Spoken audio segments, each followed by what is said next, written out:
And we're live, 6:29 a.m. West Coast USA. Good morning, ladies and gentlemen. Happy Monday. Let's do this. It's time to beat the markets.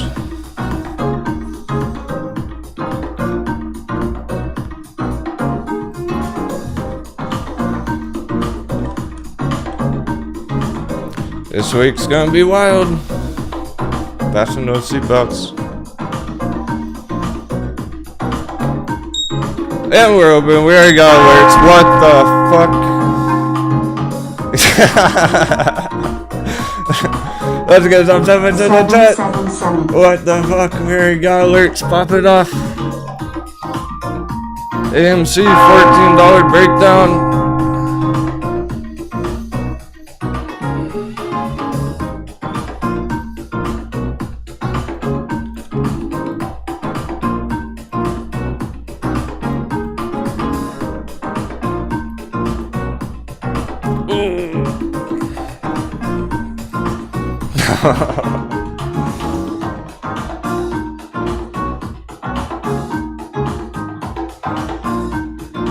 I don't think any meows are going to be enough to save that one.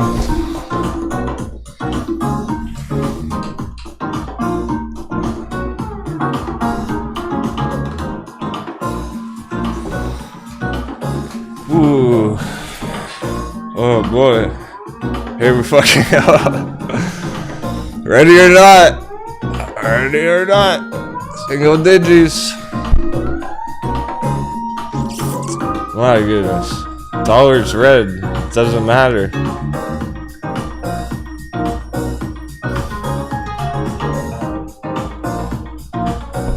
That is straight down. That's what I was saying about closing the week under 15. We needed to hold above 15 for it to be safe today. Nope.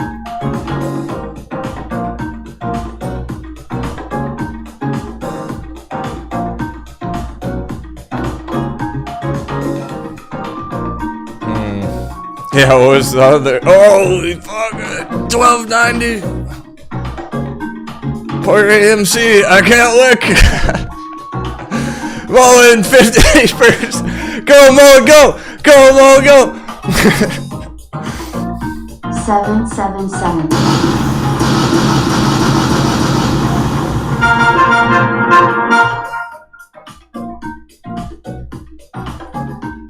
MULN's the new AMC. What? Who said that?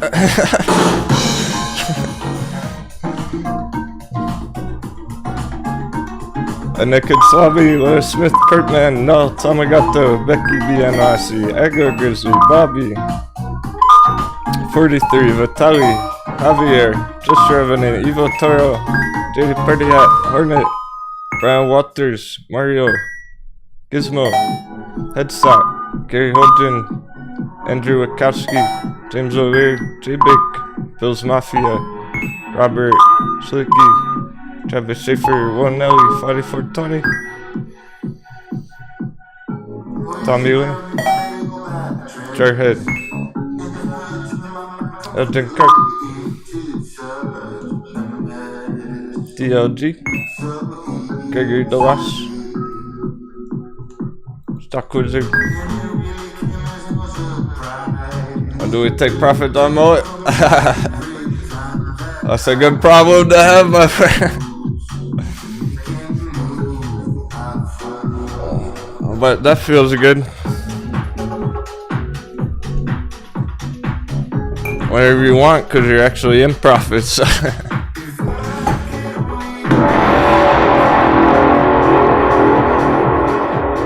that's it. Pirate flags out. Hey, City Girl Gem. Hey, you better start planning now. Or Cuff's got your back.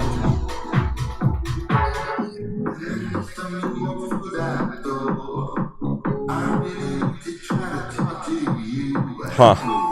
I guess that arrow is pretty accurate.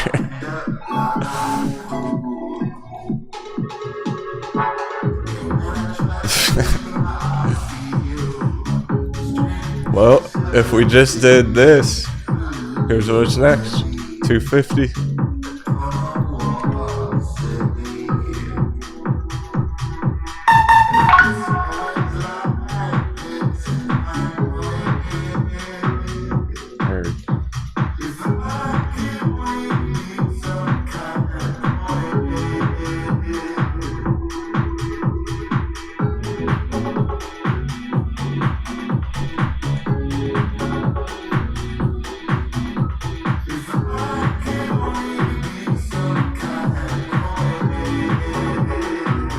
Hit 198. Hasn't hit 2 yet. Oh, there's our alert. There's our $2 MULN breakout alert. Profit taking alert right there.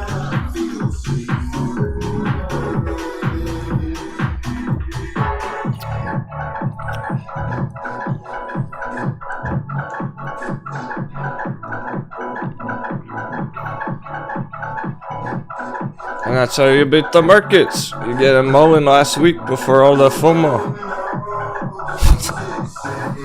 Or last month. 199. I was talking to Becky about this just last night.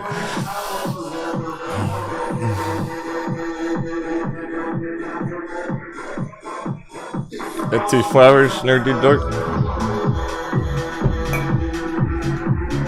What about TAL, Lois? Nice, Becky's up 500% on MULN. Holy fuck, we just hit our alert. Tao's breaking down even lower. What? Flip MULN into Tao. You know what to do? Take MULN profits, put them into Tao. Only if you're super savage.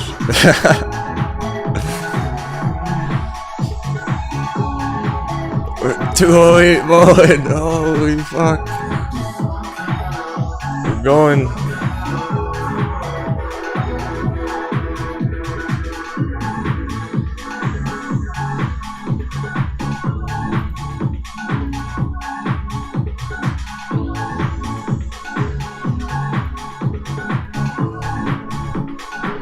We have more bangers on the opening.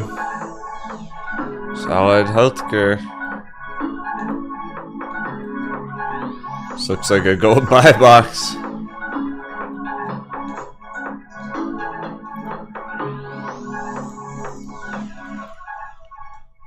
$20.20.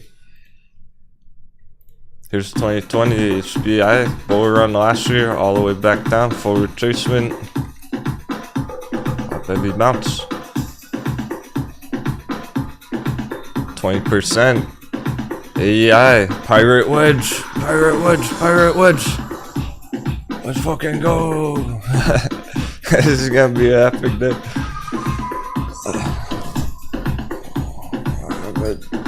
What market crash?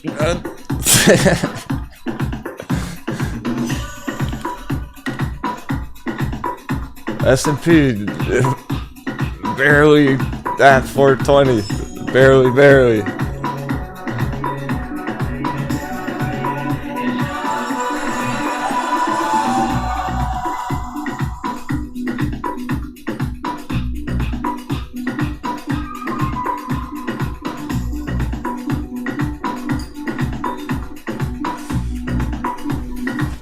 Wow. This week's gonna be nuts. Coconuts. Get the lime ready. Get the lime in the coconut. A bottle of rum. It's gonna be a hell of a week. 419. We're going. We just broke 420. It's a fun but good. Market crash. Market crash.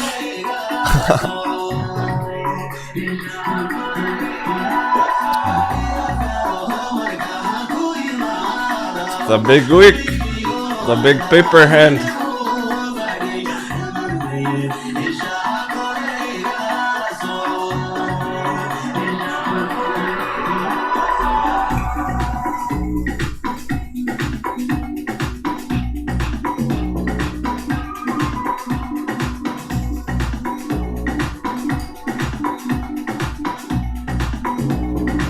I think we'll be needing a breakdown alert for the S&P later this week.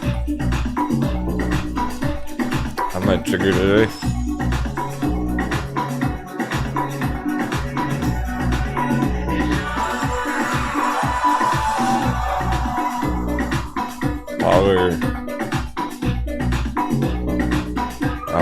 MULN's getting some profit taking, so that's okay for long term.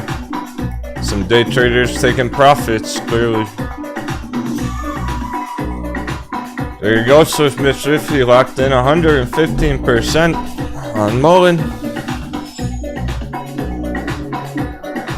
Very nice.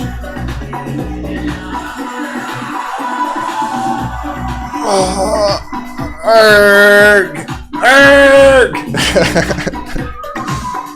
Let's do our pirate trenches. Get that treasure.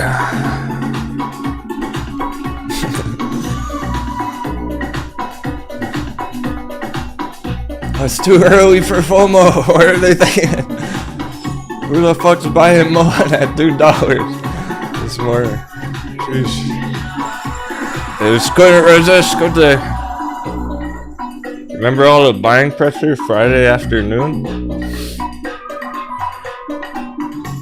On MULN? Because they didn't even want to wait till Monday. They couldn't even wait till over the weekend. Everyone bought it Friday and it's still happening. It's real FOMO. Somebody who would enter it once already got 50% in the morning. That's real FOMO. They'll pay any price, apparently. They want your MULN, don't let them get it too easy.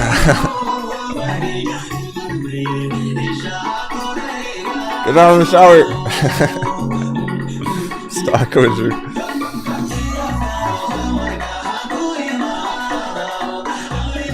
Gary holding, he's up 108%. MULN, hell yeah. Gary's one of our newer pirates.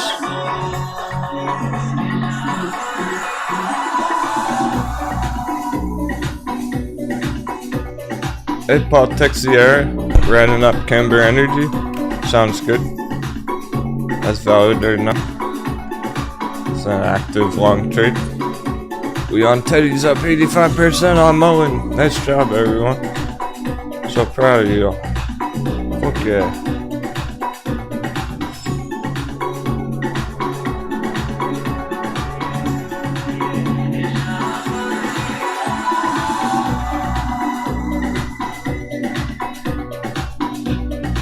People are already taking profits.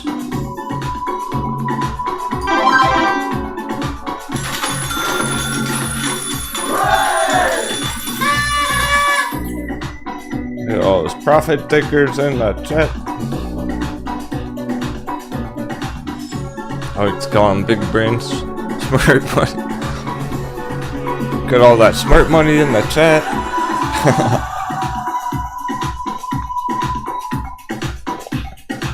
Well, that's the beauty of it, right? You have the choice. Bill's Mafia. So I have 85% on MULN. Found our crew like last week.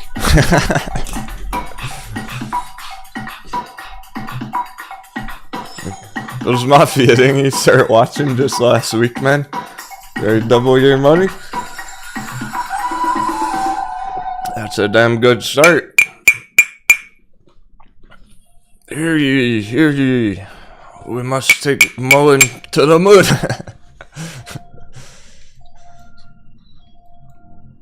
Isn't it great that you have the choice though? You could take profits if you want to.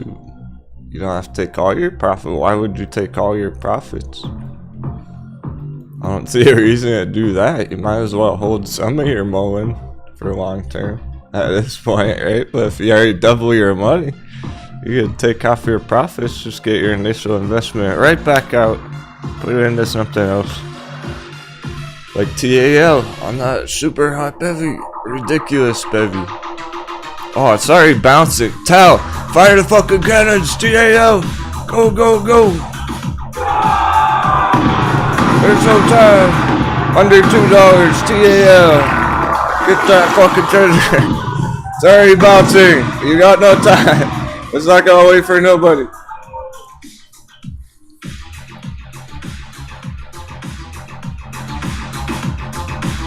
No morning pillaging. Green alert. Green alert. Where he's bouncing.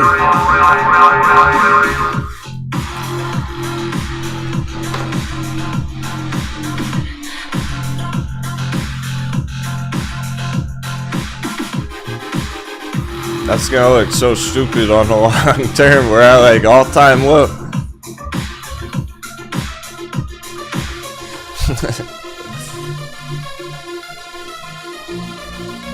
What?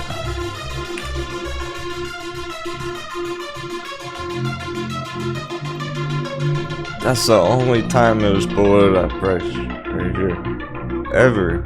2012. Bear trap in 2012. That's it. Besides that, it's always been over $2.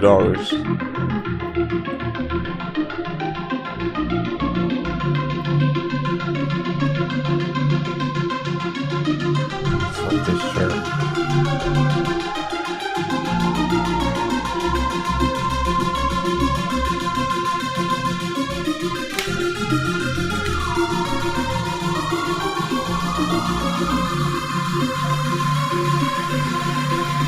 We already have that marked out.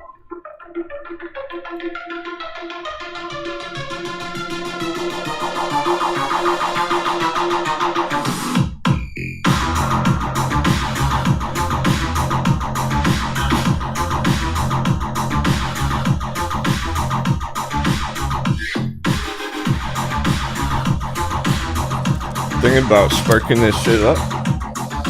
So great.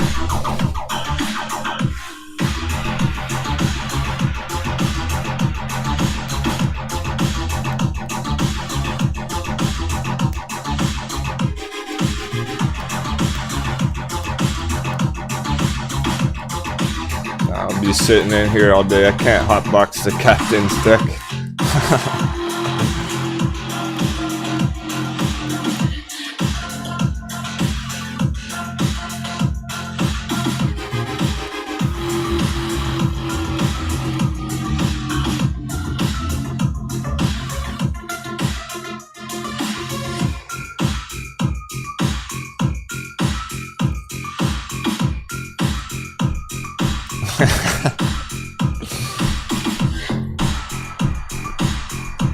Okay, I was.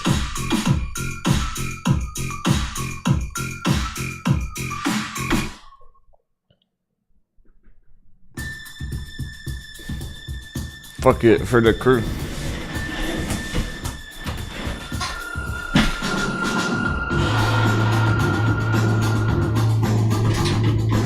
We gotta let vechain out. Oh wait, vechain.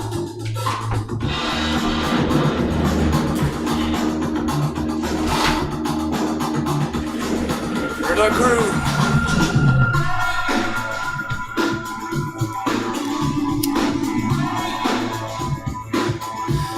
Cheers, pirates. You fucking killed it.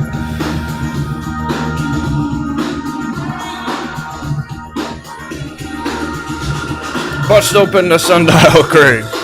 You earned it.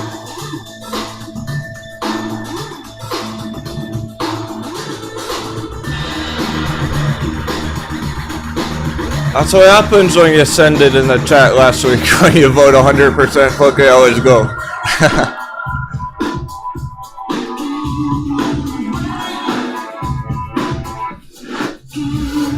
We got red, green flashing all over the place. There's gonna be mind games all week long.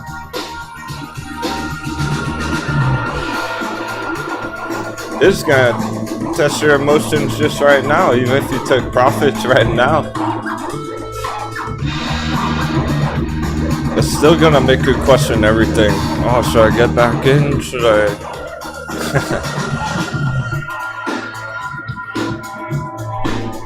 Take the profits and run.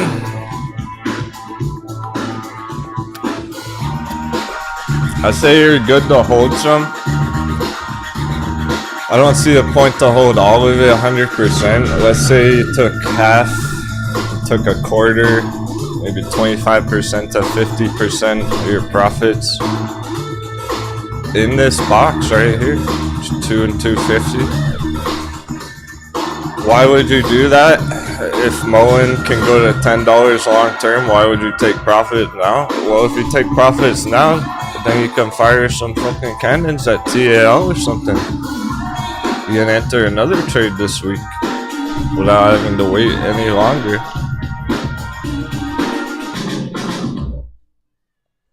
Capitalizing on those 50% profits on the opening. Bullcat's meowing out the door. She wants to come in. No kitties allowed.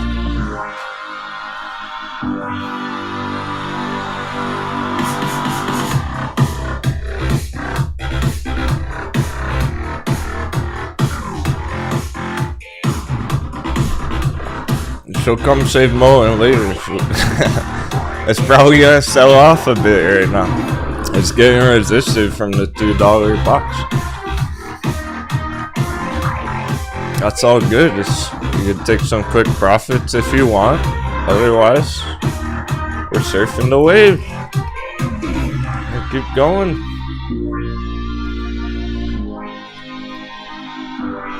Oh yeah, here's the daily. Daily's not even halfway up.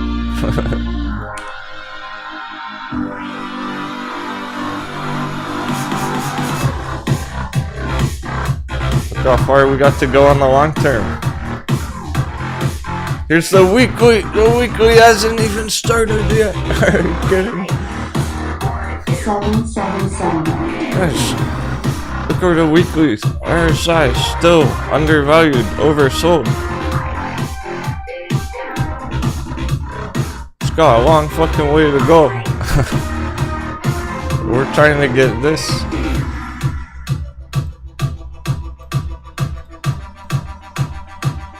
Let's get one of those.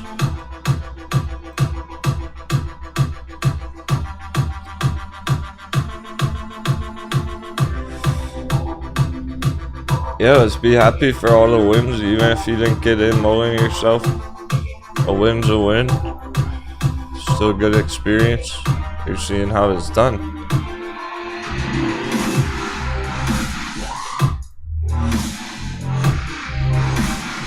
You know, real trading. We're waiting for this bullish crossover.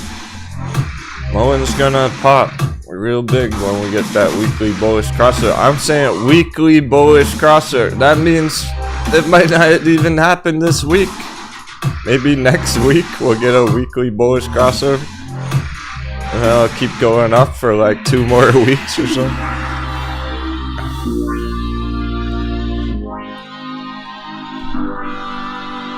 You got much more than just a couple of days of green coming. I'm talking... This fucker's looking at go green for a few weeks. Straight up. Maybe a few months. It's hard to get an estimate of the time frame right now. It's gonna depend on the dollar and everything else too. Nothing bad right now. Nothing too extreme on the dollar S&P. It's pretty flat. Pretty stable.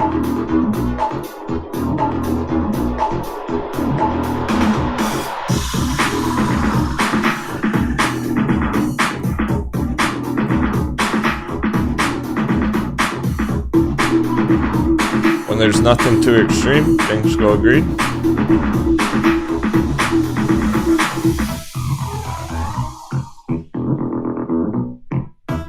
We do need to finish it off here on the dollar though.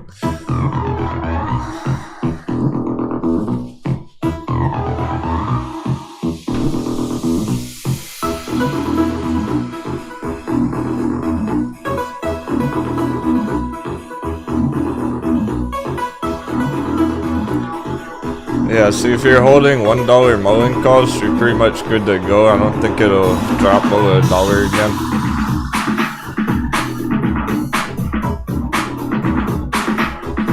Let's check out Kemba Energy. It's an active one. For real though, TAL. If you like TAL, that's sick. Just get an entry. We're time traveling. We're fucking time traveling back in the year 2012.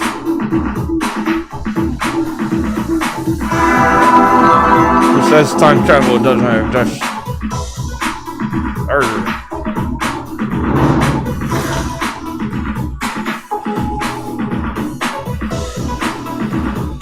Hey, Shamus.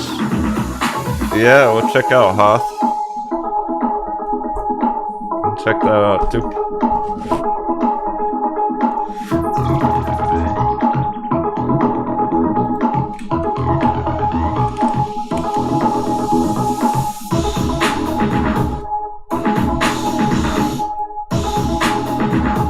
Okay, Canberra is still stop hunt $1.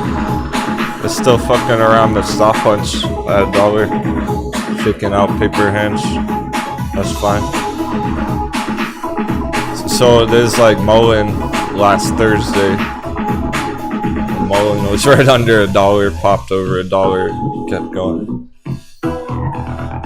Yeah, that already hit the bearish gap target and everything.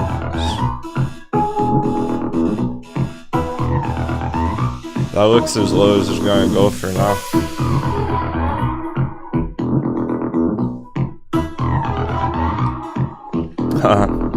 Whoa, Nelly, he must have watched the weekend update video. Central Electric, the next MULN.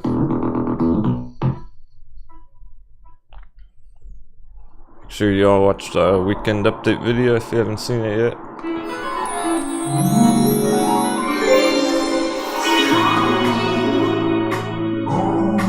Yeah, all the alternate fuel vehicles getting some media attention.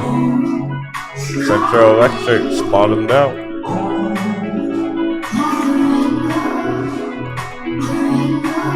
It's the closest thing to it when you're talking about the company fundamentals and the share price.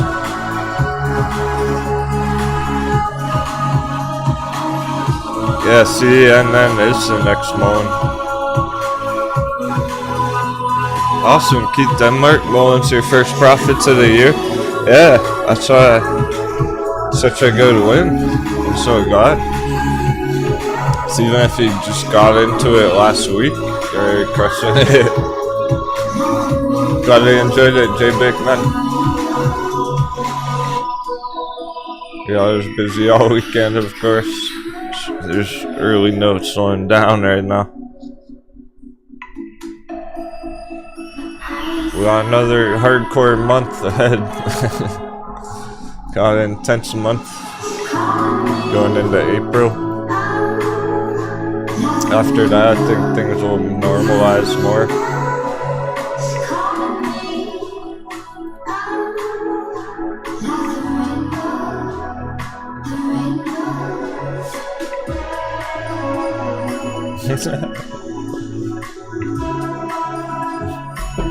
Hang tight.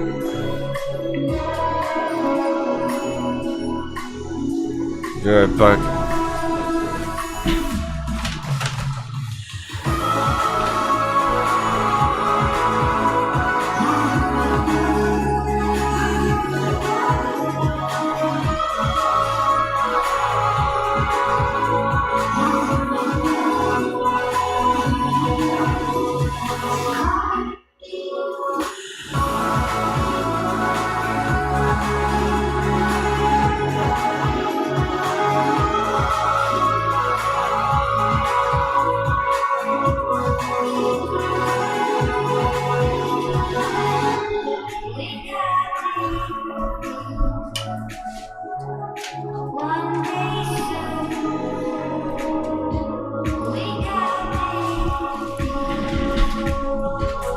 Get used to it.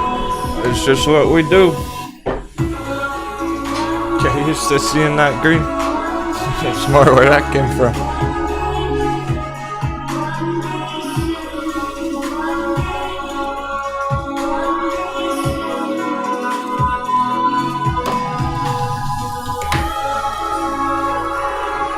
Every trade's like a commitment. It's almost like having a girlfriend or a pet. Like a dog. Gotta check on it every day, make sure it's doing okay.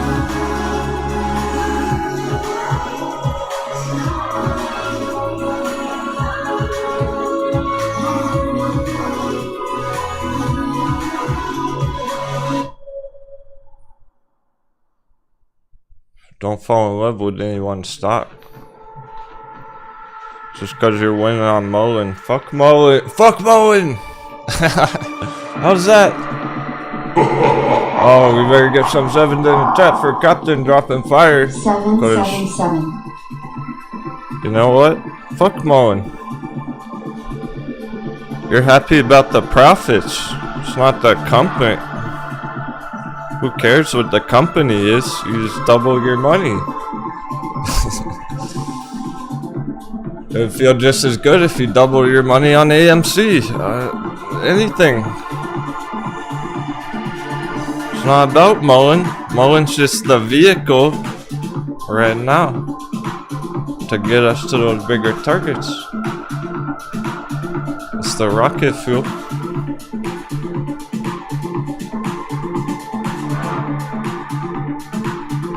Remember Kavo? How come no one's been asking about Kavo lately? What happened to Kavo? That's right. We don't care about Kavo right now because it's not making any fucking money.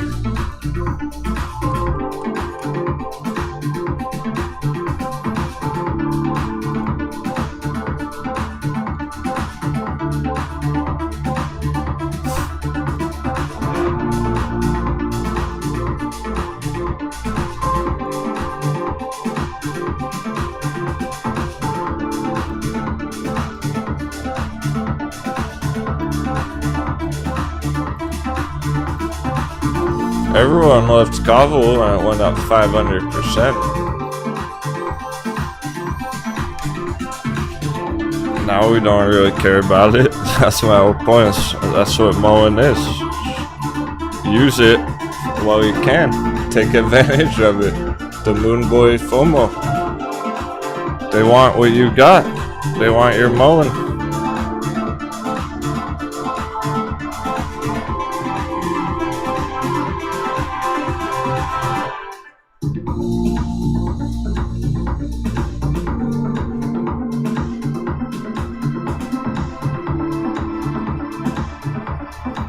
I'd be just as hyped if Ding Dong was going up like that. There's not as many traders in Ding Dong.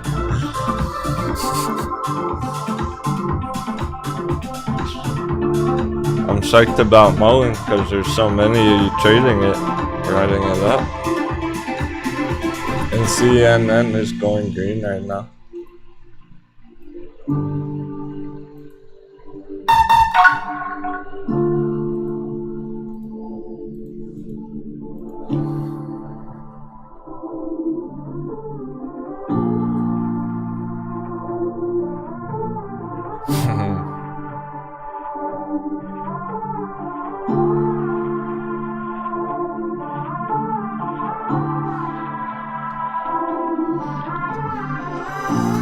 Oh really, Darhead? About to exit AMC and enter a ride? What price did you enter AMC at? It's not a good idea to take a big loss on AMC. You're probably better off holding through the storm if that's the case. Because it's late.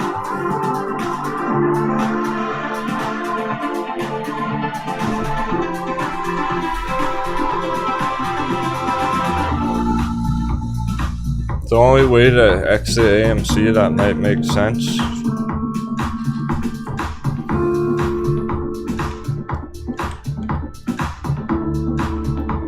would be getting out of it and then getting back in it at a lower price.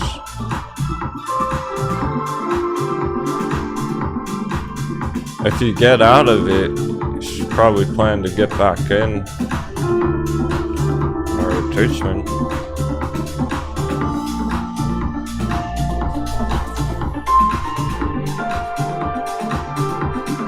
Otherwise, you're completely done with it. If you don't get back in, then you're never gonna trade AMC again.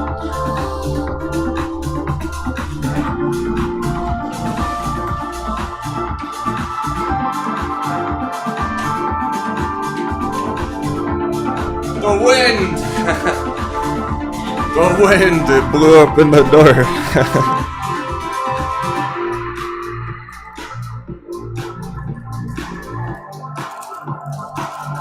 Like, I don't want people to be giving up on AMC, you know?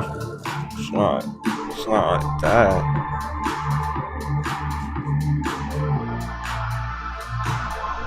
Of course they are, though, right? Of course, one of them are. Those paper hand moon boys can't take the heat.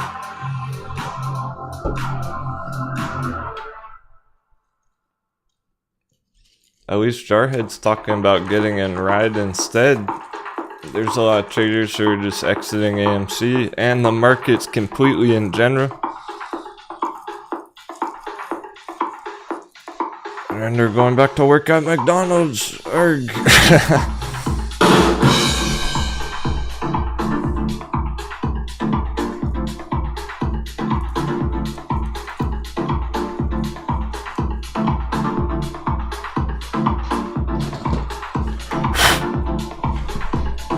Alright, cool. I'm blazing up, celebrate our MULN victory. Also, that way I can just chill in here. Just keep crushing charts for a while. I hear bullish meows out there.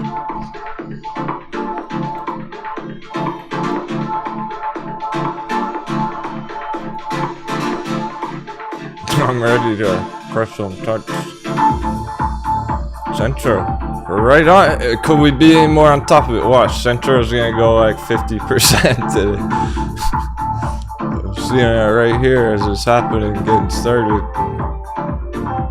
This thing's about to pump. CEN.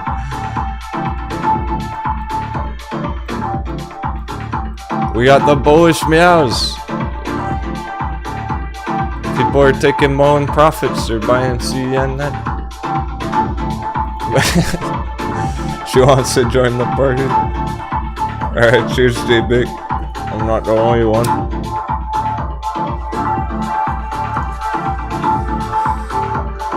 Bill's Mafia thought it was his cat in the hall.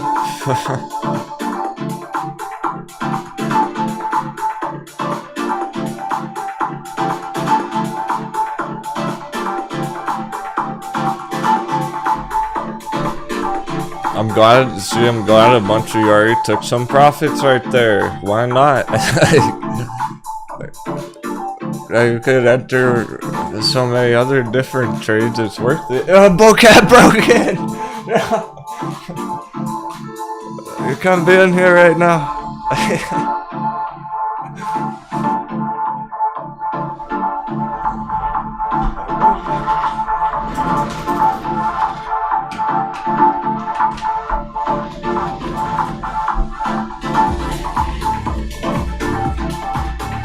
You needed to investigate.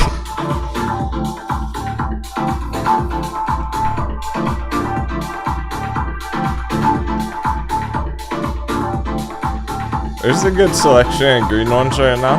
The outperforming the rest of the market. Oh my gosh, he broke it again. What the fuck?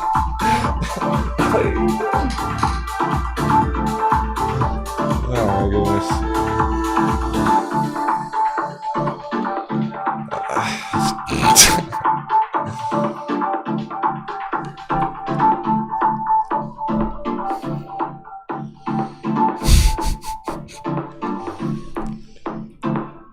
She's so feisty. Oh yeah. Something big's cooking up. You cannot control a bullish cat. You thought it was hard to control a normal cat? Try a bullish one.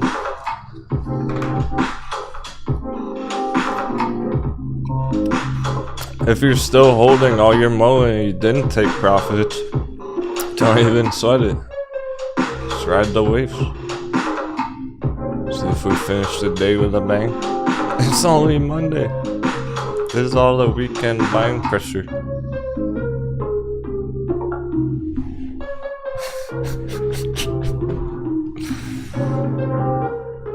She's just sitting right back there.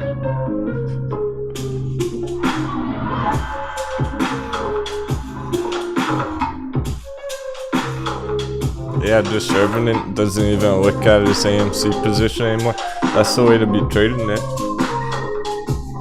Best trade to make on AMC is not making any trade at all. It's a double-digit day. Centro 420, 4.2%. That's a sign. EJ, no. There are huge targets later on. This is not this arrow on the bounce right here. This is just the start of a breakout. Long-term resistance to 16 here. This is all short-term projections to get us to the longer-term breakout with our bigger targets there. $50 area, $100 psychological. They're way bigger long-term targets. Not just back to 16 after. It's getting back to 16 would begin the breakout longer-term bull run.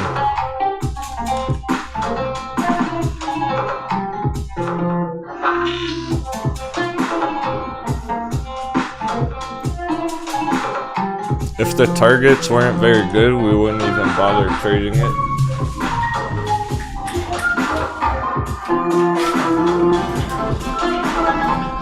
I tricked her, got her to get out.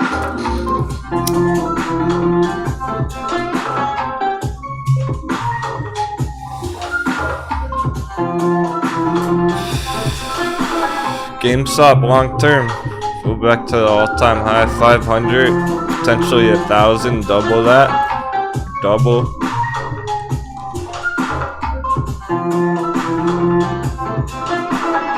Huh. Here's an old bullish chart.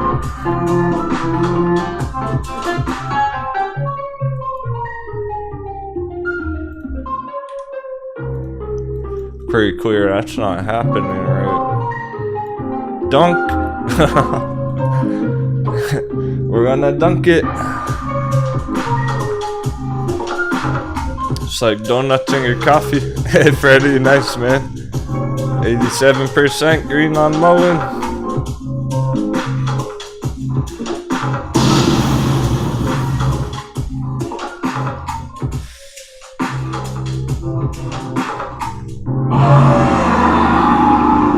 Lightspeed warp drive!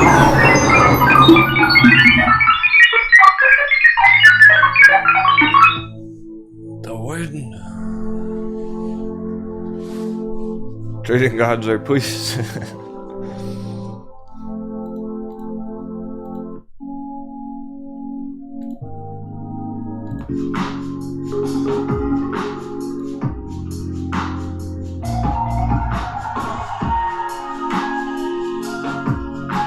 Everything going on with it right here this morning is going to be short-term price action on a long-term chart now.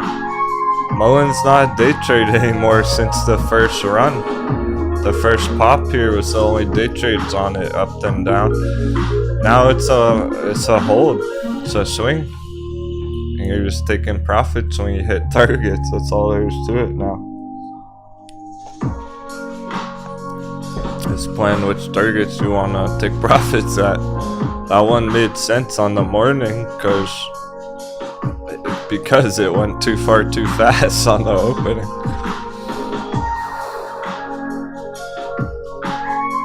But you could still just wait till 250, maybe by Friday, just later this week, or tomorrow, or end of day. It could even just hit 250 power hour. Okay. If things speed up end of day and it gets more momentum going, it could hit that by the end of day. It is all short term right now. Don't even sweat it if you're trading MULN. I'll let you know what's going on. I'll tell you every step of the way. You get up there later in the day, I'll let you know.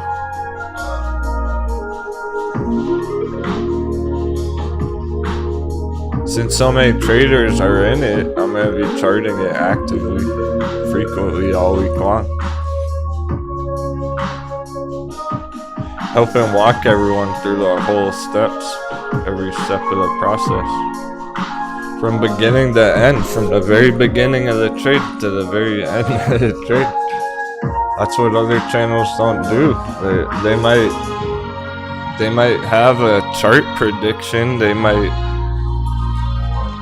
tell you their trade or something, but they're not gonna walk you through the whole fucking process from beginning to end.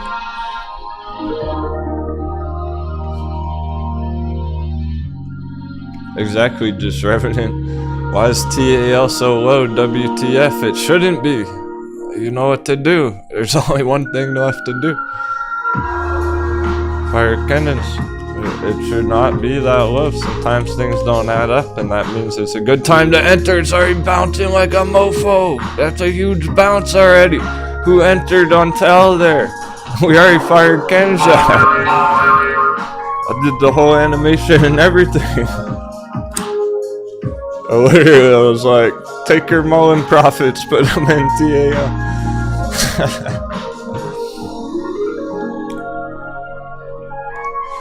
Gary says, if you want to learn more, join the Discord. I'm a newbie. I did, and I'm already killing MULN. Happy for you, Gary. See, you either are a stock pirate or you're not. Born to be a stock pirate. Not everyone's cut up for it, that's for damn sure.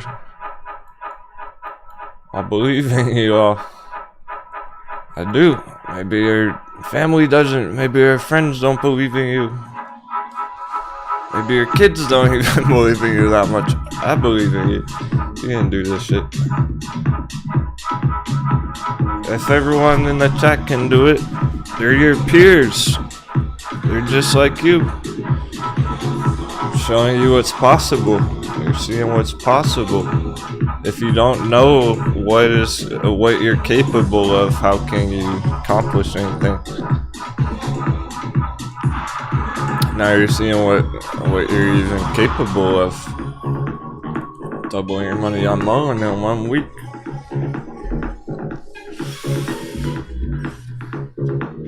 There's gonna be plenty more, so you can get on the next one. You see how everyone else did it, now you know what to do. It was a build up to that. We've been talking about MULN for like a month now, every day. Almost a whole month, I'm sure it has been. Since down here, we've been charting MULN every day. There's gonna be another one next month, like Central Electric right now. CNN right now that we're gonna do the same shit on. That's just getting started. If you miss MULN, here's CNN. Now you know how it goes. Now you know the deal. How to be a savage. Yeah, 20%. TAL's bouncing big. Big TAL bounce. Ooh. Fucking bless us! Hey, Pirate Witch! Pirate Witch! 777.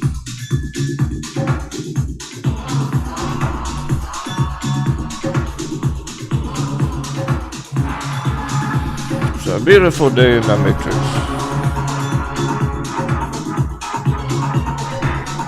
Oh man, those are all hot bevies going up big today.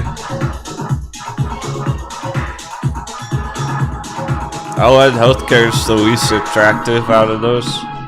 AEI though. This clear trend reversal, and then YSG, Yatson from the hot bevy bounce. Hot beverage.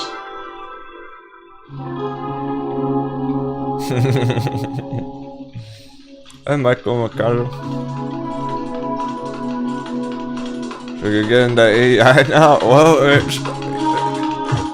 there's so many choices. I really.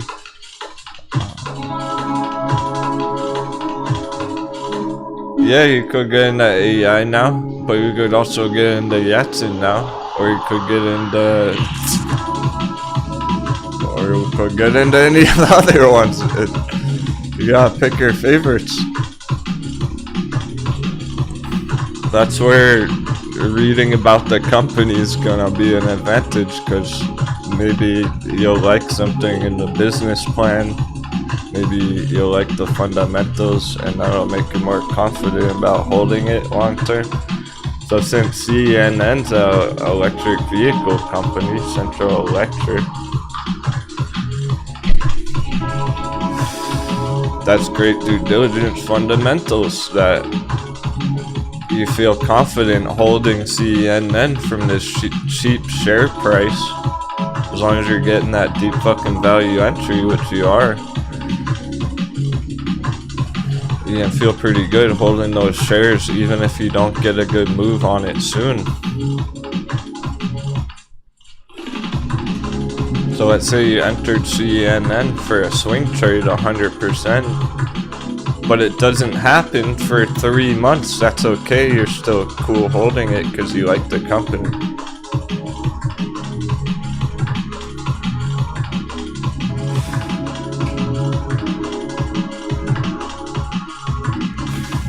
Like Grayscale Litecoin, for instance, I'm never gonna change my opinion about that. As long as I'm bullish on Litecoin, I'll be bullish on Grayscale Litecoin from these prices. So it's kind of like regardless of where the price goes right now, I'm gonna be confident about it either way. It's not even crossed my mind once ever to paper hand my Grayscale Litecoin. It's not even consideration. I would do a lot of other stupider things before I would ever do that. That's crossing the line.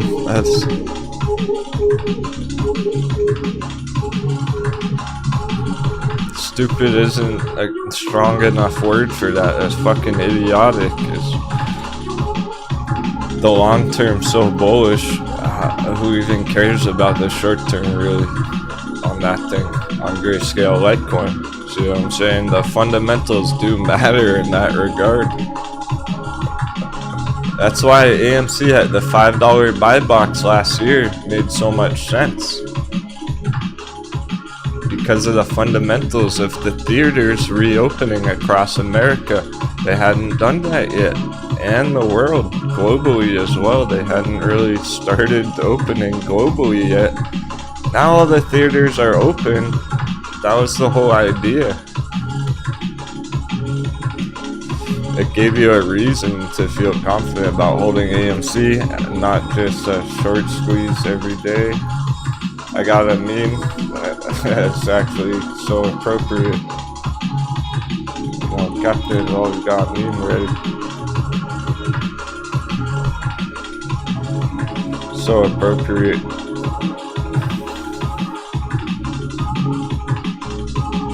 Wait, molasses tomorrow? Always has been.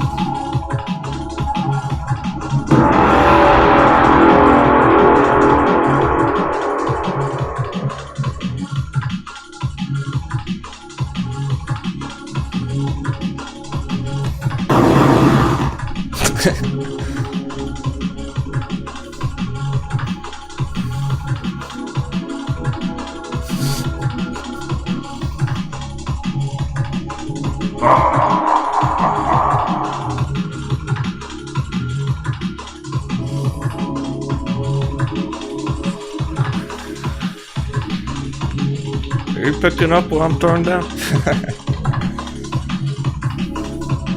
That's not a reason to hold it. Like, you can't just fucking cross your fingers and your fingies and hope to get lucky. Cross your fingies and hope to get luckies off a squeezy. Like, that's not what trading is. No one ever did that before. It's not the way to make money in the market. I never cared about short squeezes ever before last year.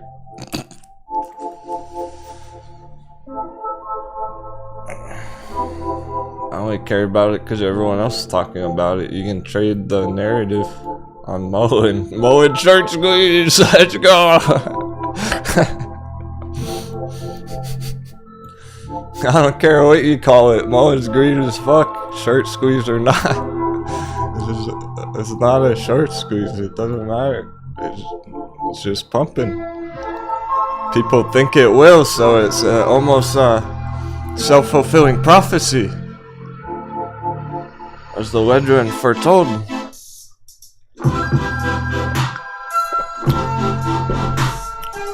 That's where we're at on MULN. It's a self-fulfilling prophecy right now. Had me of a bubble.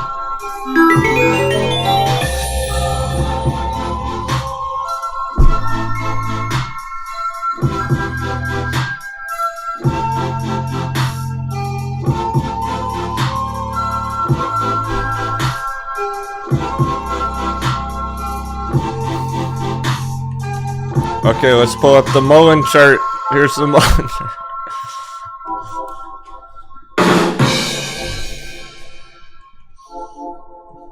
Trade the narrative.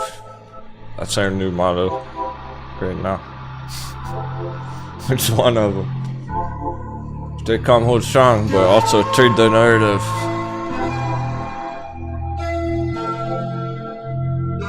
It's not just a MULN. It's Central Electric, alternate fuel vehicle. We know Ride's developing.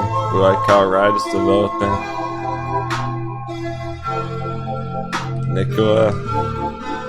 These all have super bullish indicators coming through. Long term, getting buying pressure every day, every month. Lucid. It's all these alternate fuel vehicles. As long as the share price makes sense. As long as it's a reasonable entry, those are the hype ones. Well, they will be. They're what I'm hype about. We got those. Fuel cell is doing real good. Huge bounce on fuel cell here from the buy box. Look at this fucking chart. Behold! I'll see you at $30 fuel cell.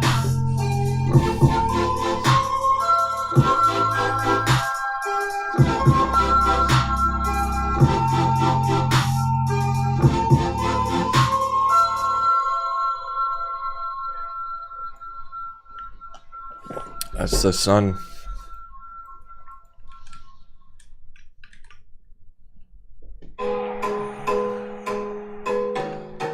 It's gonna be a good year. So it's not just MULN, it's all these alternate fuel vehicle companies that are undervalued. Yo. What's up, Captain Crew? Hey, thanks a lot, Captain, Quagga. look at ASTR for me. It's Extra Space Incorporated. Space Race. He's trading the narrative. Space Race. All time low. See, it's up to 20.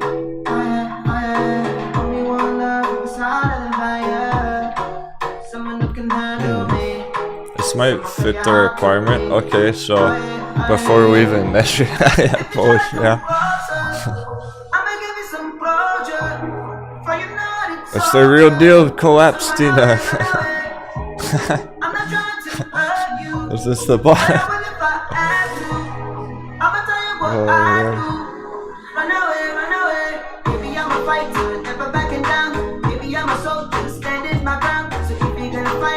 For my heart, all you gonna get is battle scars. Baby, I'm a tiger, 27. I got some cool pictures of MULN later in the day too. If you keep holding MULN, if you don't paper hand it, I got some surprise pictures. Keep you excited about it. Is this the bottom?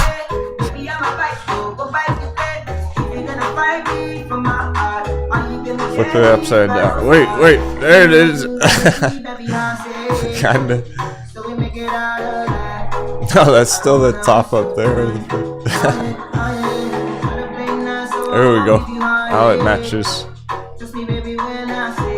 Just line it up with our chart right here on the Astra.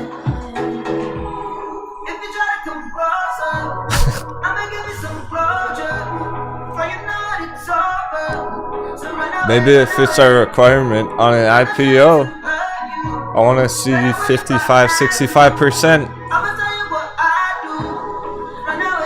Yep, 70%. 65%. There it is from the exact bot. It fits. That's a hot bevy on an IPO for what they are. Oh, there's a perfect time to test out that kitty camera. Oh, okay, come back.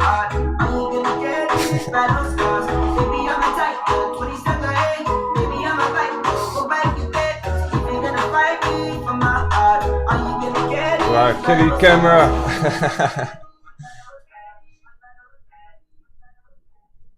There's a cutie. Don't eat that. Don't eat that.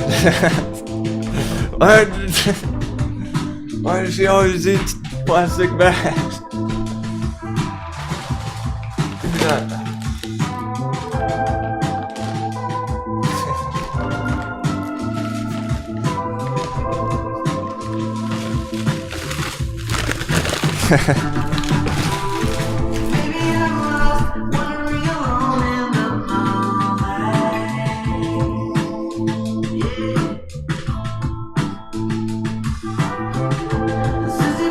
See how frisky she is today? All the meows? Something big is cooking up, my friends.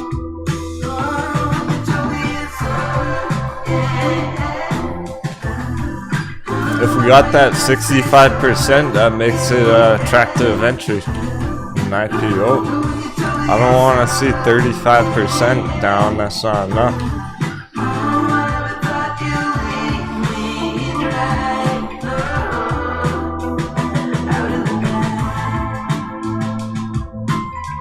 This is pretty much the ideal IPO chart where you get in it on the opening, on the very beginning, you get a nice 100%, retraces 65% from the first price offering.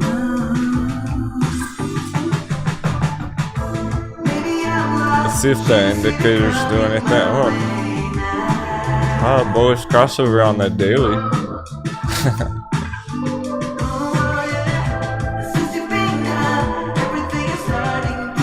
Bottom out there on the weekly. It's enough to potentially trigger the start of something to be a catalyst here, trigger more buying pressure like this. The very beginning of it potentially Quagga. $10 target, 100%. I'll put it back November, December.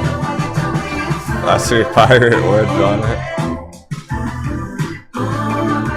Yeah, so there you go, Quagga. The setup is good enough that you could shoot some pendants there and then see how it develops. Make sure it continues to maintain above that, hold above that trend line there, continue upwards as time goes on. It's got the puzzle pieces, entry signals. He seems to like the fundamentals, right? He likes the Astra space fundamentals, space race tech. That's cool. Trading the narrative off the upcoming space race for the rest of the year. I'm sure it'll come back. No one's really been talking about that on the mainstream media. They're talking about all the scary things going on.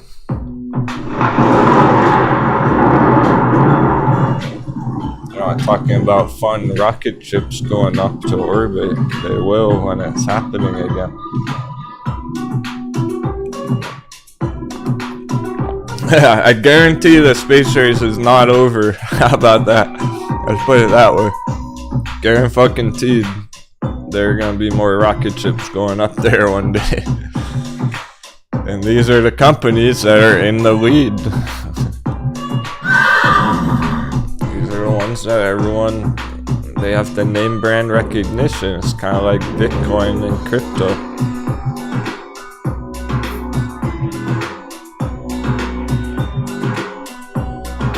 Typically, these would be more your long-term hold type of trades. In the current climate, since it's all-time low, that makes it good enough for stock pirates. We wouldn't even bother if it wasn't a great trading setup. You might be able to get a nice 200% out of it within a few months. That's good enough, even if that's all it ever does. If it was only 50% in next year target, that's why I don't like Macy's that much. Macy's has been going up green for 2 years now straight. Macy's bull run, pretty miraculous. It's clear as day as well. It's obvious. Macy's gonna keep going. But what the fuck, like, I'm not gonna hold Macy's all year long to get 50%.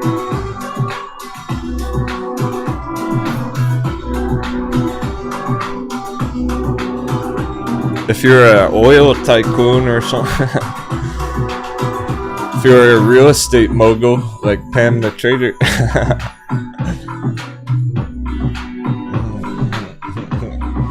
I should probably not listen podcasting right now, cracking up.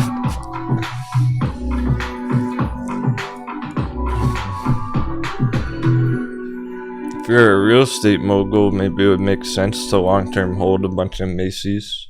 A few $1 million worth of Macy's that you don't have to worry about. For us, that's not gonna get you a Lambo on Macy's.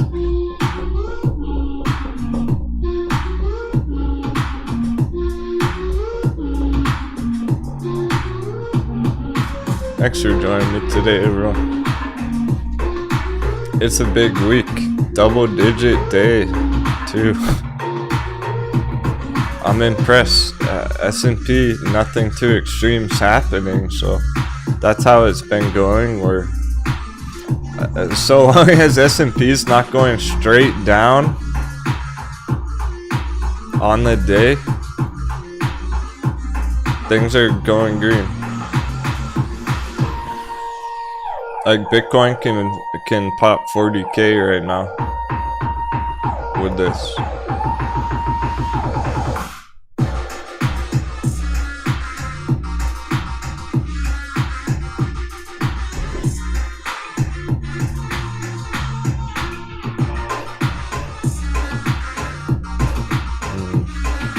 Here's some older charts.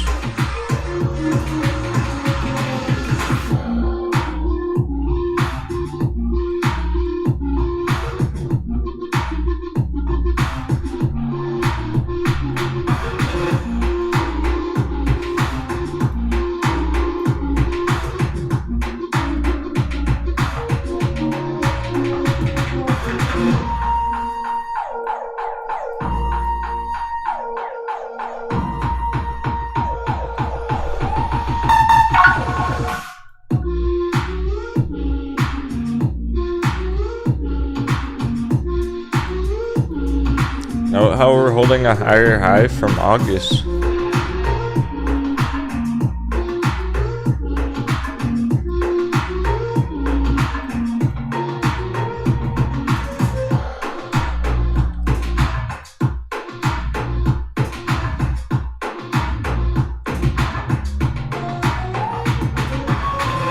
The bottom's irrelevant right now.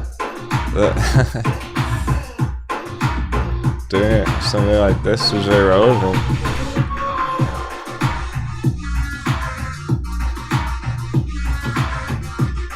Remember, we're at the all-time low on the MACD.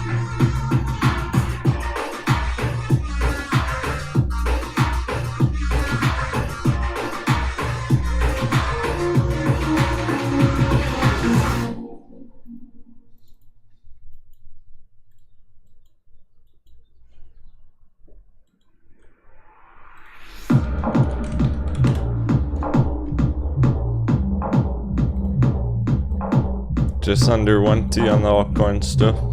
Building pressure, X marks the spot, critical area.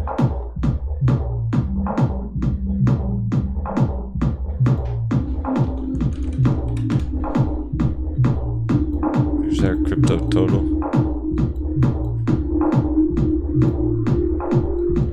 This one, the bottom is more relevant. The crypto total market cap, it actually appears that this is influencing the price of Bitcoin rather than Bitcoin influencing the total market cap, which is weird. Nonetheless,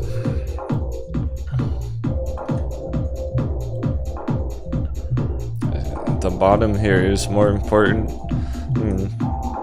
I have it drawn out a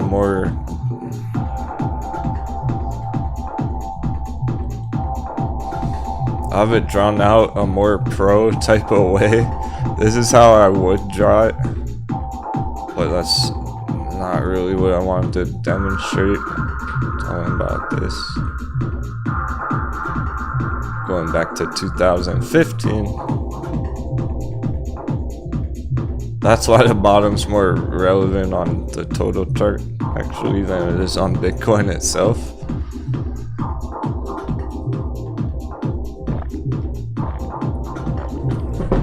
Why does this chart always go up?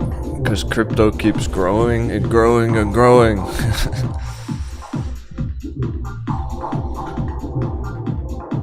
There are hype cycles when everyone's talking about Dogecoin and they FOMO in and then they get wrecked.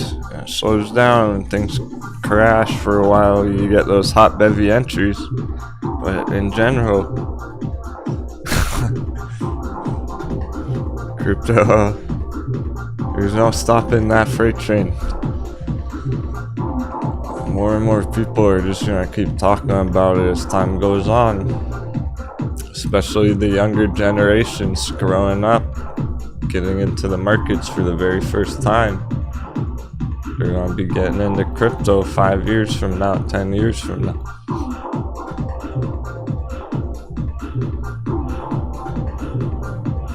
I feel bad for them. I remember when I was young and I didn't have any money to buy crypto, so it sucked because I wanted to buy a shit ton of it, but I didn't have any money. I was a kid. I was like, I can't fucking wait to grow up and make money so I can buy crypto.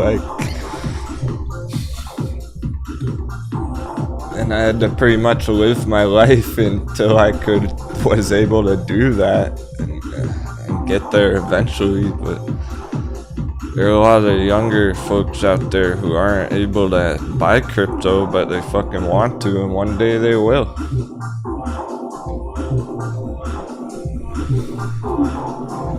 After they graduate from school or whatever, they're in college right now, so they finish their school and then they get a job and then they buy crypto in like 2-3 years from now.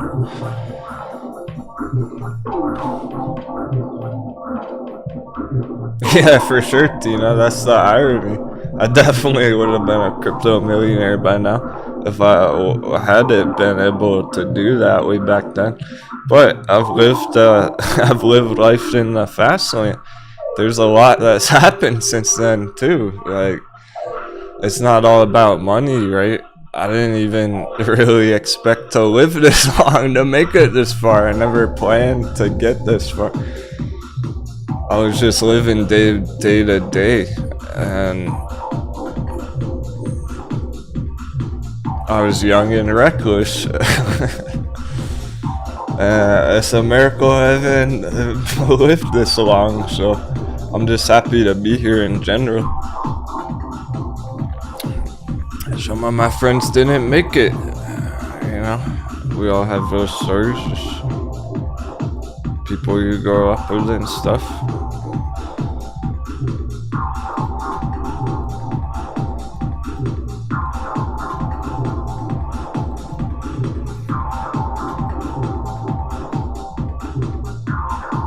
Money wasn't any kind of my focus back then, for sure. It was definitely like chasing girls too much and yeah, driving around all fast and boozing.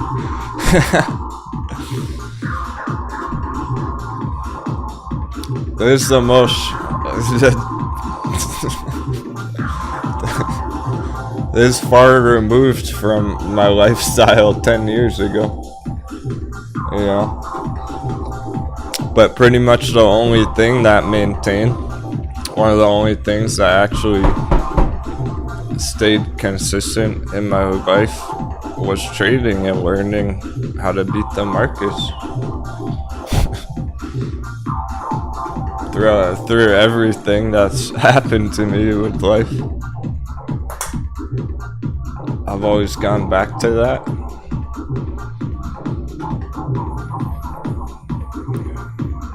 It was always apparent that it would be a big part of my life. So that was motivating in the learning process of knowing that one day it would pay off in terms of your improvements, your skill set. You can get good enough to really have a huge advantage in the markets. It's a real thing. You don't have to get all slapped around by the markets. If you can beat it, there is endless potential. You can't win if you're not in the game though, so taking risky shots and then blowing it isn't worth it. Especially not in the middle of a crazy ass market crash. Like, you gotta get through the storm and live to trade another day right now. MULN's just one step in the right direction. MULN's not gonna make you rich. Sorry, but it's not. Unless you entered with like 100 grand down there. Maybe some of you did.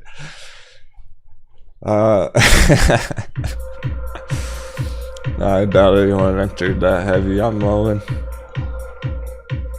Not on MULN, some of the others you have. That one alone's not gonna do it for you. You gotta crush MULN this year and then plan your next trade. Look, if you make 10x on MULN, if you hit $10 on MULN and you make a bunch of profits, you don't need to just hop into a new trade the next day. Take like 2 months off on trading, like still watch the show, still chart, and keep learning in the meantime, but don't enter another trade for a fucking month or two. Plan it. Take a whole month long to plan what's my next MULN. And then when you're sure about it, then enter. So you don't just FOMO into something stupid and lose all your MULN profits right after.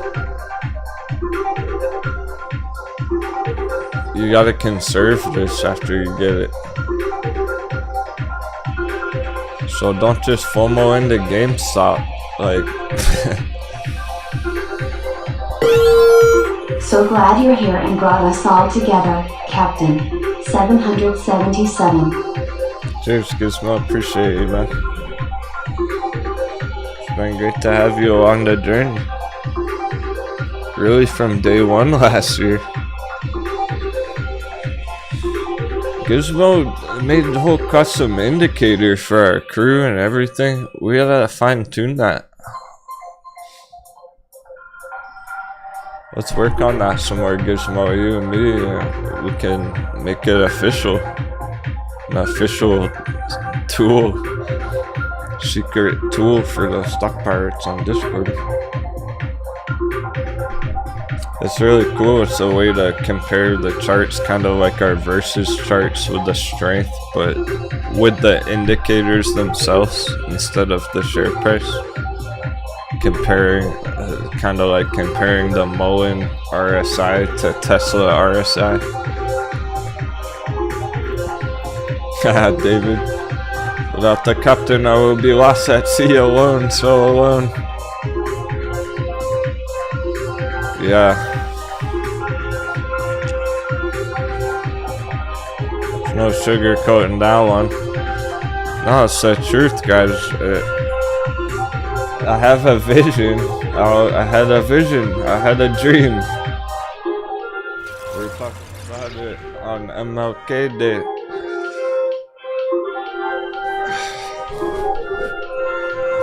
And I'm not trying to compare myself to Martin Luther King. But I have a dream that the little guys can win. They can beat the markets. New traders can fucking succeed. If you look at it from the right perspective, if you're guided properly, I really believe that. We've seen it through last year. Last year wasn't easy either. Last year was not an easy trading environment. Everything's super intense right now because of last year, building up to this crazy explosive volcano eruptions. Next year should be more normal, more safe for new traders to be entering the markets and stuff. But this is the time where you can get ahead of everyone else. This is beyond anything that I've seen done before on the internet with a trading community, because I'm here for you all day, every day. So part of the power of that is you don't have to be a pro charter right now. You don't have to be a master level sensei at the charts, because I'm gonna walk you through every step of the trade every fucking day.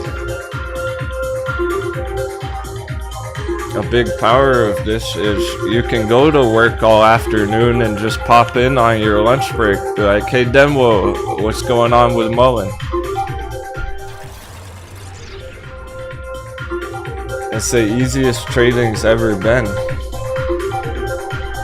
We can take advantage of that. And that's a real motivational speech.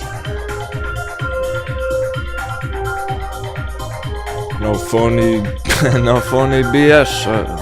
Some guy in a suit and tie standing on stage talking about some office work.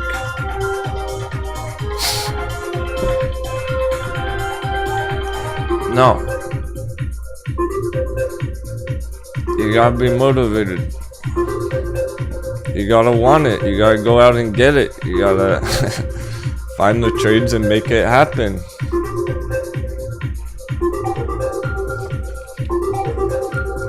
I'll find the trades. You press the buttons.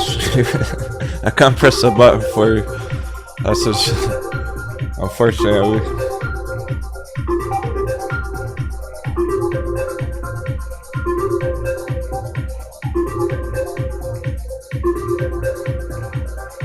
That's why I firmly believe that you can do it, and we've seen incredible turnarounds too. Agro Grizzly, he recovered his whole portfolio in one day. I think it was on MULN. I'm pretty sure it was on MULN back here. He was down 50% for months, just like a bunch of pretty much everyone else. If you're in the markets at all in December, January, you're probably in the red.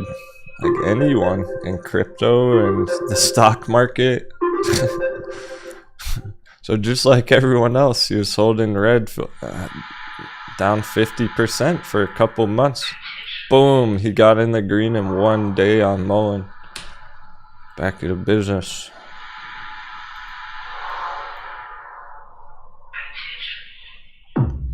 That's the potential with these opportunities here.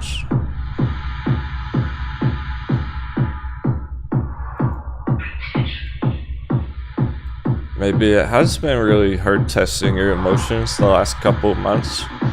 With all the patience, all the diamonds handing, having to wait for bigger developments and everything, like on Metin. We haven't had any action on Metin now for some time. Does that change anything? Absolutely not. It looks like a hard bottom like Ride. Not a double bottom, but a hard floor bottom. Establishing a real support.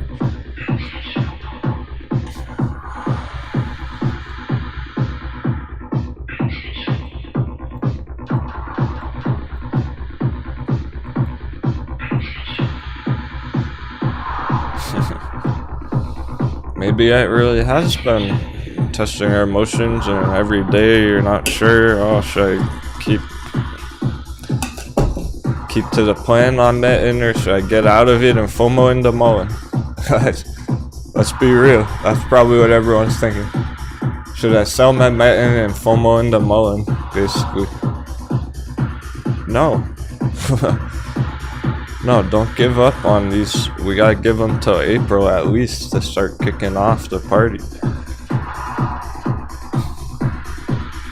It's hard for it to go green right now in the middle of the market chaos. And Bitcoin's been pretty stagnant too.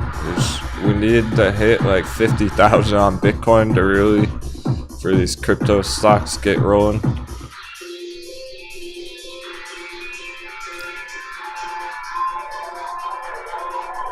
Nonetheless, before you know it, you might be green on Metin. Just by the end of the week, dang, could pop up to 30 cents.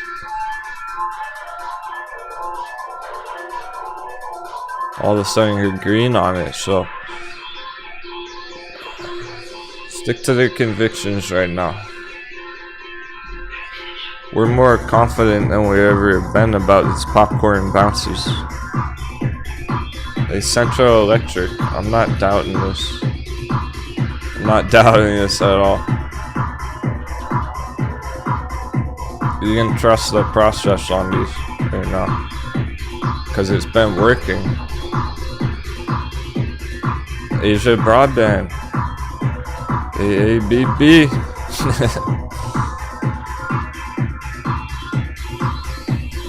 I like it.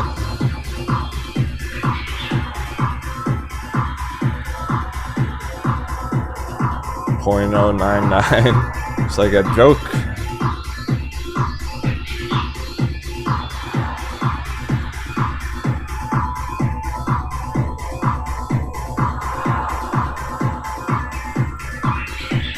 These are the ones. Asia Broadband, MULN, TCAT. When Bitcoin has a bigger push, 50,000, this thing's gonna start pumping. That's all we need to do is say $1 on it. ABB 10x. Oh, it's reasonable. We're just continuing a long-term bull run on ABB. Not doubting that.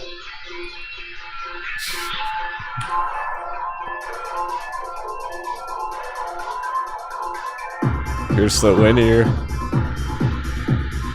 Here's the real version. Well, what other traders would see on it. Visually see the giant target.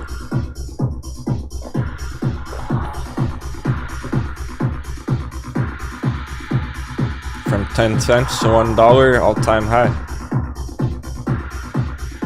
It was at 50 cents last March, a year ago.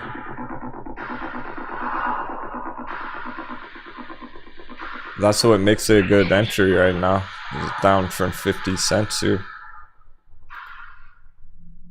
85%, kind of like getting in on an altcoin on an 85% retracement. It does trade similar to the altcoin.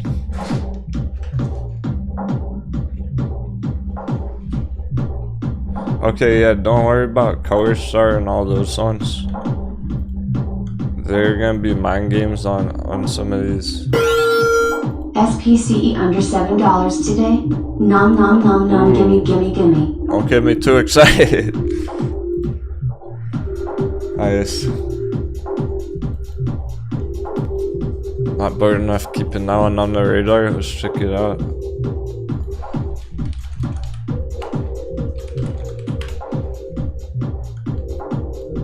Oh, gosh. All-time low. All-time low, let's go! What? That's a perfect bounce from the all-time low. You're not be kidding me. 777. Assemble the trampoline.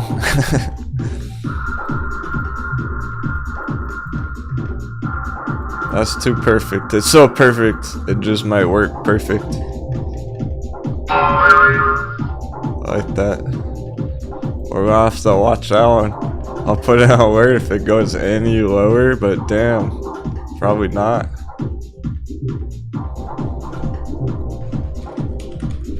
Don't worry about these quickies on Color Star from last week. Those ones that were popping last week if you entered any day trades last week.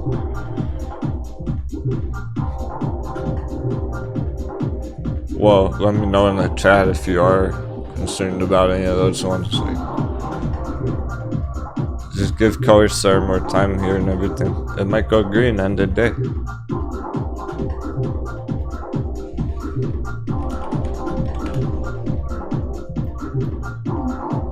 $707 Virgin Galactic.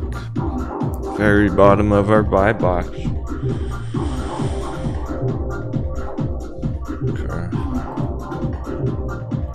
Let's see if we get a stop hunt. Will it hold above 7? Whoa, it already stop hunted. It did. It already hit 690.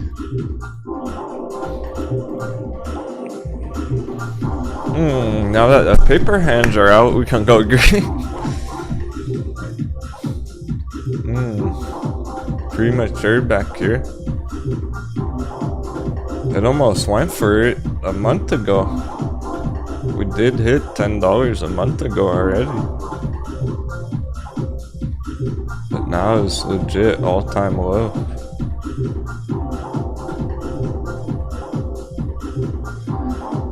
So that's the best entry anyone has ever seen on it. Not just us. That's the best entry that's been on the chart. Unless you're talking about this one day. That one day in November 25th, 2019. I guess there was one more day or it was just as good an entry. If you want to include that.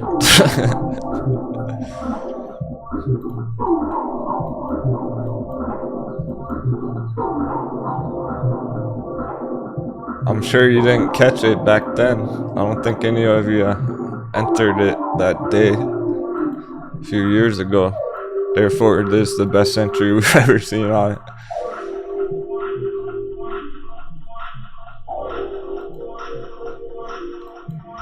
Can't help but notice super wellness with the magic number here. It's been 0.9777 all morning.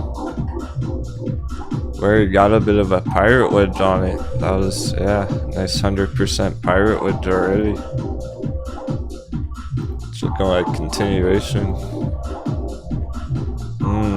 Big gap fill targets.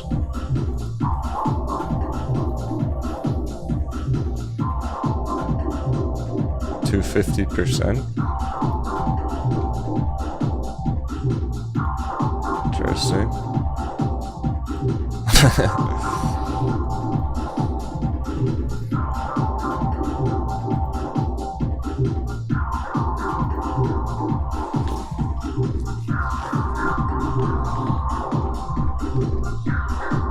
These charts never look so good. Oh, we got another bullish meow out there.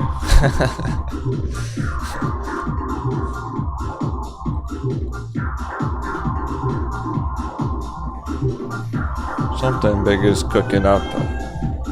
We might hit some nice targets before we even know it. But Kaval, 500%. The Kaval, 500% recently.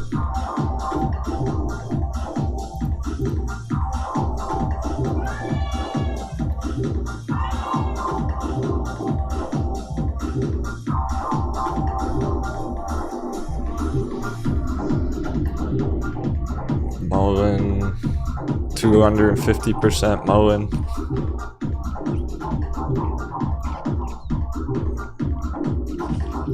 These are fresh. It wasn't like this last month, 2 months ago.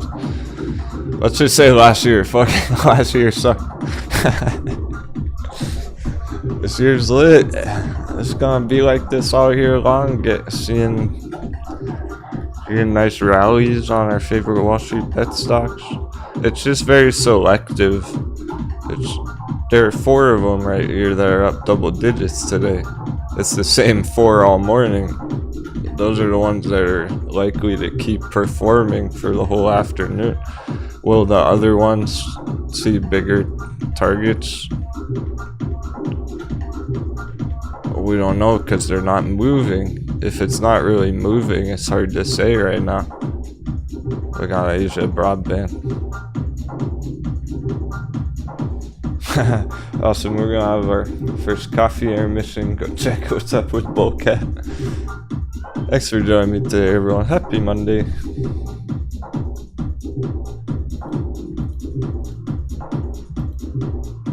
Great start to the week. Epic start to the week. MULN's certainly the most popular swing right now.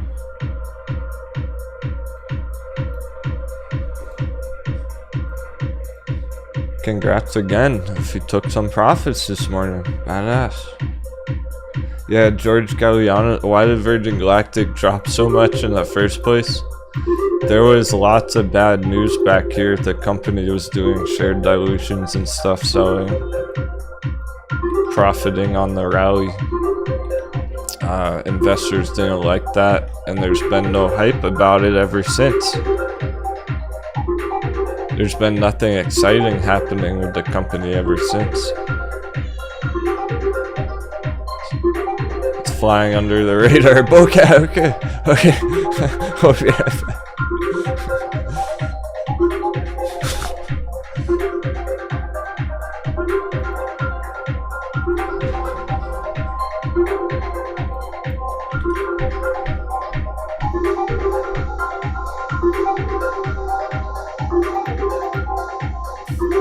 I'm gonna just leave MULN up since everyone is watching it, trading it actively.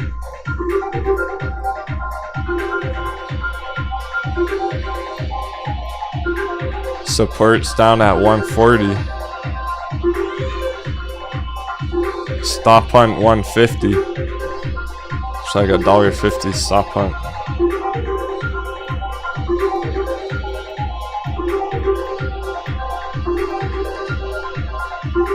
Better therapeutics from last week.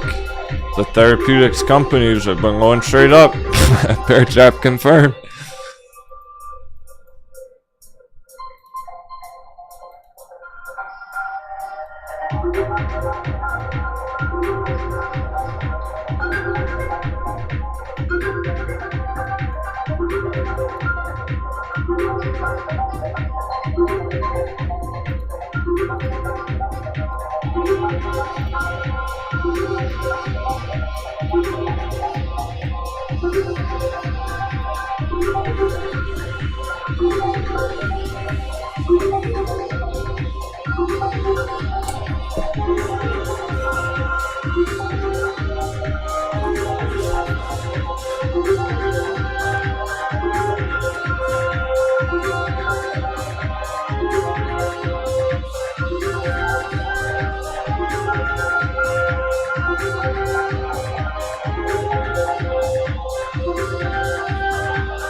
And Swift Mischief already green on TAO. Attaboy.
Cat is freaking out. Jumping back in the church. Welcome back, churches. Surprise double digit day.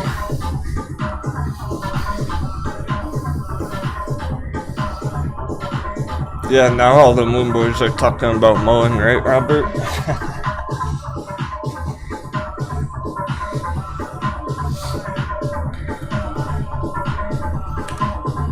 They're probably gonna FOMO in. They probably already did FOMO in. Correction.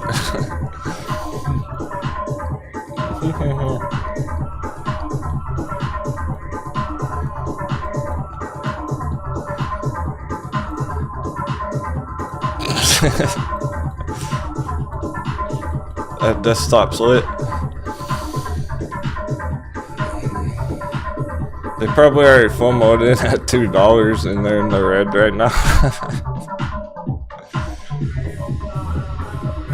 And they're probably gonna exit way too soon. They're not gonna diamond hands it the whole way to $10 long-term targets. They're not brave enough for that. There's no way they're gonna make it to $10. Even if they do. Even the coconuts who FOMO in here, and they do ride it all the way to $10, guess what? They're gonna hold it the whole way down. After that, they're not gonna cash out at 10, they're fucking moon boys. They're gonna be talking about $100 targets, $1,000 short squeeze.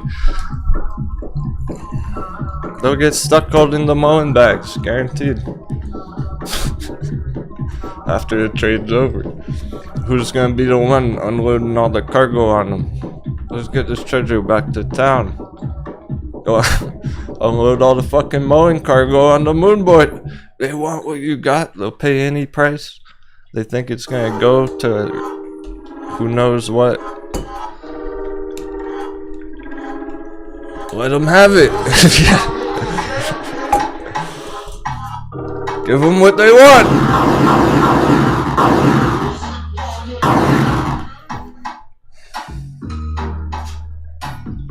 They want $10 MULN.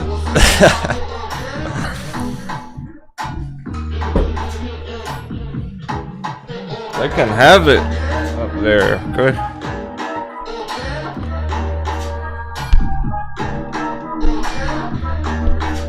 They'll probably buy it the whole way up. They'll buy it at $5, they'll buy more at $7, they'll buy even more at $10. And they'll actually end up losing money on it somehow. Okay. That's the real deal.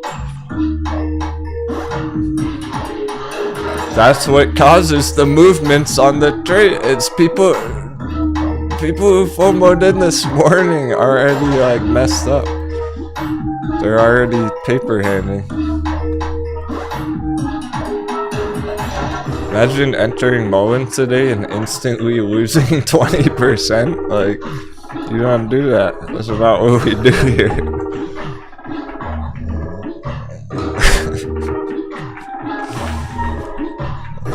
It goes down to $1.50. They just lost a lot. 35%. It's ridiculous. That's what causes the movements.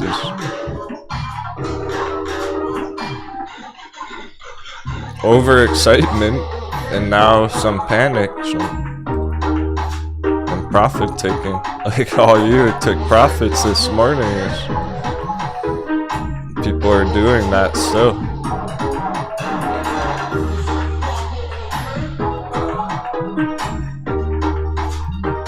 $150 stop punt.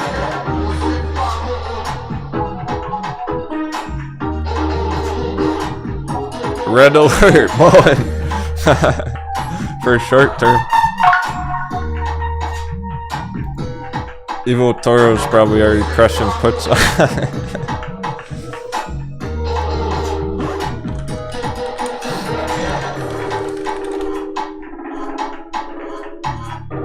I'll pull up the Twitch chat just in case. I'll pull up the. If anyone wants to watch it, really.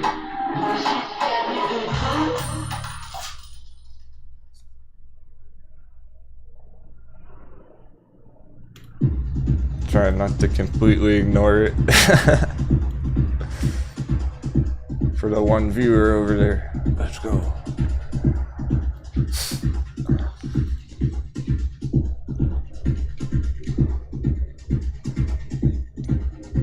Hold in the double digits. Spend enough time, we better check on dollar S&P.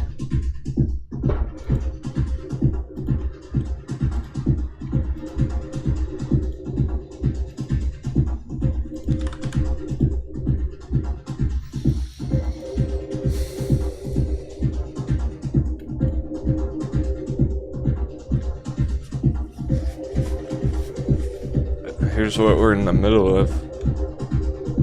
One last push up to the ultimate resistance on dollar.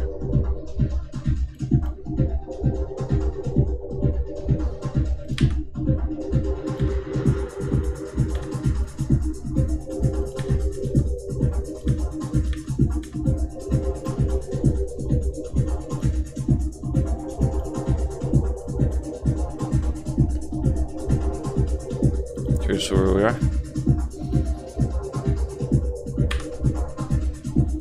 Anything that happens this week is kind of short-term action on a long-term chart. Hey George, I have an alert on Virgin Galactic in case we do drop below 7. Otherwise, it already stop hunted at 690. There's no reason to do it again.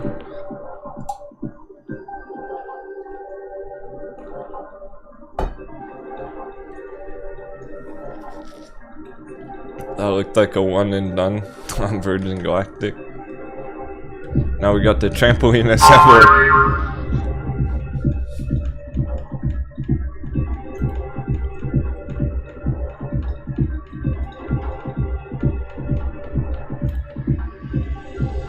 Bit of a dollar dippy, or nah. I call it dippy when it's not a big one. It's just a small cute one.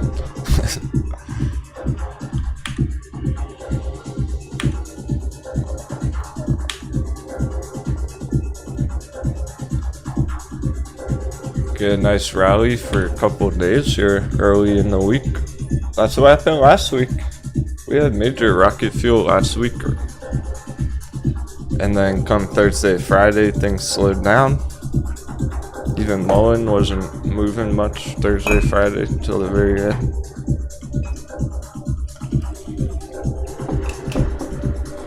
Anytime we get a dollar dip whatsoever. It helps the charts go up.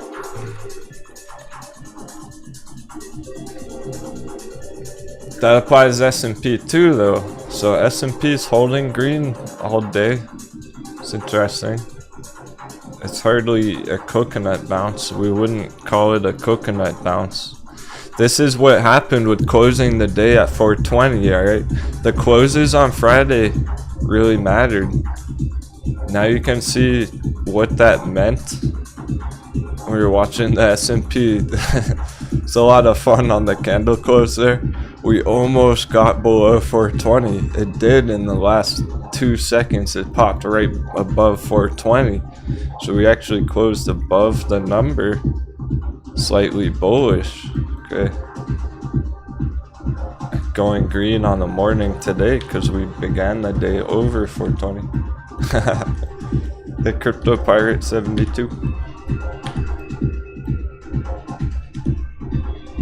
It didn't make it very far off that bounce. So it's hardly a coconut bounce. It's not a coconut bounce going way the fuck up here all week.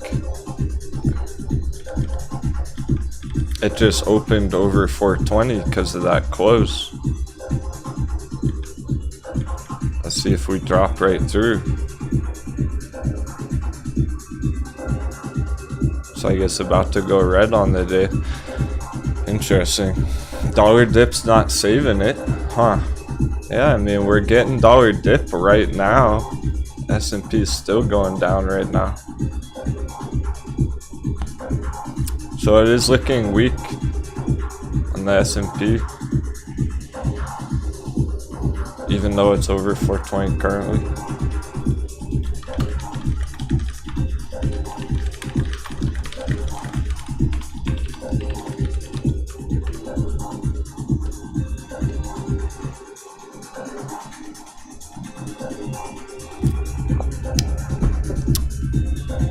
Now there's just like the AMC GME weekly close on Friday, because AMC dropped below 15 on Friday, opened the day below 15 and it's stuck under 15. Remember that we're officially stuck under 15 now. Really up here.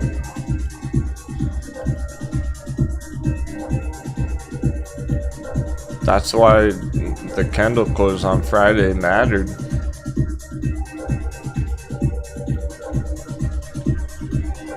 If it had closed over 15 Friday afternoon, it would probably be over 15 right now still.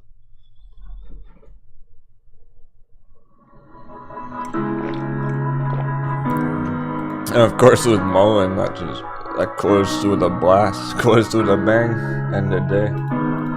Started the day with a bang.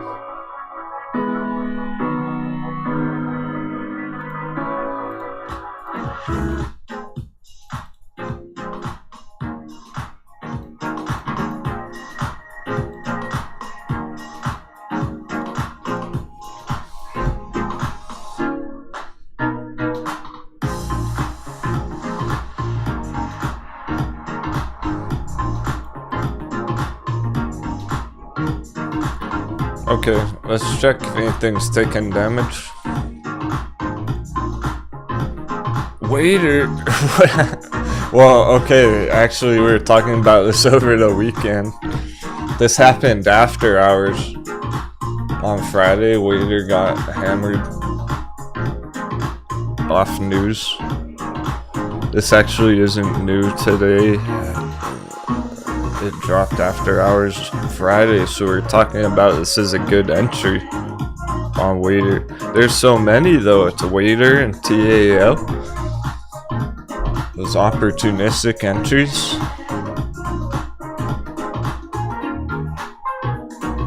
Percentage, okay.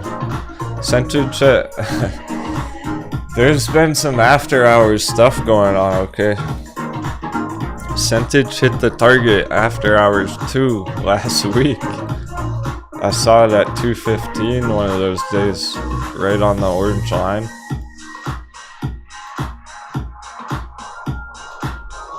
It already hit that number, so it's come down a lot, sold off a lot from that target nonetheless. for the long term. Good to go. So these are just opportunistic entries. Alright, Hoth, we're gonna look at that one. Same thing. Back down at the bottom. Just didn't bounce there, so that red candle in the morning, we're looking at these big red candles this morning as good entry opportunities.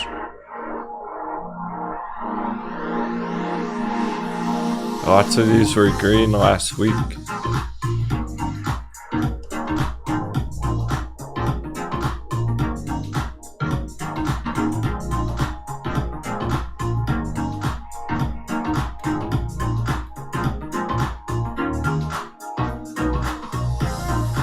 For the bears, not much. Darn. Well, here we go. Let's see how the trend's developing here. Stuck under resistance, so that's good. That does look like we're getting another rejection here from 100. Nutrient. It's not much yet, it's just developing in our favor. So far so good. AA, yeah, these ones, this is where the action's happening right now. I put them in the weekend video too, because these are the ones that are primed and ready to drop. AA, NTR. They're actively developing, but looking pretty lit. It's pretty lit. Might drop hard this week, just go straight down. We got all the signals we're looking for, early in the process still. From the all-time high, this one has come down 20%. So this one's getting good on Alcoa, Nutrient. We're about to drop. Salto.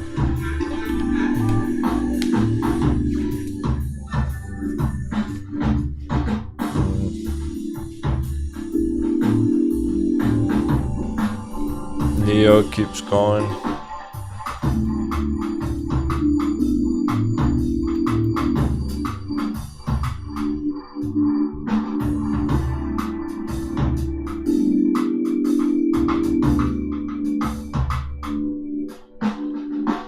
It's surprising they're even holding up this long. Okay, it's time for these to crash.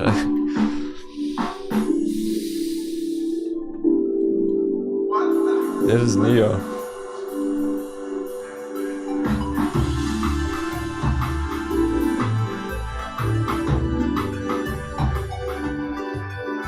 Tesla. Under 800. So these, it's happening, it's just nothing major yet. 777 Tesla! Oh fuck, we better get some sevens in the chat! There it is! We're headed in the right direction! Wendo! Oh.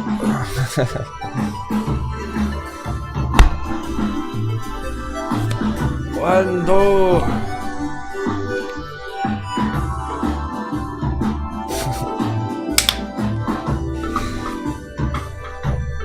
Seeing something green in the spyglass.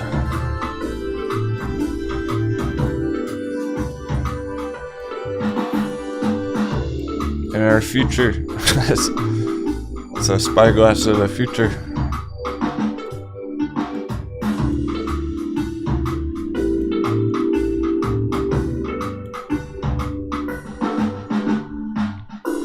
I'll call it a development. It's a development nonetheless, even if it's not super major. I'd like to see more by the end of the week. I want to see Hershey's drop under 200 this week.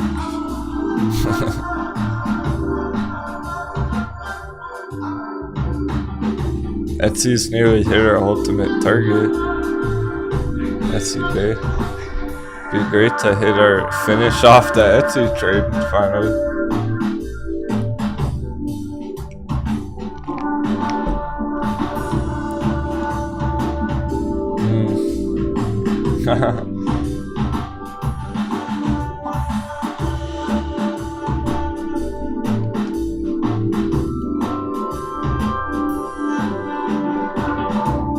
That's awesome, Crypto Pirate. I love that. You're JBake, right? Alter ego. Just confirming. Okay, cool, man. I'm even gonna save that. It's a good testimonial.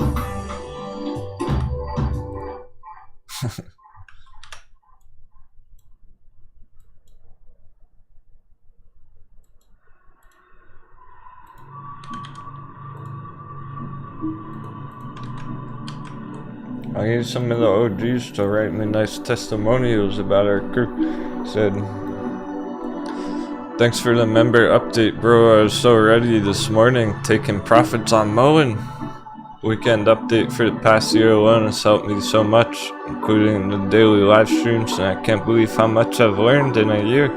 Hard to believe it's been a year already. Thanks, Sam. Ooh, Jasmine bounce? Don't get me too excited. Altcoins green as fuck. Okay, so Bitcoin's probably not moving too much because the altcoins are instead.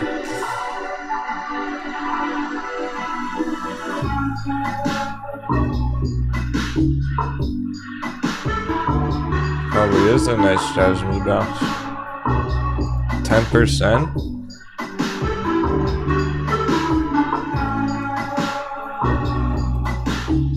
That's more than a lot of our stocks.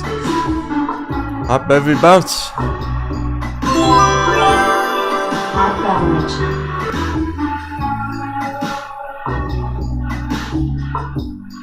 Yeah, just Revenant. Tesla, it's not too late for puts, but that's not what that trade's about on Tesla. We're trying to catch a hot bevy on it just like this. Look, if this is what Tesla is gonna do for the next few months.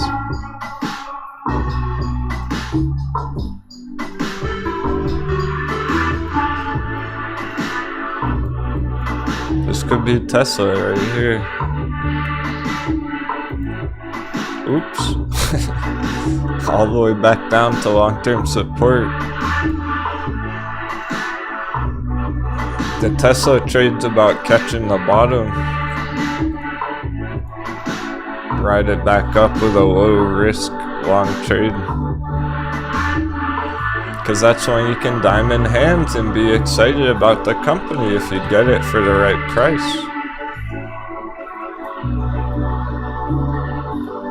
If you get it at $200 and then we have a nice rally after the market crash, go right back to 2000, and you just made 10x off Tesla.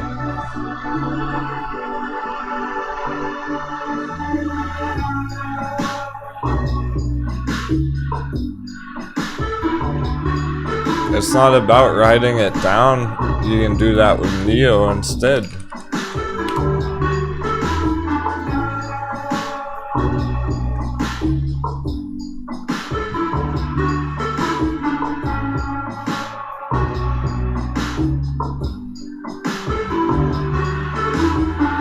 We're about the same entries as before, as last week on the altcoins, except for Jasmine.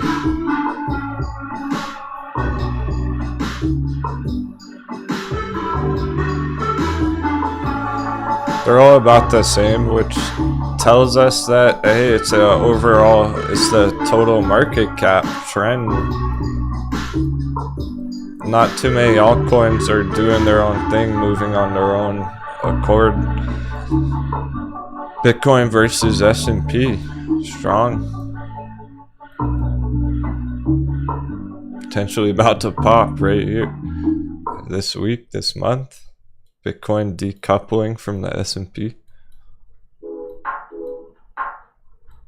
Going up while the market's going down, hedging against everything, or just simply maintaining its current value levels while the S&P goes down. Either way, this chart would go up, Bitcoin versus.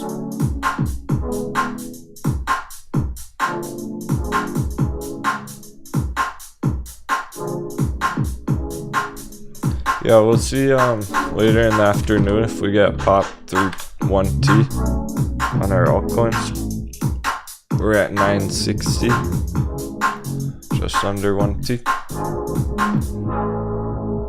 In the range that we've been in for a while. That's why the altcoins aren't moving too much. We're in this range.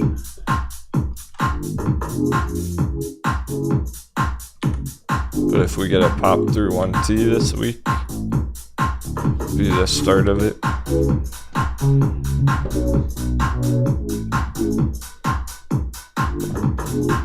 So all the altcoins are just going range bound at their entry levels,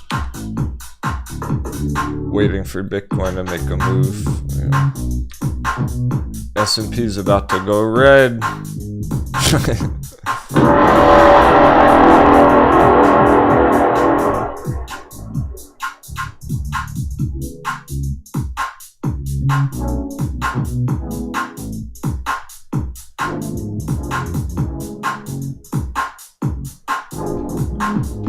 So truly, it's a VXX kind of a day. Hopefully we get a $30 pop through VXX early this week. That's what's on the table right now. Our next VXX target.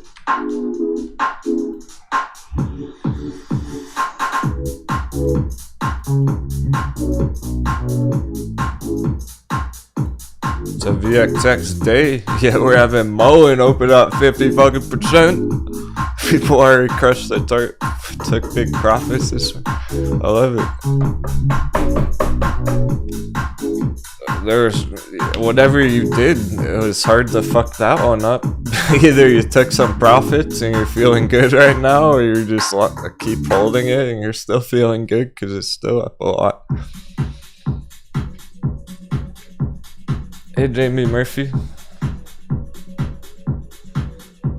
Shouting out the OGs. Cheers, I saw you pop in last week. After the show ended, of course. But did you say you were taking a trading break for a while there? Just getting back into it?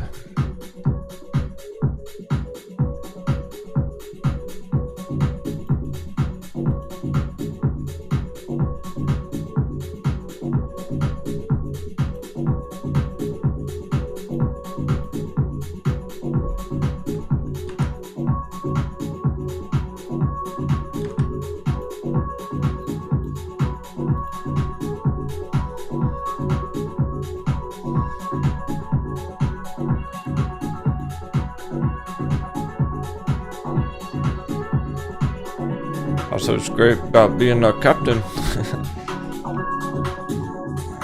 Get to learn all you by name. I remember you from last year and everything. Well, if I haven't seen your name in 6 months, I'll remember it.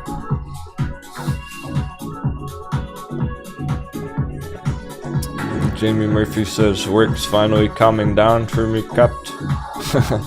Had to relocate for work, working crazy hours. Yeah, you just said work and crazy like 6 times in the same sentence. Denwo Cybersecurity Scarly Cat Quick Dirty IRNT and AVC G4 Crew. I think I know who that was from.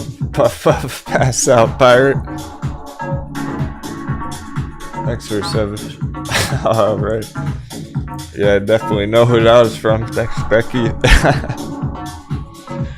Just talking to her about cybersecurity last night. Alright, yeah, we gotta check that chart. I was gonna check a chart for her. We'll do that. Slowly getting back into trading. Still love checking in on the live stream when you can. Awesome.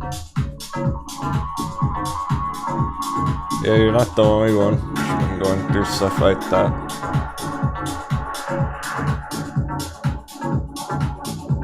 It's a good time to be getting back in. Really, you'll have no idea if you. Holy fuck! All right, now there's another special shout.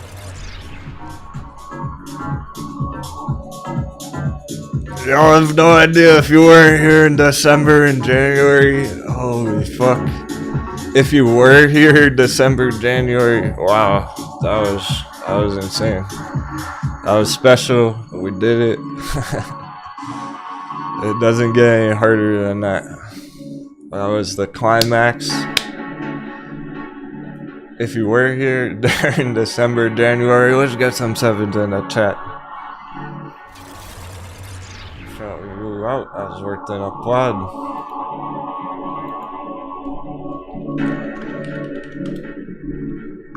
$777. Hey, you made it. You didn't fall overboard in December, January, and that's all that matters right now. That means you can do this. We're almost through it.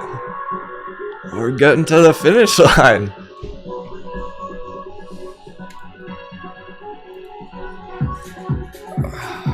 That was the point, the breaking point, where it was literally, I remember literally saying that, like, yo, it's fucking make it or break it point. Like, you're either gonna crack or succeed. 777. Nice, sexy with Toro. There he is.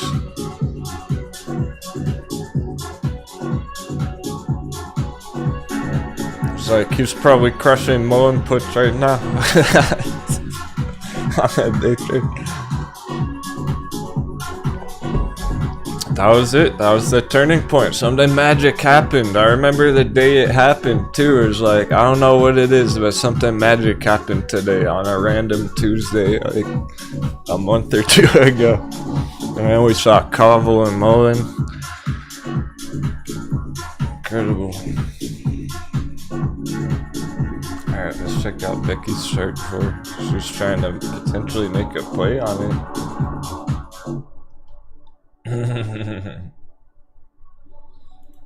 Oh, yeah, well, American Cloud. All-time low right now still. We're looking at this as an entry down here.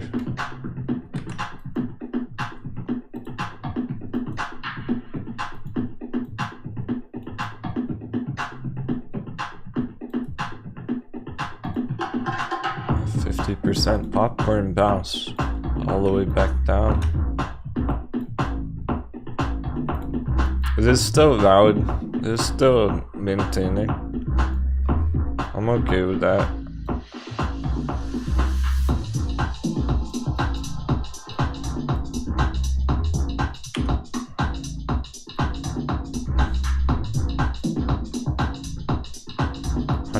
%, next short-term target. Yeah, it's pretty much a pirate wedge. I like that target better. I like the $7 target a lot more. 10x, 70 cents, $7. So note how there's no volume till right here. No volume candles below.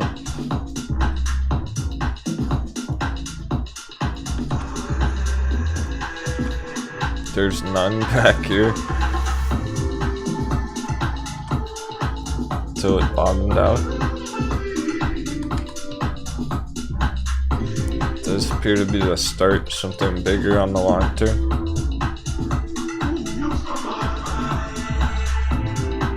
It's one of those ones you'd have to be patient on though.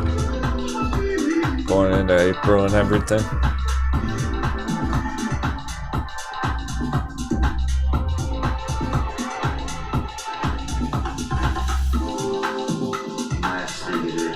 It might be the best entry we get on. I mean, hot Beppy galore. How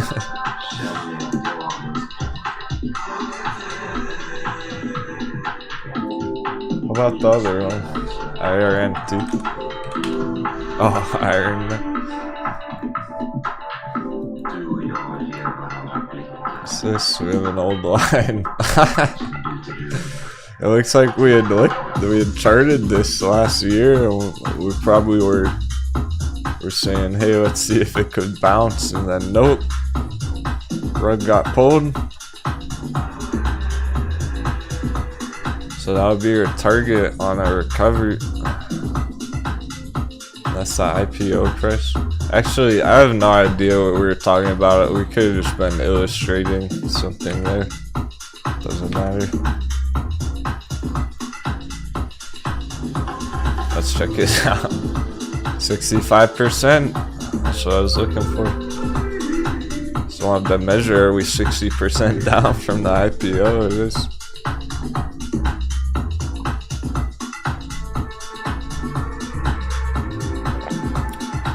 All-time low bounce 257.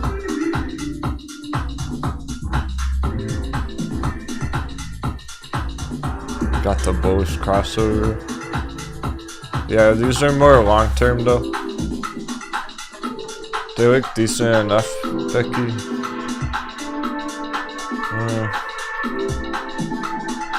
On the short term, you could probably catch this lower right now. If you wait a bit longer to enter this one.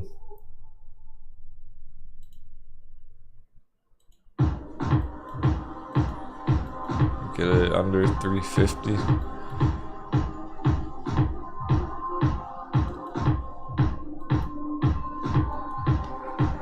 They're definitely long-term charts though. Where you'd have to be ready to commit to those ones. Also, I'm not too excited about those IPOs last year. Like this. Being that it's only a 65% hot baby. Wouldn't it be a lot more exciting if you could buy Iron Net at a 95% hot baby? Well, let's measure it from the top. There's a lot more from the top. If you want to look at it that way, I suppose. It's not quite as exciting as our other hot babies.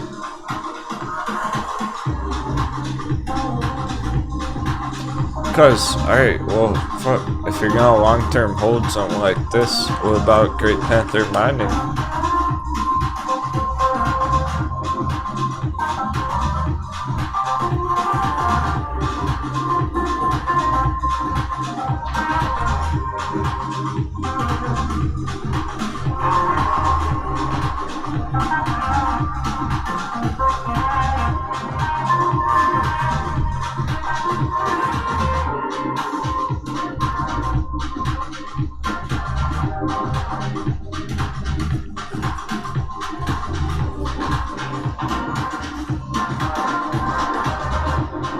ACB, MULN's fired.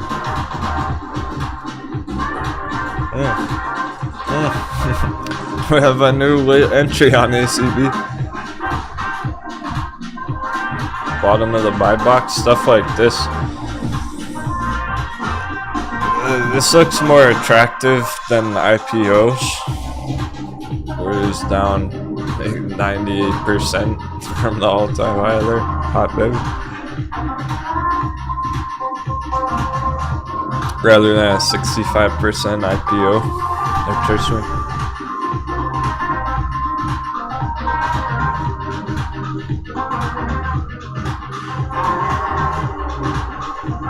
Of course, if you're excited about the fundamentals of the company, that could influence your decision.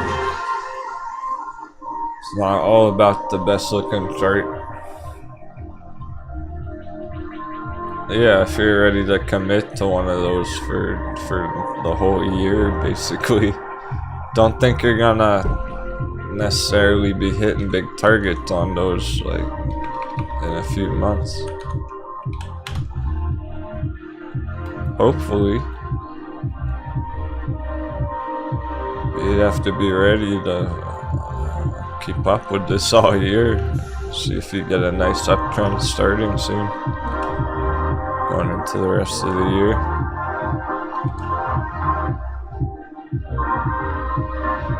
It's not like MULN where you can get in, well, last week and crush it real big instantly. It's not very active right now. Some of these are just kind of stagnant, still developing, and that's a-okay. That's totally fine. I just expect them to take another month or two to really get started. Whereas MULN's going insane all week.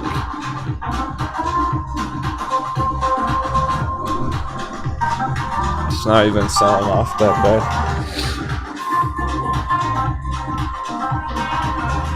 So there are these active ones right now, these very active movers. If you're trying to get swings, here they are, really. Those ones from last week, a lot of good choices from last week that are down on the morning. They might be red right now.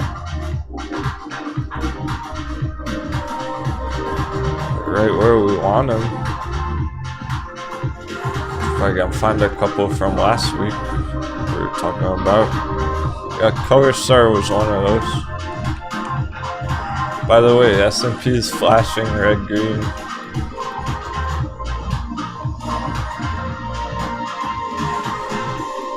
So Color Star here. Excellent choice. It's just red on the morning. Right here. So Friday afternoon, big pop. Monday morning, small sell-off. It's right where we want it. Looks like it's about to go huge. It's not anything to worry about if it's red on the morning. Unless it's a bigger trend development, which it is very important, like on GameStop and AMC, because they're officially stuck under resistance now. GameStop, now it's officially stuck under 100. It's hard for it to get back above 100. Going down pretty quick. That actually does matter being red right now, because it's fell below the fucking support level. Put it simply, I mean, if it's red on the morning, but it's just like right back where we were last week, right back at the all-time low or the support level or something, I'm not too worried about it. Virgin Galactic is just under 7. Another quick stop on it. It's as long as Virgin Galactic's chilling in this buy box, it's all good. If Virgin Galactic gets stuck under this buy box, it's a problem. And then we'll see. And that's not the bottom. Right now, it's fine.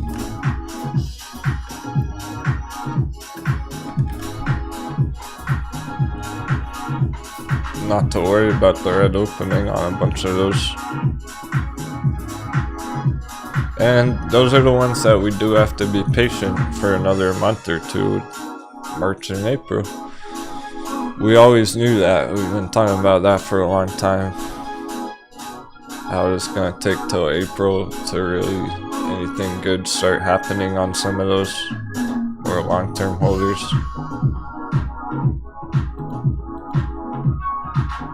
The fun part is every day they're popping and you never know which one might be next, really. So they're not all gonna start mooning in April all of a sudden at once. It's gonna be like every day going up to April, a different one starts bouncing huge.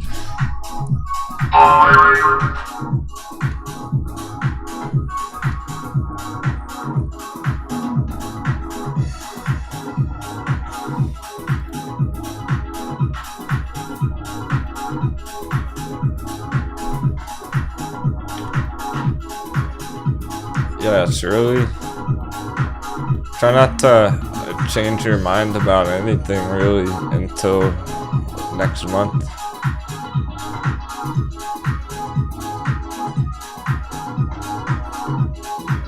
What the S&P doing, Wish?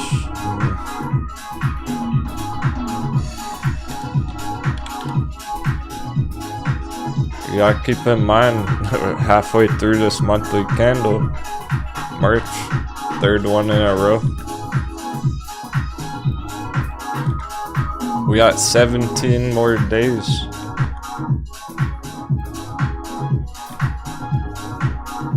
SP is officially red.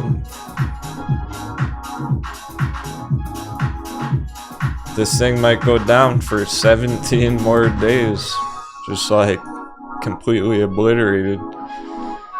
Get ready for that. It's gonna be wild.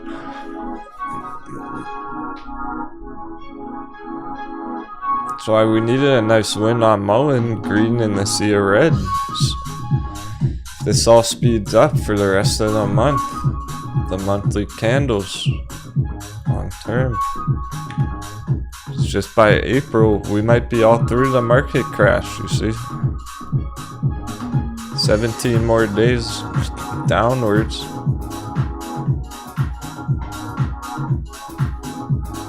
Way the fuck down there already. That's how quick the crash could happen, and then it's over and everything's bullish again. AMC, GameStop, crypto, even maybe Tesla. Like,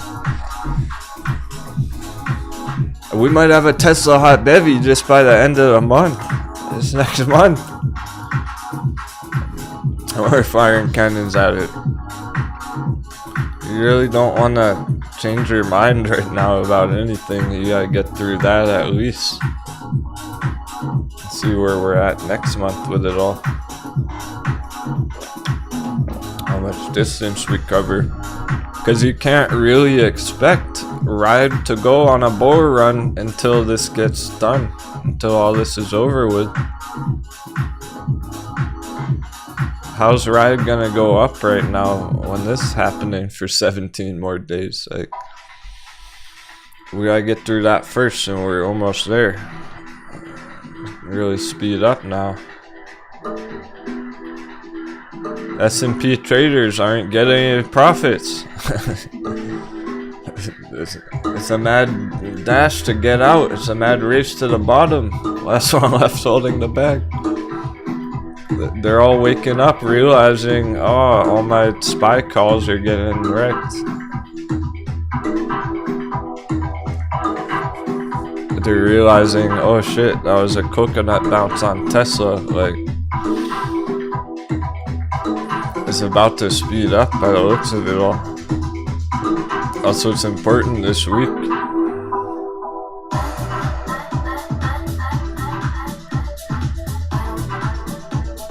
Monthly candle on Tesla. 1, 2, 3, 4, 5 in a row. 5 months of down on Tesla. When the Tesla Moon Boys aren't seeing any green for 5 months straight, they're starting to realize what's happening.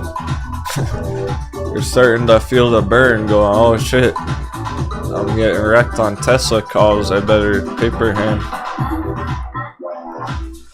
And then they FOMO into MULN.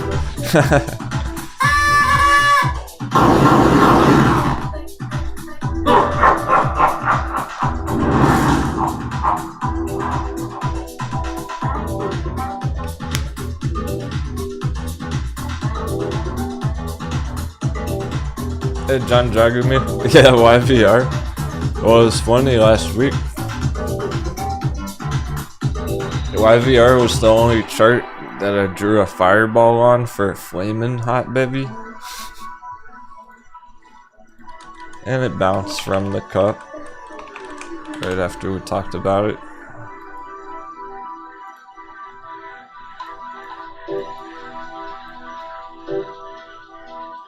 We had a flaming hot bevy on the chart from last year.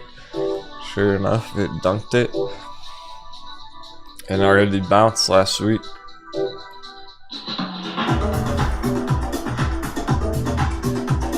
I did clean up the chart. It's a clean version though.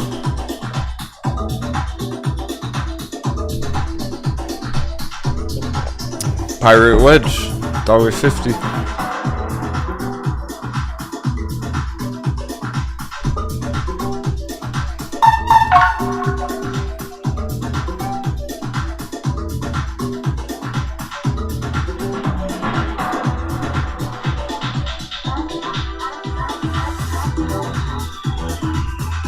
Nice. Yeah, nice of it. DXX, babe, coming through. Looks like we're going over 30 this week. Damn it, finally. That felt like ages.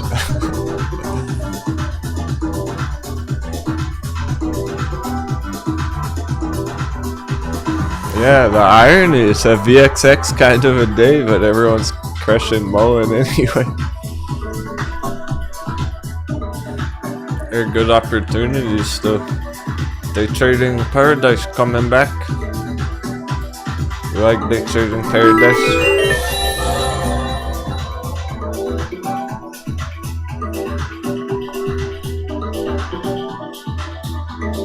27.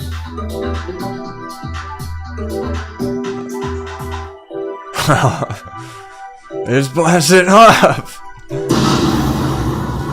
There's further confluence with the S&P. This going up, but straight up tells us, hey, the S&P might be about to drop. And we're already getting that, breaking under 420. Elliottician goes, wait, am I watching last month's show?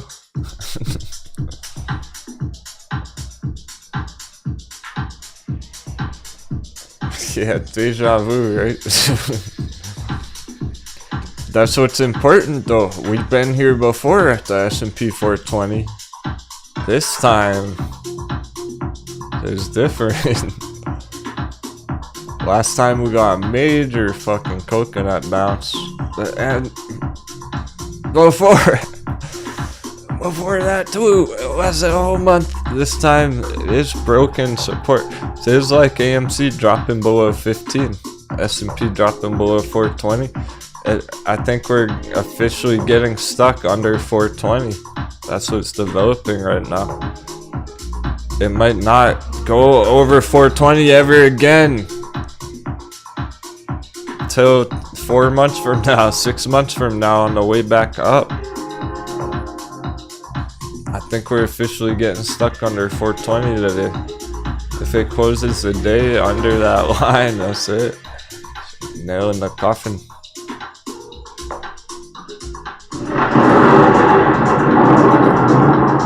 We didn't really seal the deal with the Friday close because it closed over on Friday. That can happen today.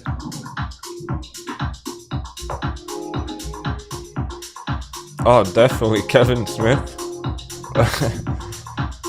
Hey man, have you must have been on a trading break too. I think he had said that before. Denwo officially becoming bearish on S&P. Arg. I've been bearish on S&P for like 6 months.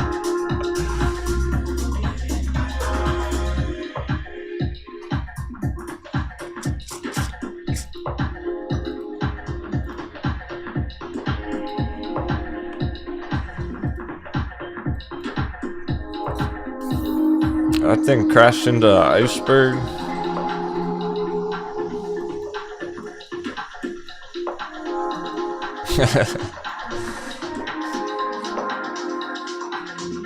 Yeah, I got you. I'm just teasing you, Kevin.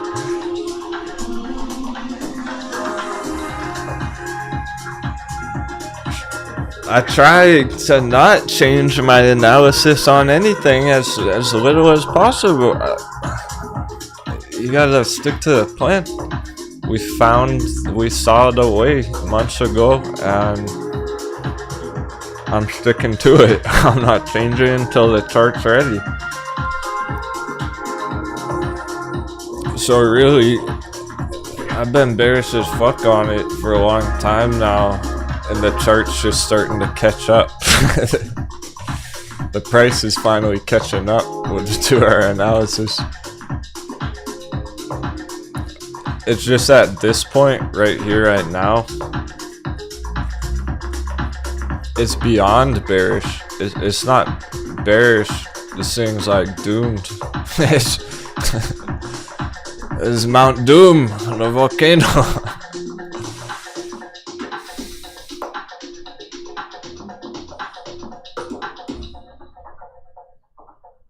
That's what's really going on. Is I can't even sugarcoat it. I got nothing good to say about this chart.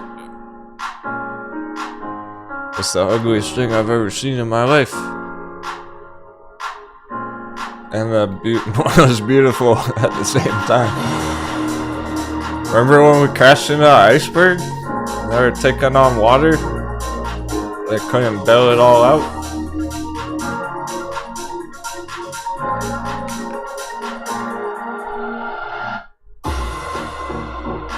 It really has been going down since then.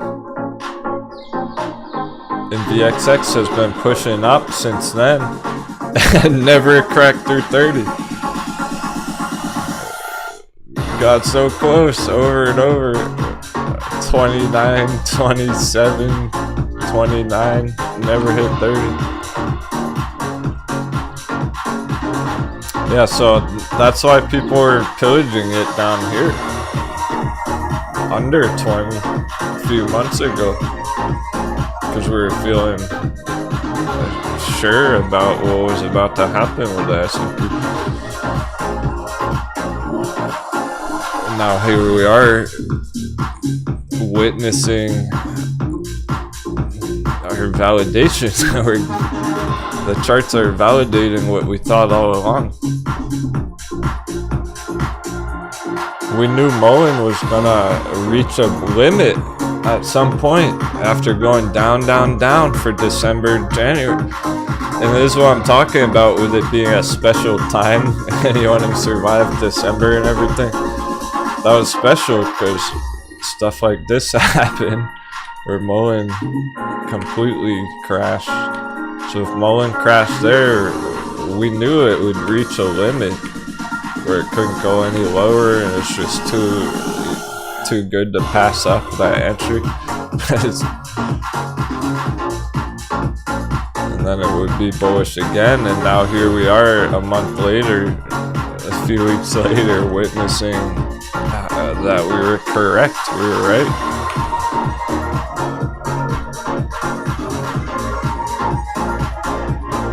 The most powerful thing in trading and charting, technical analysis in general, the accuracy, right? But how do you be accurate is more knowing that things are on track.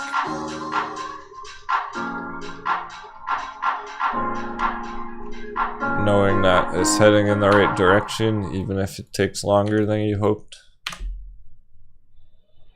Oh, hey, Shamus, thanks for asking, man. Well, the Discord... Shout out to the crew on Discord. Shamas asks, is it free to join Discord? Never used the app before. Well, actually, that's how we support the live show. Thanks to our awesome community on Discord. They support what we do here every day. Otherwise, it wouldn't be worth my time. I couldn't do this all day, every day. It wouldn't be worthwhile. I would just be trading my own day trades all day instead. So that's how the YouTube show is free from the Discord, you see. Thanks for asking. Thanks for your interest. Shama, it's for you. Congrats. I'll send you a free month trial. You can come check it out, man. Just send me an email if you like it. Or then welcome to join us long term.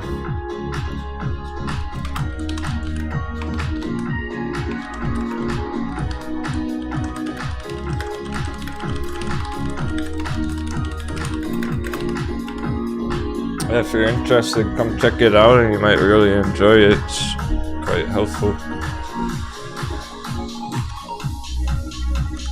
I saw a lot of crews ready to crush it first thing in the morning. They're taking MULN profits because we talked about it all weekend long out here on our website. That's what it's all about. It's all the awesome conversation we have in the chat 24/7. Plus the weekend update videos every single weekend. Make sure you watch that one from yesterday if you haven't seen it yet.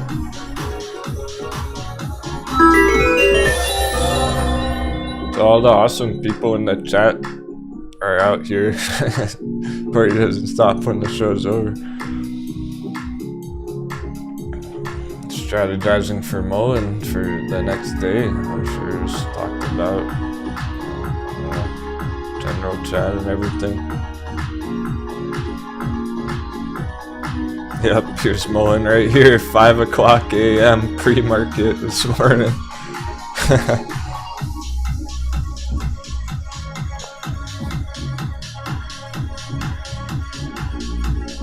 Yeah, everyone was talking about their trades early this morning at 4:30 a.m.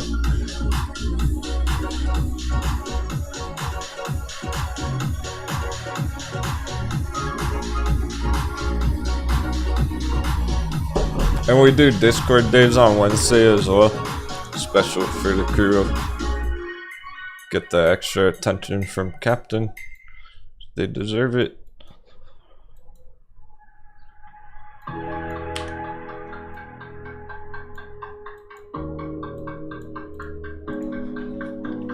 It's more mellow on Discord, right? It's less about the show, the live show.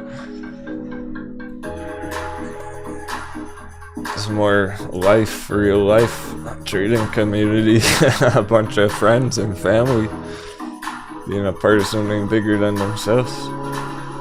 Hey Darren Red.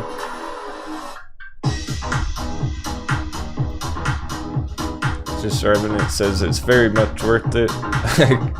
Kevin's already on Discord, so he can't join twice. He said it's very key. The weekend updates.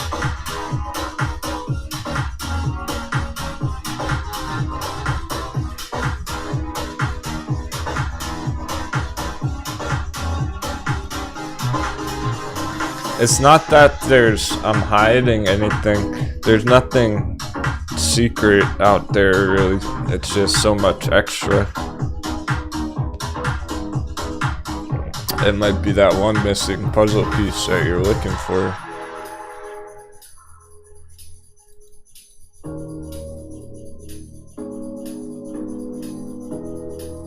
It's not like I'm hiding the MULN trade from the YouTube.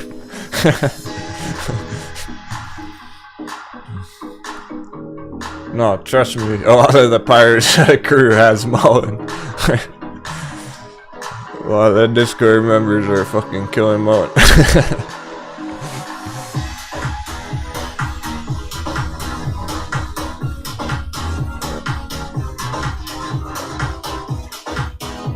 I dropped a fire for everybody for free on YouTube. That's the whole, that's the cycle of life, cycle of profits. No commercials, no BS.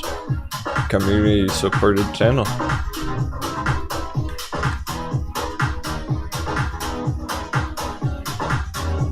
The better everyone else is doing, the more successful our team is. So I have all the incentives to help everyone as much as possible.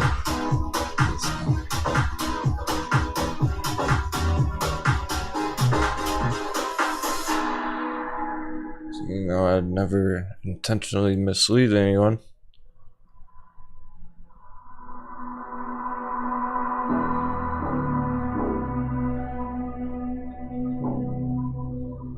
You gotta let me know though, y'all definitely have to let me know frequently. Like look, if you're holding half your portfolio in something, in Virgin Galactic or Lucid, and you're worried about it, you gotta ask about it. If I was holding something heavy and I wasn't sure about it, I'd be asking about it every day in the chat. Like, I might not know what the fuck you're holding. If you told me a few months ago, I probably forgot. Like, I don't know what everyone's trading.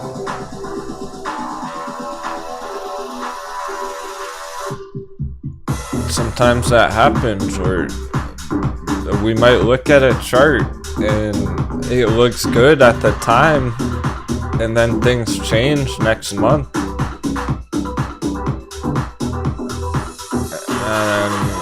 And then somebody will be like, oh, well, Denwo didn't tell me that it changed or something. It's like, well, I didn't know you were still holding it.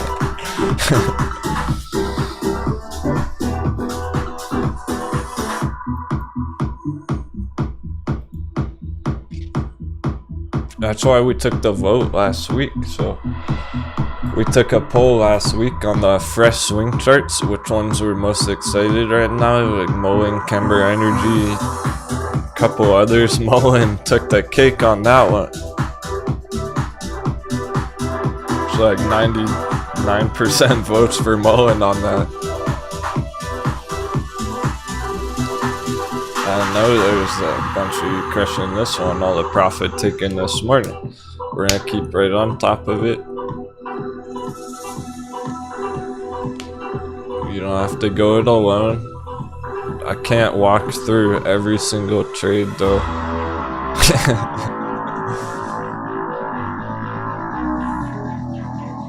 If I have a better idea what everyone's trading, that helps me know what to be more actively charting throughout the week.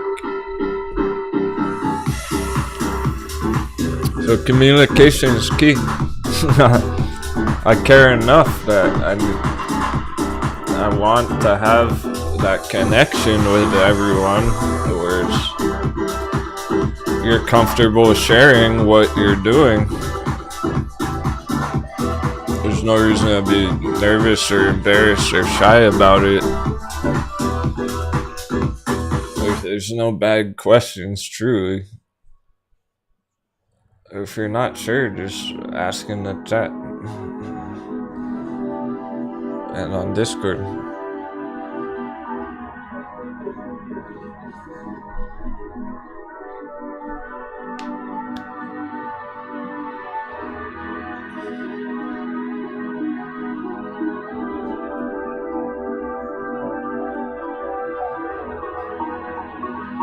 Needed a nice big win on MULN like this because there are so many traders in it. It's leveling up the whole community.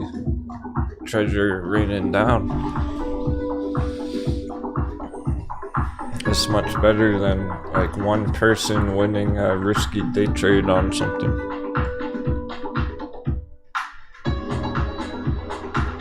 We want to kind of refine and focus on the big wins that we can get for everybody. All the VXX holders, make sure we get a good one out of that. If there's one person in Macy's, I don't know. Sorry, but we're not gonna chart Macy's that much. Sorry to the one person holding Macy's. Or Ding Dong or something. The reason AMC was such an epic victory was because we all won the trade. Everyone who's here right now probably, I mean, the people who took losses on AMC got shaken out of the markets months ago.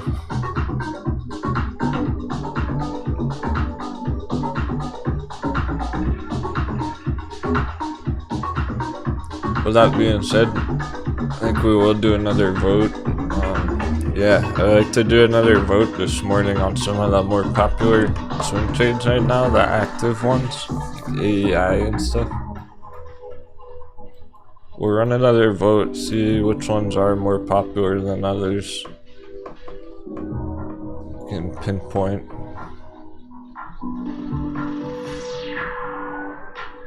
For now, we're in bearish lunch hour. I'm gonna need a coffee refill. Stay tuned, I got a few pictures of MULN that I want to show you that look really cool. Happy trading. We'll be back there in a few minutes.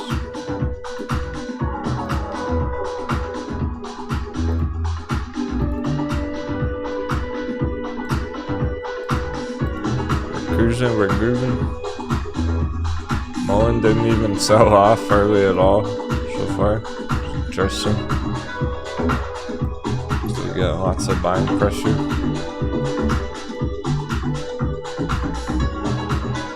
Yeah, Vitaly, I'm always open to suggestions on Discord. Scalping chat, that's pretty much what the live chat is on YouTube, right?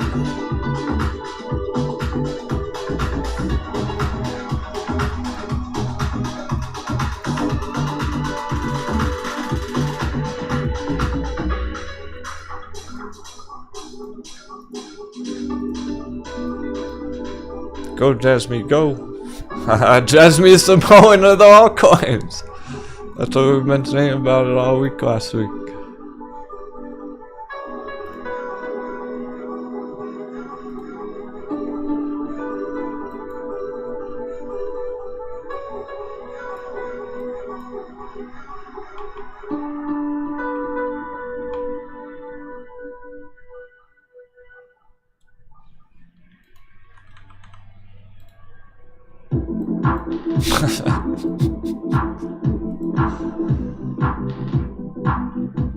VXX chart, look how many times we were ready to hit targets. Every time I wrote VXX on the chart, it was getting close to something big happening.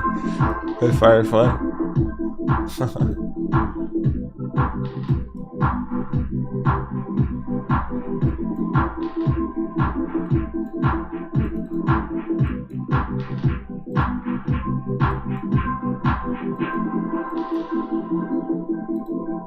VXX day, MULN's pumping anyway. Let the FOMO begin.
It's on.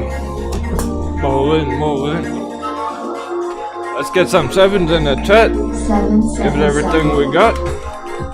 Tribute to the trading gods. 777.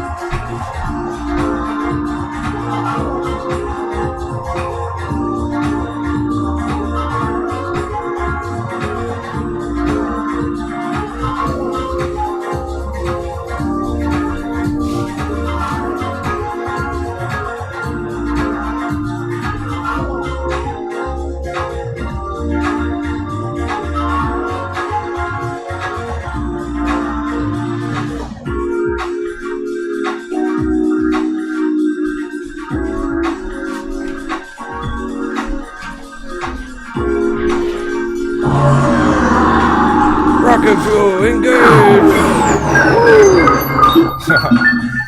Welcome back, my friends. Yo, the stars are alive. We got the bullish mouse. We got the weekend FOMO pump. Lawn boys out there. Lawn boy's gonna get home from work tonight and FOMO in.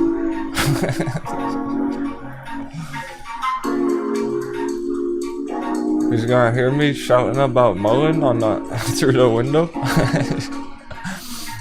He's gonna get home and pay $250 for it. Hey, Pam the trader, perfect timing. You ready to make some money? I know she's crushing MULN.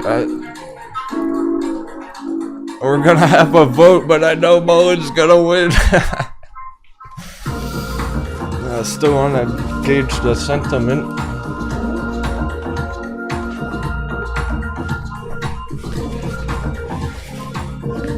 Is that all the paper handing they got? That was pathetic.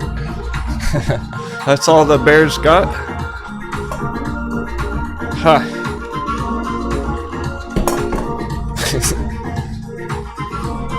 We eat moves like that for breakfast.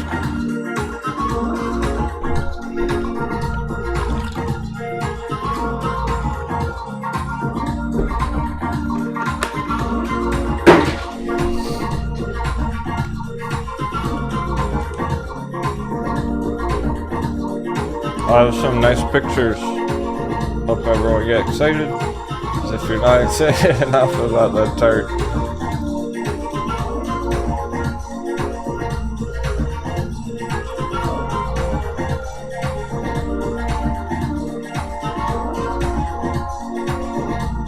Just like we did with Elliottician. CCIV big.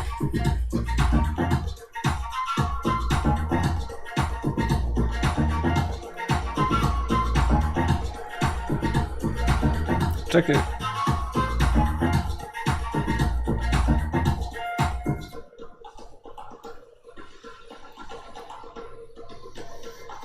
Nice interior. Spacious back seat. Some cup holders even for your moon juice.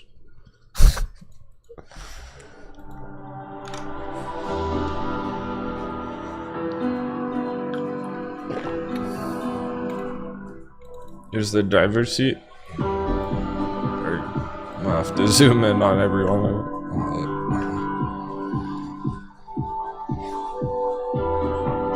Fancy. Sunroof thing. You see through the roof. You're gonna see the stars. Here's the exterior.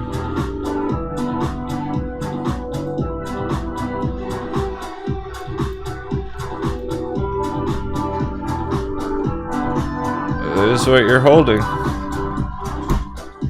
This is why it's going straight up from undervalued price.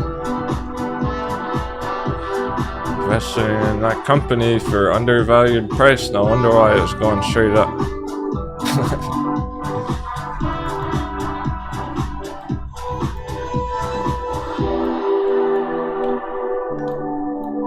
No one even knows about it. In the retail space.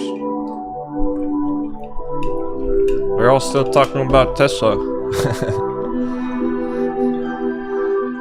Tesla is so 2020. 2022.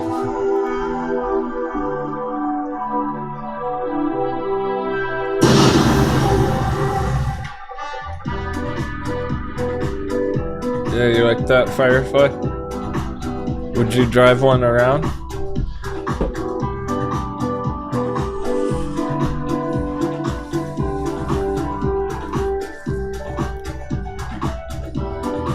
I'm sure it'll generate lots of conversation if they're affordable.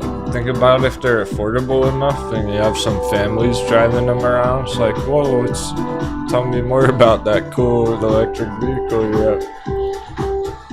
They can't afford a Tesla. Your hazy thinks it's ugly. Yeah, it's not really my taste, but it looks nice enough. I like this. I do like Lucid Motors more.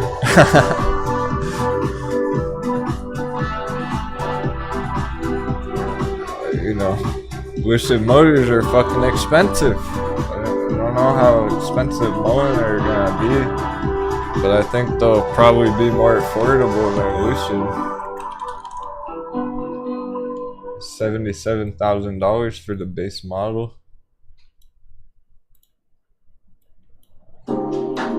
Starting from $77,400. Very nice vehicle, but it's expensive. It's top line. I think the MULNs will be cheaper than that. More commonplace. More of a family vehicle, whereas Lucid's more luxury.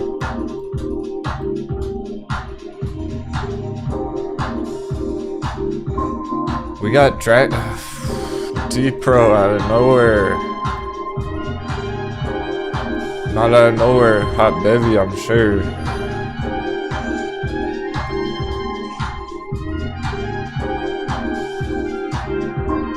%17% though, all of a sudden. We gotta find our chart.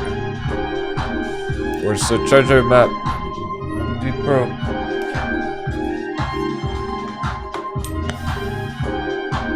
Oh, here's the, we got the map right here. There it is. Skull Island.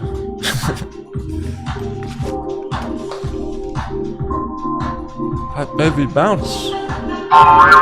We got the trampolines on the deck this morning.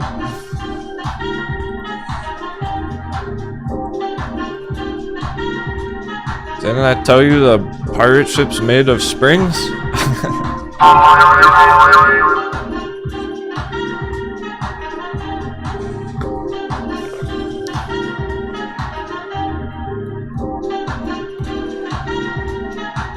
D-Pro. Not D-Noob. D-Pro. Because a noob wouldn't even be looking at this chart. And they definitely wouldn't spot that fire entry right on time. Tell you what, it's outperforming almost everything today. So I call that relevant. That could be the reversal point from the hot baby. It's putting in a bear trap under 150. So if it's able to close the day over 150, bear trap confirmed.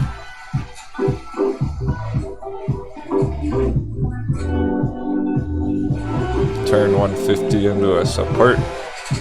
Here comes one, boy.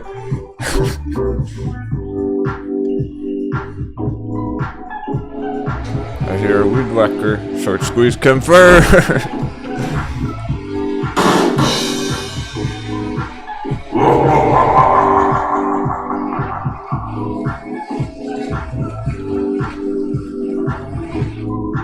It's like last year all over again, except way better this time.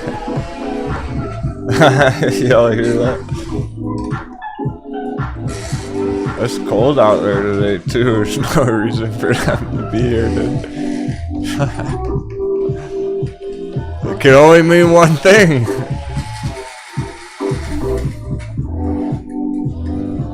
That was funny, like 3 months ago. We were joking about, you know, Lawn Boy's gonna come back, and then new pirates are like, who the fuck is Lawn Boy?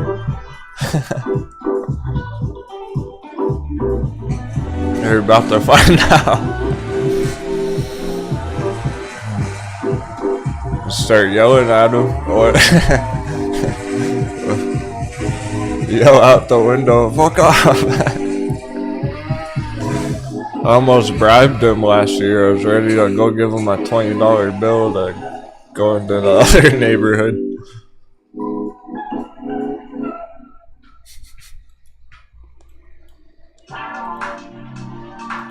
They were on the roof and everything trying to invade. Banging around the roof one time.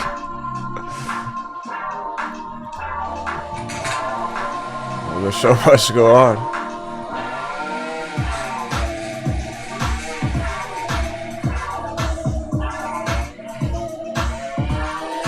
Just about to end bearish lunch hour.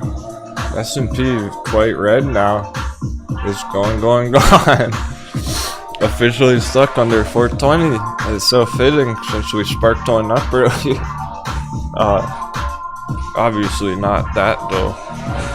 No, Captain would never do that.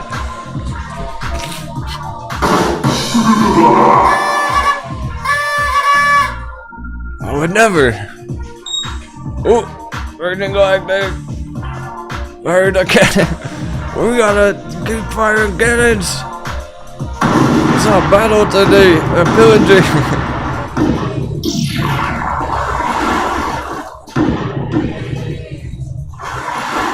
We're not gonna take it easy on them.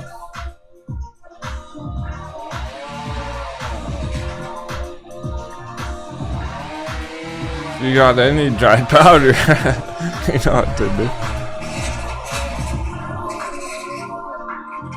Overreaction sell-off on a bunch of other stocks goes market crash.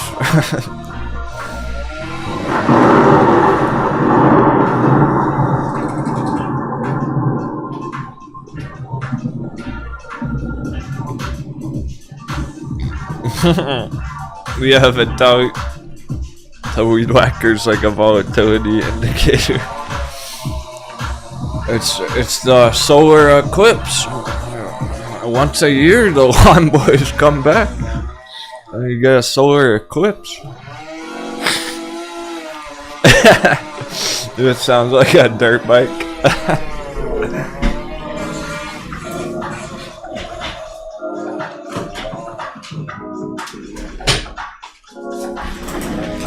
That's because there's like 20 of them out there. They come in force. You know what the lawn looks like after they're gone? It looks like they rode a fucking motorcycle all over the grass. It looks worse than when they show up.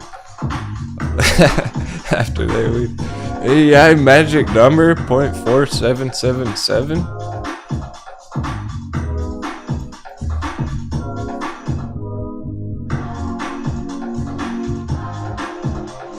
One of the few double digits in the middle of S&P straight down. My goodness, these things probably gonna finish with a bang too. Like MULN just maintaining lots of that green from this morning. Just finished strong.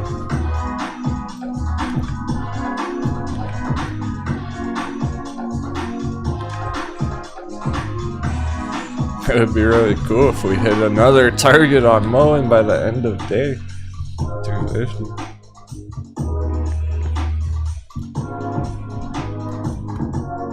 That would be 100% day. We like trippy digi days, 100% days. We're overdue for one. We didn't get one last week.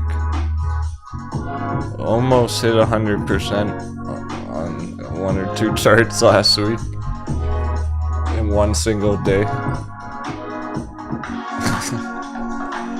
It's wild. It's all continuing from last week. Let's do a vote. Let's see what else is popular. Besides MULN. I'm sure he's gonna win the vote anyway. Let's confirm that. Oh. I killed the music. And now time for the commercial break. Yeah, right.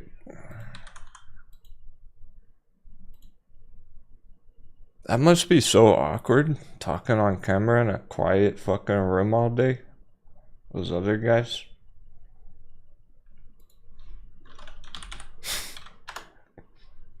I don't know how they do it. Well, I guess that's why they're not on camera all day, huh? Only stream for an hour.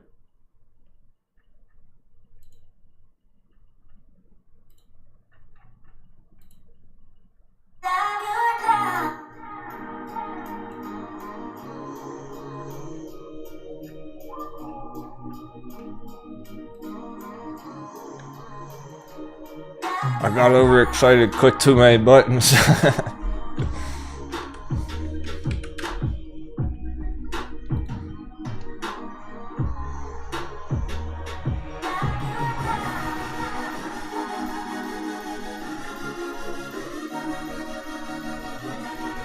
So excited, we skipped breakfast.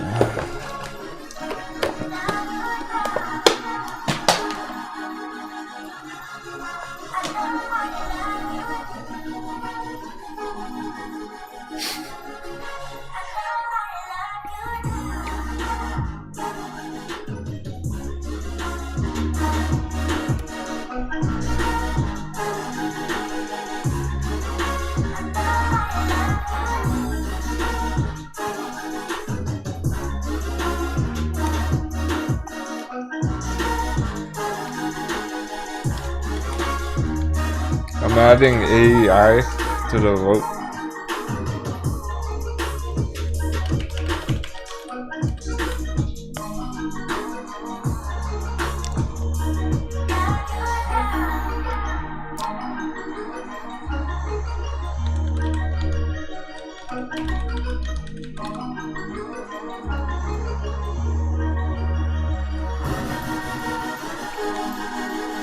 All right.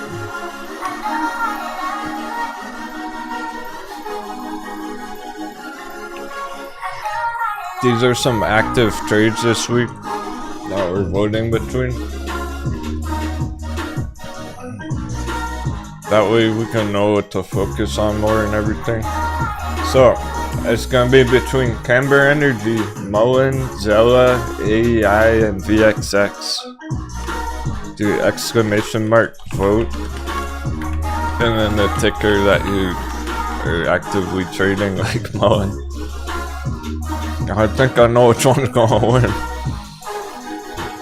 But hey, if you're excited to hit VXX targets this week, vote VXX.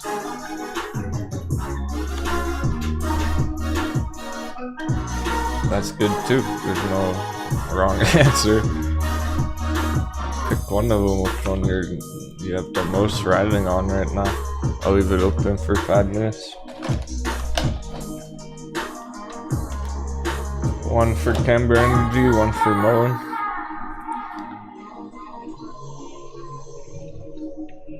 Oh, a bunch of VXX coming in. Hey Firefly, you gotta type it that other way for it to count.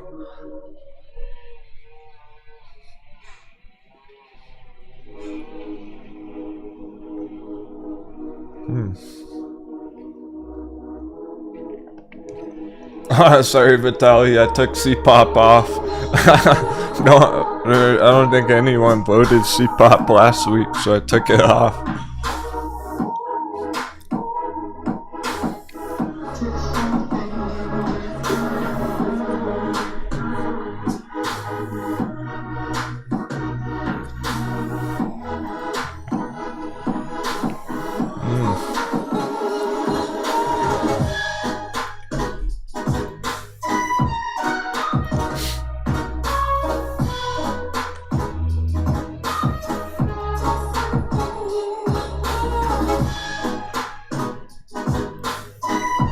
We might not get dollar dip at all.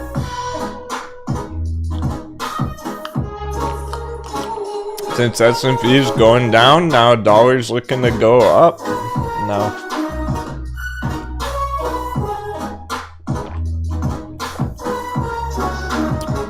That continuation.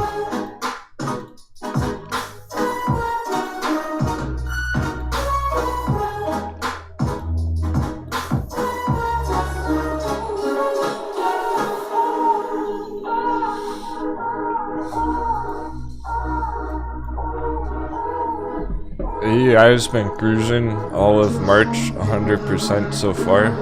Pirate went in action. It's at 50 cents, going up for $1.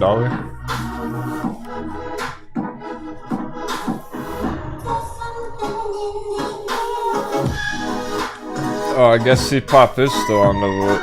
No. Oh, I took it off. Yeah, it did actually. It's just still in the name.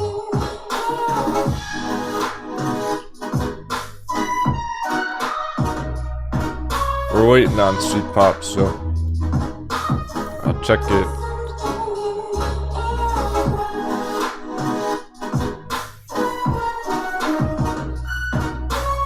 Camber Energy from the re-entry February fire.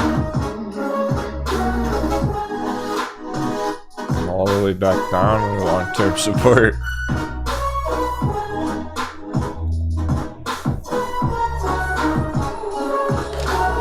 Huge since. Still a good active one.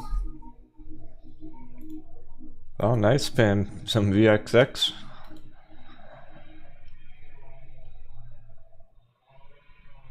Zella is similar to Camber Energy here. Had a big enough move last month. It's about halfway to the target.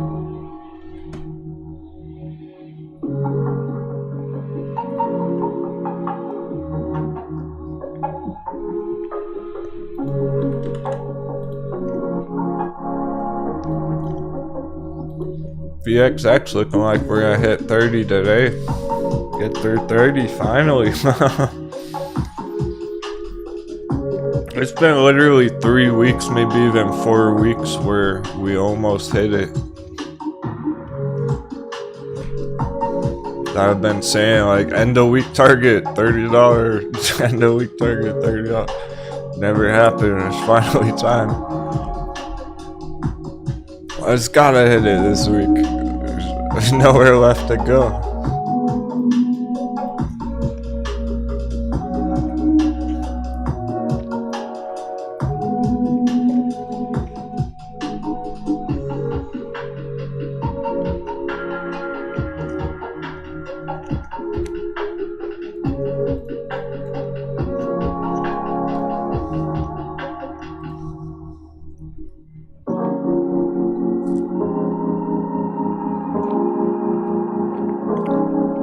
We upgraded our price target. Forget 30. 45.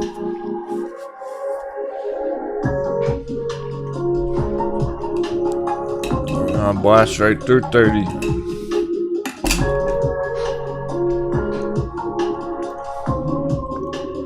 This is why it was a good thing overall in general that it was building pressure taking longer than it should have, because now we can hit an even bigger target.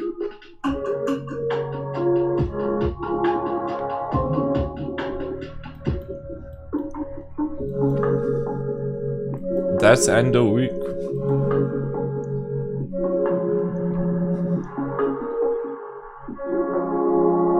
Things are speeding up.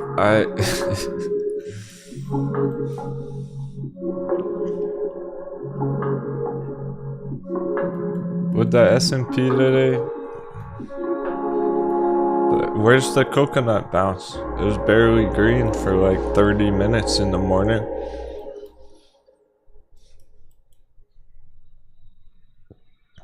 I think we're staring market crash right in the face. We might go red on this every day, the whole week long on the S&P here.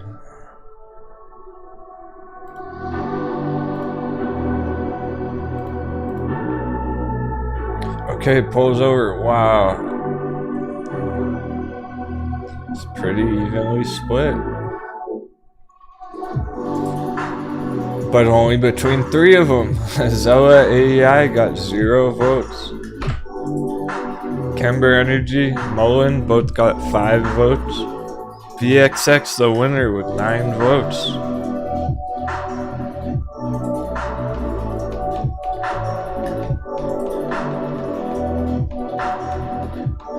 Good to know. I'm glad we ran that vote, because that's exactly what I'm talking about with S&Ps. This is why we can hit 45 VXX end of week if this keeps going all week long. Finish under 400. That'll do it. That'll send VXX.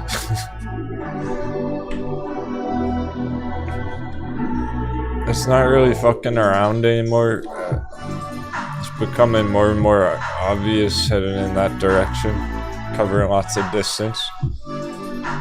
And again, it's looking officially stuck under 420 today.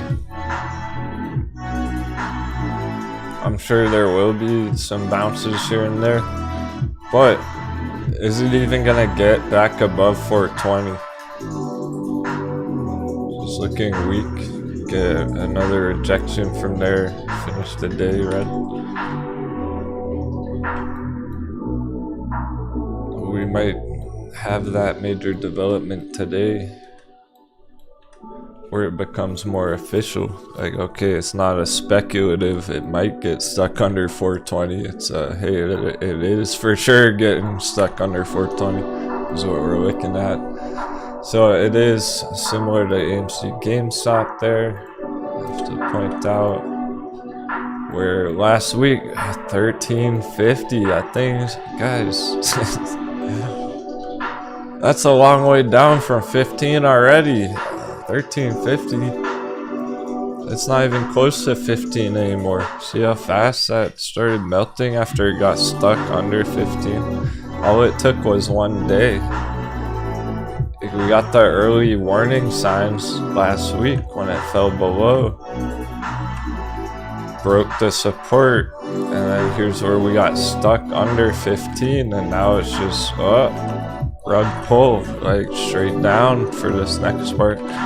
It's not gonna take long. We're probably gonna see single digits AMC end of week. Isn't that wild? 999 AMC end of week. That's how fast it's speeding up now. Getting to the conclusion. We're almost through the whole fucking market crash stuff. Some of them have a long way to go, but AMC's getting towards the end here. I think it's gonna catch people by surprise how fast it happens. Some of them are gonna take a lot longer, but even those are speeding up. I mean, the bear ones. Like Google, maybe. That shit is going straight down. I mean, how long is it really gonna take? Even Google's going straight down.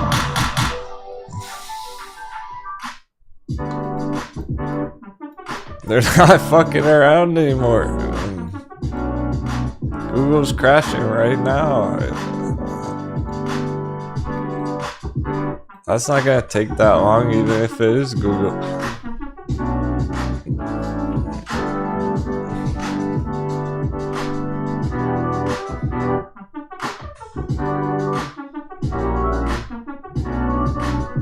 Look how fast Neo's going after it started really, when it became obvious that it was crashing.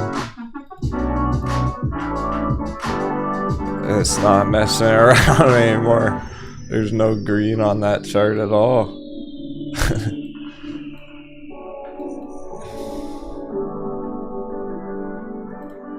It's parabolic downwards is what's about to happen on a bunch of charts.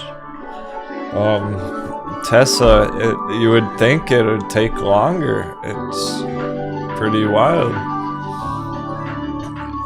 You'd think, well, hey, Tesla's gonna take some time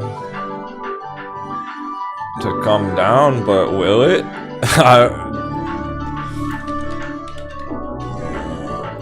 Will it really? if S&P's falling off a cliff right now. It should go down just as fast as the S&P. So if S&P's crashing all month for going into April, Tesla can be way down here in a few weeks from now. Look how fast it went up. That's how fast it can go down. You would think, well, it's Tesla. It's not gonna crash that hard. Surely it's gonna hold some support. Look how below the all-time high. Say goodbye.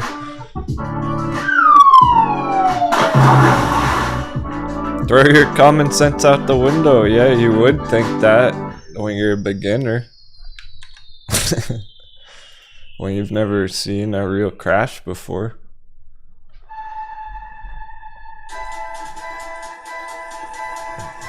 Because they can't look any uglier than that. It really... How much worse could it look? Here's the weekly fucking RSI. Straight down for a long time. Clear as day. It's not even close to the bottom.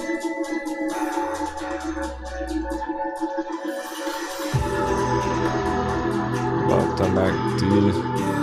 Yeah, it's breaking that halfway point we were talking about this last week, where it's only halfway. It could go to the all-time low way lower down here before it's a good entry, just like Bitcoin. Right now, it's just in the normal spot. Normality point, the old low point, all-time low. But we're talking about Tesla going all the way down on the MACD to a new all-time low, right through the midpoint, because that's exactly what Bitcoin has. Literally, I've never been this low before on the Bitcoin MACD. It went through the halfway point there.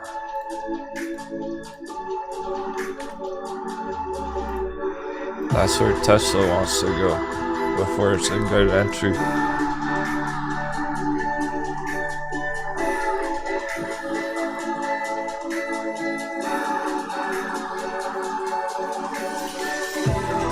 VXX cracking through, cracking the line.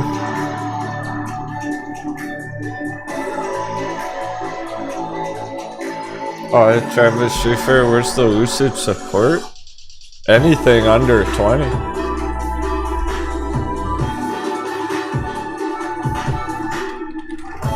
You see, we've been bouncing off our hot bevy on Lucid. More relevant on this long-term bull flag, actually. It's a big part of the equation. This long-term bull flag, we have a breakout from the blue. Breakout support retest right on the blue.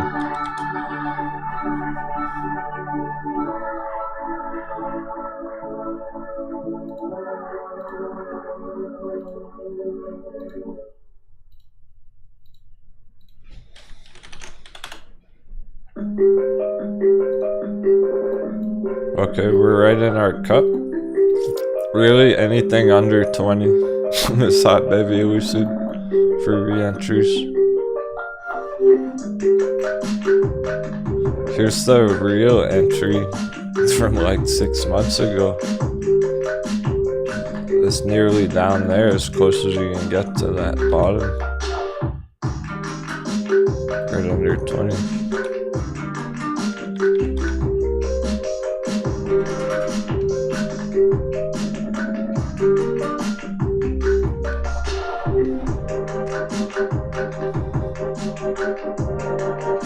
Obviously, that's a long-term hold.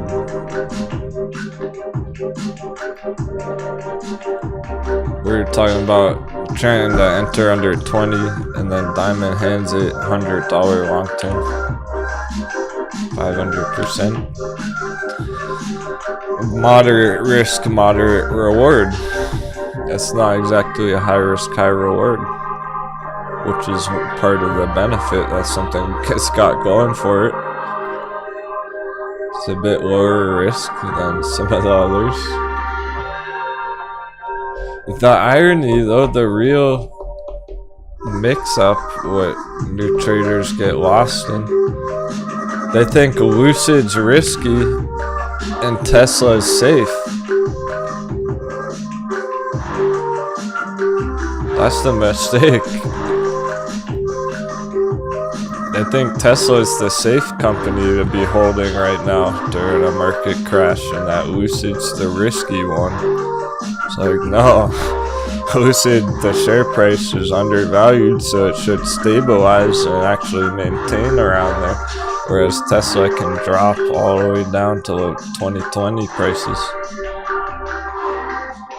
So Tesla is risky as fuck. If it doesn't even make sense. That's the whole point. Is like, it's beyond, the risk is through the roof on Tesla, where it's not even viable to try and enter it. Like, the only trade to make on Tesla is bearish to the downside right now.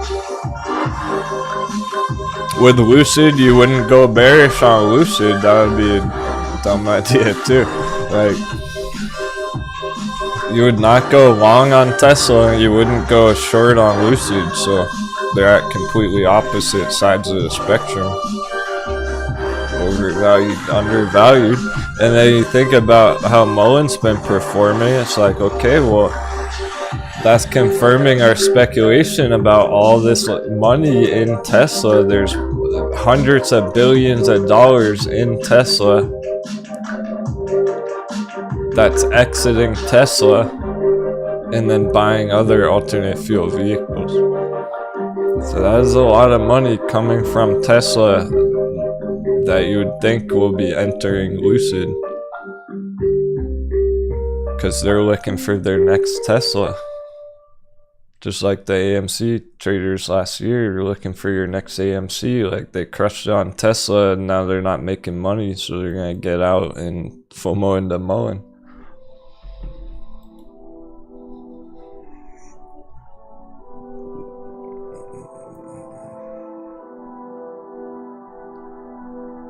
Truly, Tesla's the more risky hold, whereas MULN's safer than Tesla because it's undervalued, trending up.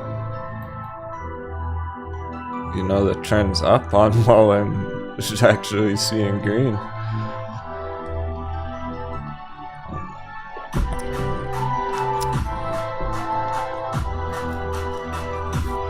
Yeah, whiskey. Okay, it's worth mentioning. You can't see anything bearish about the Hershey's chart. There's not much. There's not a whole lot to work with on the Hershey's chart. That's how early it is. It's still developing. We don't really have all the signals we would want to see.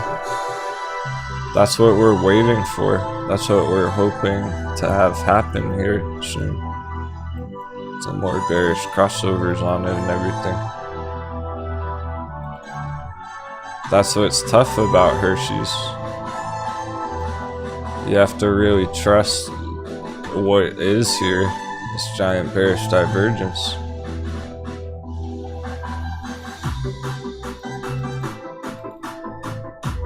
The reason why we're confident on Hershey's puts is because we've had other charts that are identical and have worked out. It's one of those blow off tops where it shouldn't have ever gone up beyond 200 there. And it dropped and now it's in resistance. And we're waiting for those bearish developments. That's what I want to see more of in the end of the week here. And we should when it drops back under 200. We've seen a lot of this. The same shit happened on Etsy, actually. Here's Hershey's. Oh wait, that's Etsy in November. at the blow off top, all-time high. Etsy should have never gone over 300. This is about where we are on Hershey's. Looking for this soon. And then that. We're still up in that upper area. Bearish territory though. The bears are in control up there. They have lots of power. The bulls get strong down here at the floor, creating that support.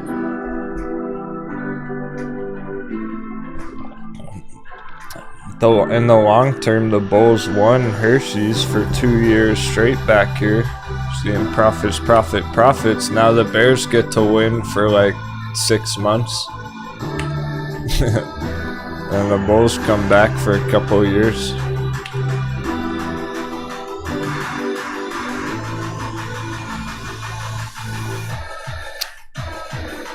That's what's been kind of aggravating about Hershey's, is it's just taking a long time at that upper all-time high area. So is this one, MTR, but so far so good. Stuck under 100. And AA Alcoa, now we're getting it on this one. This one was. We're watching Alcoa at the all-time high too, just like Hershey's a couple of weeks ago. Now it's straight down.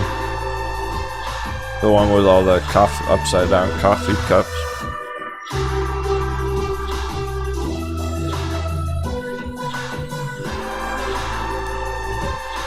We should get more of that end of week with what S&P is doing right now. Hey Amir, actually no. It might be tough to hear, but on GameStop, it's officially stuck under $100. This is not a bear trap. We had a stop hunt, which is still different from a bear trap. We had a stop hunt back here under 100, and we successfully bounced right over. And you call, well, okay, maybe it had 2, and then another bounce 3, and another. That's all irrelevant. The point is, it stop hunted 100 right here. And we bounced, and we were over 100 on GameStop for a couple weeks. We had to hold above 100 as support. When it fell below this time, that's not a stop hunt. That's not a bear trap. It officially broke 100 support, failing to hold above 100.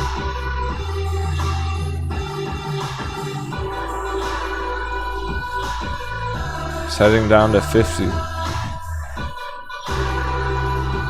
Let's get some 7s in the chat. I'll see you at $50.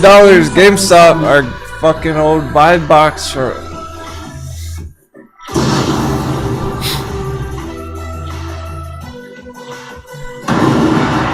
Mind blown. Some of the OGs have been waiting literally over a year now to get back in at price. It's actually happening. Before you know it, it'll be down there, and you'll have the choice. Do I want to get a GameStop hot bevy? And that's exciting. It shouldn't be such a scary negative thing, actually. If you're prepared for it, that's exciting. Yo, he is. That was his first big win ever in the markets last year.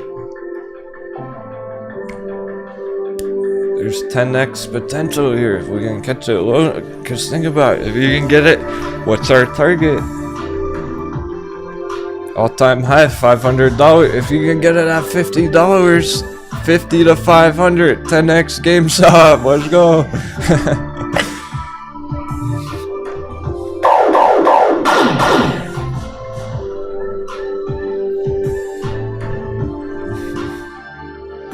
$50 to 500.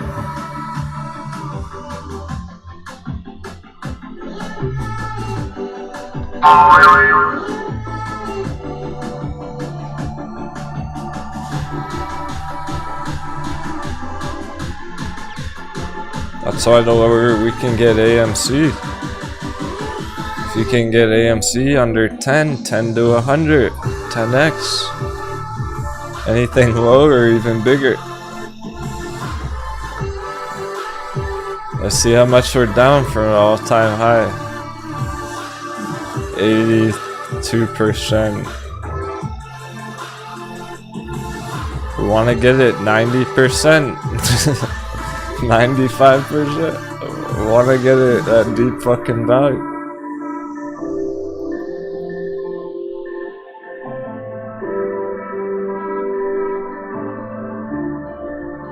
That was no man's land up at 100. It had a chance, but it was unsuccessful. Things changed. This was always a strong possibility. I would wait. Give it enough time, and you'll know when it's getting too cheap. We'll know. Like, wow, can you believe it's $39.99?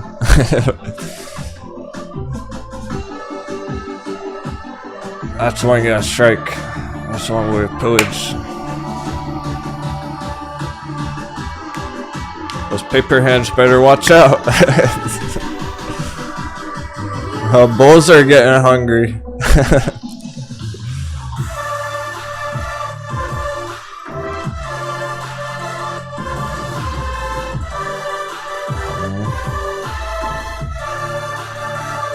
We'll also see it on the indicators. We'll see when they're more bottomed out and everything.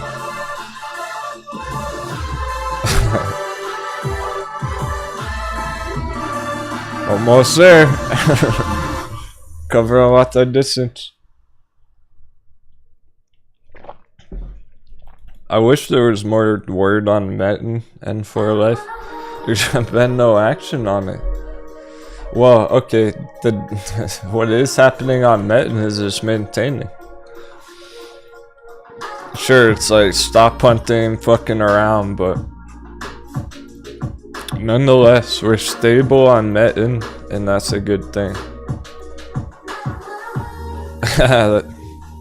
We got some paper hand action on MULN too. Stop hunt action. But then it bounced right back up to the line, so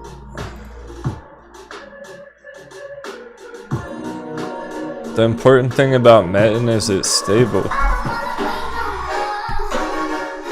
It's not topped out, that's for sure. Is MULN topped out, overvalued? Far from it. Like, if MULN was up here or something, then it would be something to worry about. It wouldn't look very good if it was falling below here. And that was our last trade on it months ago. So from then, we had a good trade on MULN there. From then, we were just trying to catch it as low as possible, and we liked it down at 30 cents, right under 30 cents, 25, right here. And then it went even further down than it really should have. Bounced back up a couple times. As long as it's just chilling down here, it's all good. We're waiting for a bigger move. I wish there was more to say about it. I think it's gonna have to wait till Bitcoin has a bigger push or something. Or they have some kind of news announcement, just some kind of catalyst triggers a bigger push on it.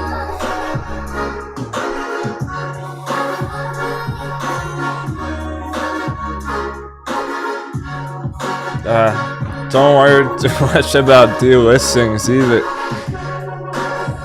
There was fun about that last year, a lot of valid concern about penny stocks getting delisted from exchanges because they failed to breach $1 within a certain time frame. Every time that was about to happen last year, and I mean literally every time, it didn't happen once last year on any of the ones that people were worried about for that. Every single time it got extended. They just get an extension and boom, they have like 180 more days.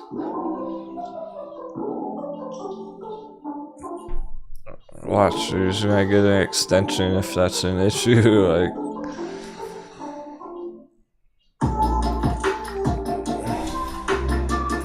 I can't even think of a stock that actually, a penny stock that actually got delisted last year like that. Not any of them that we were charting.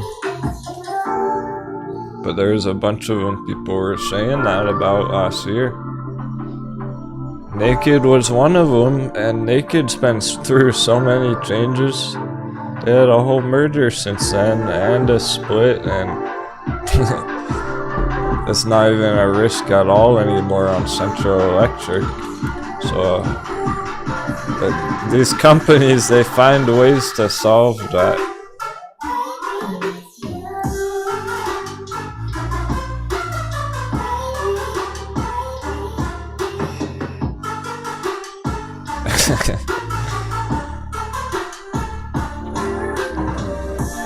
Alright, let's not jump to conclusions. I'll try and verify that later. I'll try and verify if they're, how long they have and everything.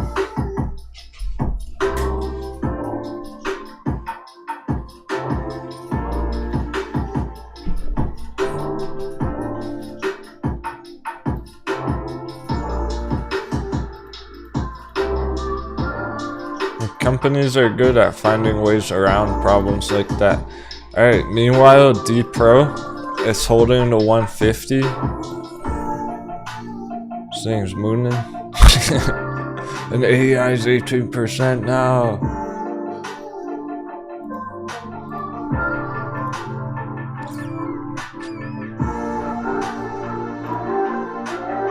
D-Pro's through.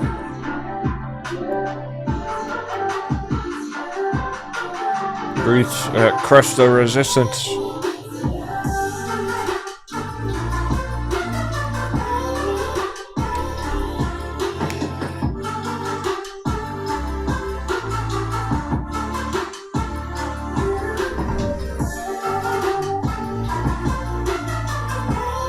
I should have added D-Pro to the vote. I think we voted on that one. It's not very popular with the church banging right now. AI continuation, they're good to go. There's no sign of weakness here. Lois, you savage. I never talked about that. Out of nowhere, Lois is just like, my AMC puts her up 35%.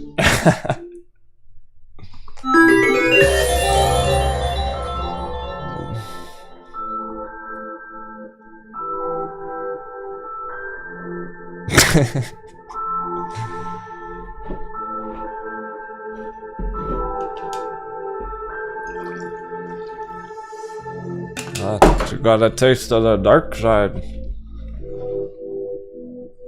Getting some good bear trades experience in there. Now she knows how to handle them.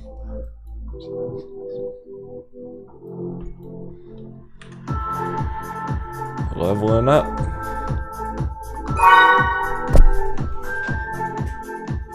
It's like learning to ride a bicycle. She took off the training wheels. She's able to balance all on her own. That's kind of how it goes. If I say... I'm just gonna use it for an example. It's not necessarily about AMC right now, because I didn't say that, and I wouldn't recommend really doing that. Why would I not suggest that? Because at the end of the day, you're scalping AMC, you're day trading AMC, and that's just not the kind of trade that it is. It's still viable. You can still catch good swings on it here and there, good day trades once in a while if you want to. And since it is just a long-term hold, hot heavy, waiting for the bottom kind of a thing, you're better off focusing on other charts for your short-term trades, since it is a lot of, it's prone to the whole market hype cycle. Can do unexpected things sometimes. With that being said, whenever I'm talking about, oh, well, it failed to hold there and it's looking to go down here, I might not say, hey, the bears is a good bear trade, but that's what it means. If you're clever enough, if you're on top of it, that's essentially what I am saying. S&P stuck under 420. This is SPY puts. That's your entry for SPY puts. I didn't talk about that this morning. Just by nature of me saying that, you have that kind of opportunity.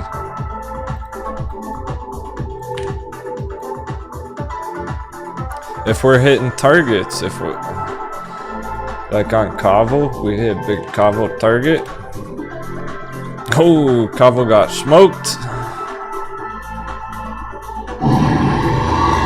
We might be able to catch it out. I think we can catch Kaval down at the bottom again, under $1.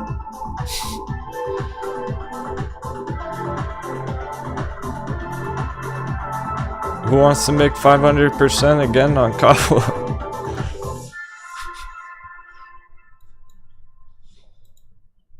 When we're hitting big targets up there, and I'm talking about, oh, ultimate target, get out of it, bearish as fuck now, that's your put entry.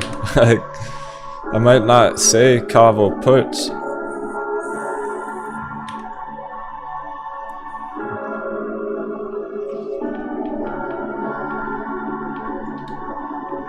Because I don't want to mix anyone up, confuse any of the newer traders or whatnot.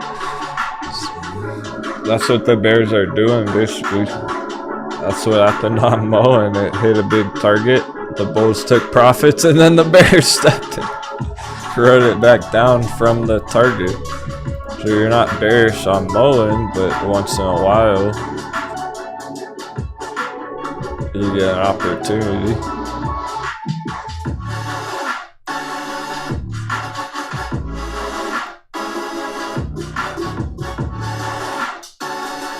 And it's clear that AMC GME are struggling with the whole S&P.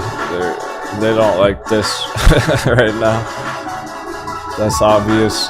And so by nature too, it's like if you're in AMC puts, that's essentially the same thing as going VXX calls. Just riding VXX to the upside because it's inverse what the rest of the markets are doing. Easy. There are lots of different styles, ways you could do it there. I'd rather be holding VXX than AMC puts. Like, well, you know, day trades, anything's game. It doesn't matter what the chart is or where it is in the cycle for a day trade. If it's primed and ready to go, up or down, and you spot the right signal. We're hitting 30 VXX. We got her. This thing coming straight down over 1%. Oh, we're hitting 1% red.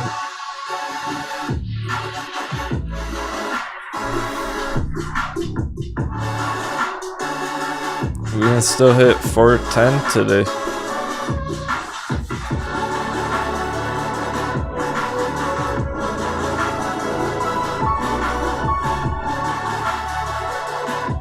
Where's the coconut bounce? Are we gonna get any coconut bounce? No retest of 420? Where's the 420 retest?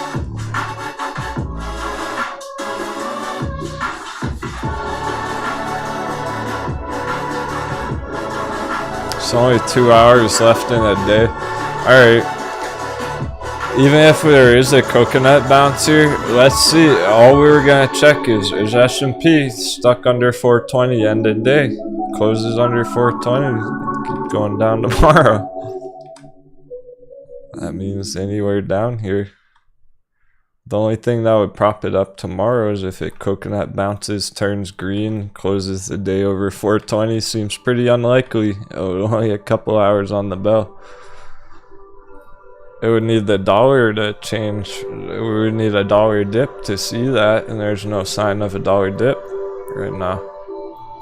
It's a micro dip on the morning. How is it? It's just going up since last week.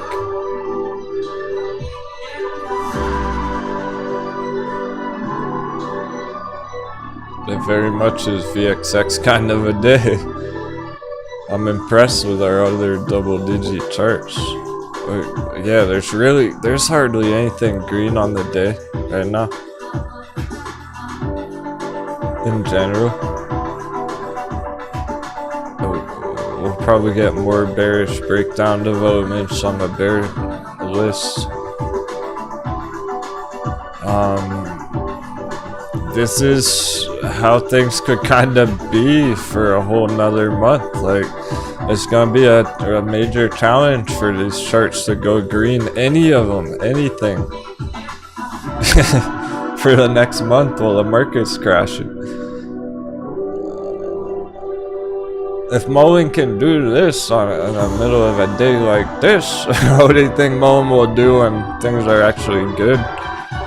That's when we get, well, you've seen it. That's how we got the 177% day on MULN.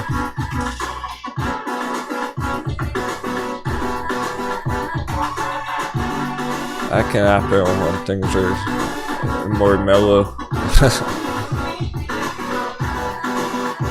If they're performing that good in the middle of a storm, pretty incredible.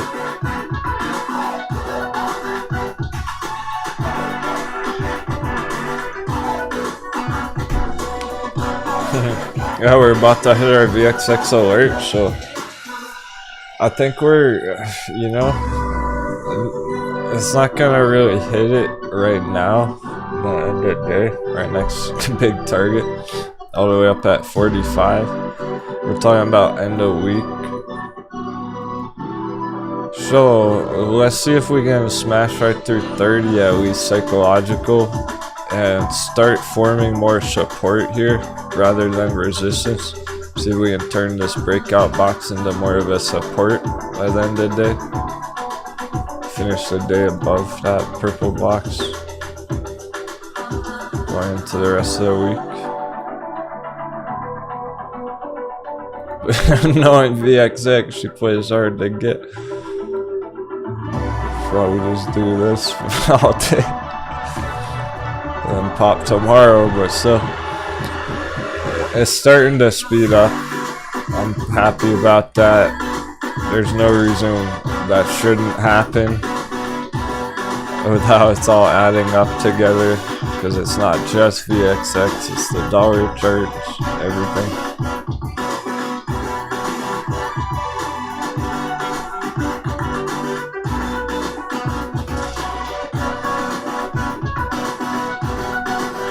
And then MULN might finish with a bang here all the way up to our 250 target. MULN can have a 100% day just today, right now.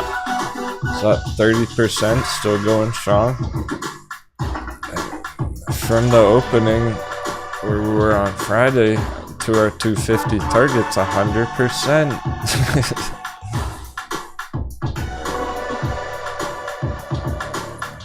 I'm impressed.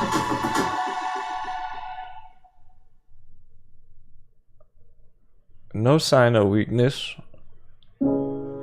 Just some small profit taking on the morning. It looks like there's still tons of FOMO buying pressure though.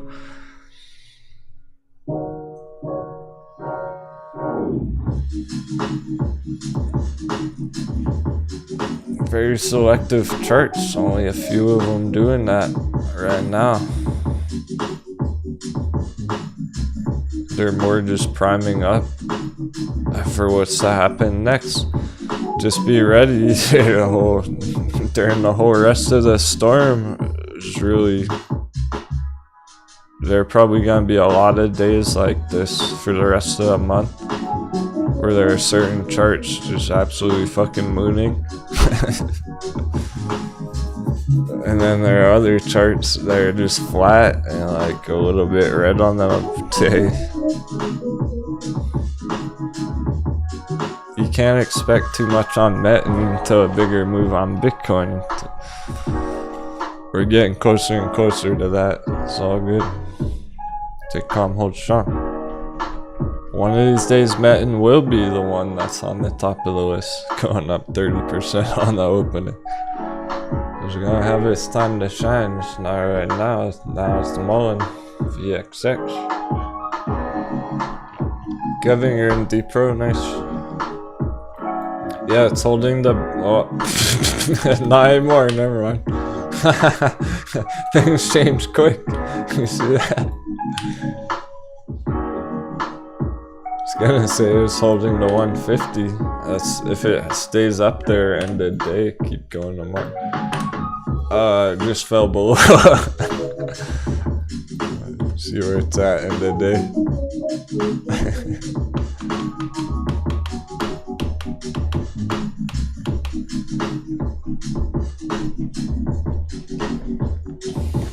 It's hard to even spot things like that in time.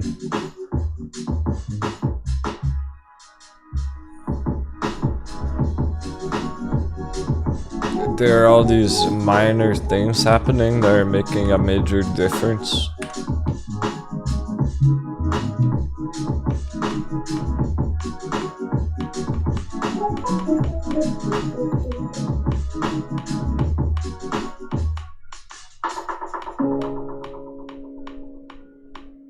A bunch of the ones green last week are on the bottom of the list. Be interesting to see if we can bounce back on those end of week. Where are we at with our bear? Oh, shit, was down 25% today. It's a double-digit day for the bears, that's for sure.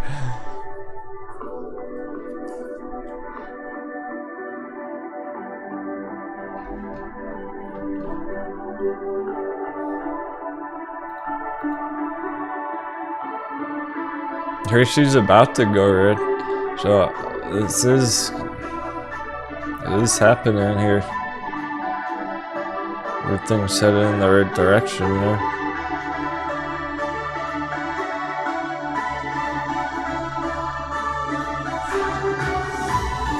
Hey Shamas, will TAL mimic the S&P? Nah, it's pretty opposite.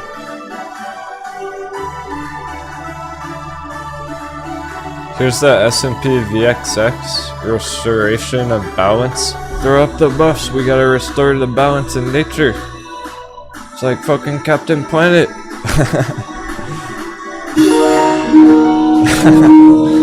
Captain Planet. Heart. Strength. We got a brand new member, let's fucking go. You are the best. Viper, welcome my friend. You got a savage name. He waits to strike when the time's right.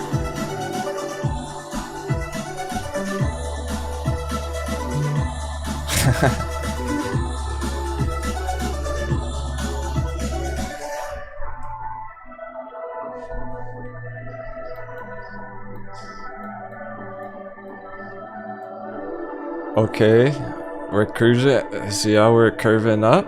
Nice rounded bottom. On VXX down there, that's looking good. It was way more flat last month and everything. Starting to curve up.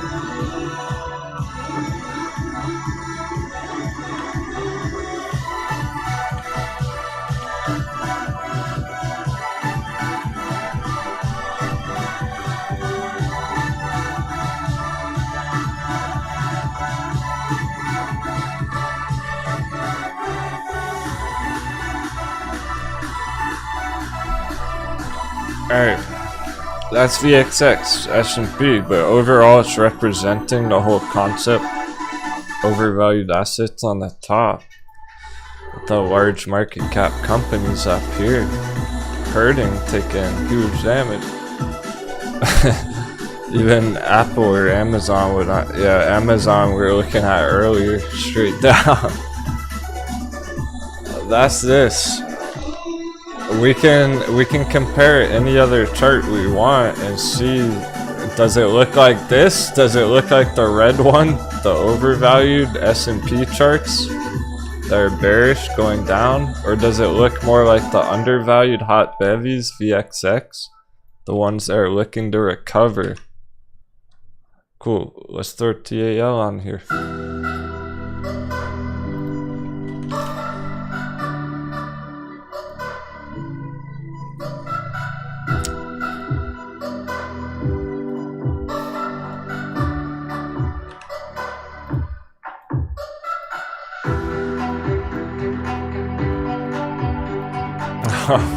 Well, look where the price is sitting in blue.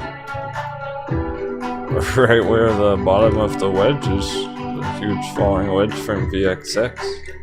So it's down at the undervalued levels.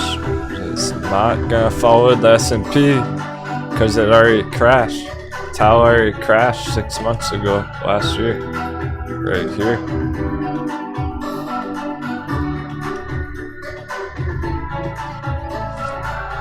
Now it's undervalued. Bottomed out rather than topped out. Okay, cool. Well, we've been talking a lot about Tesla just because it's popular and it's a good example of, hey, the sentiment's not going to be enough to save it. Where's Tesla?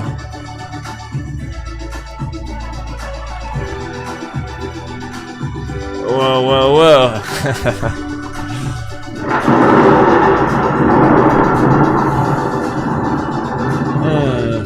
Which one does Tesla fit? Overvalued or undervalued? It's clear as day.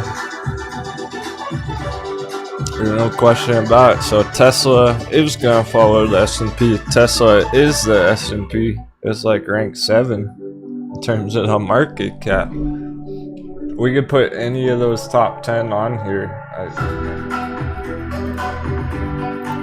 I don't even feel like wasting time doing it, but we could.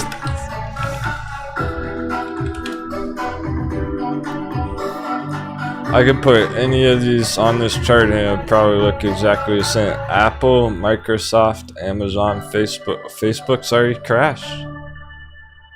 Google, Tesla.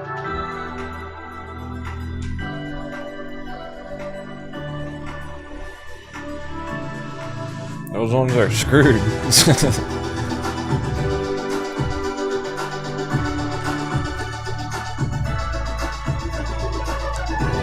Amazon. Uh-oh. Goodbye, Amazon.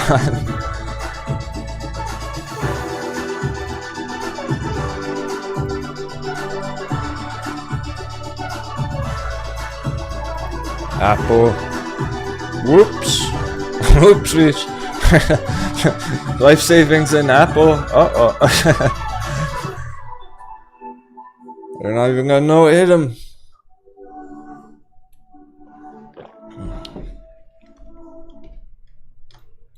It's clear as day. Some of them are just getting obliterated, whereas our hot bevies are down at the bottom.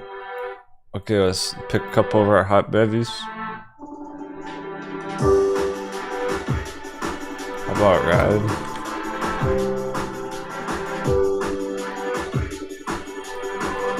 There's Ride.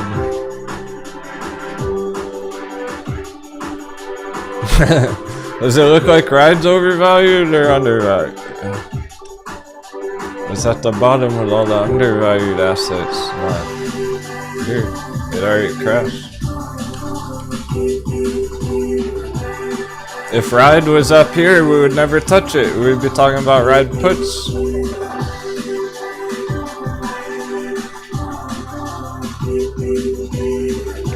How about that? Or just good old Met and Big. That's 0.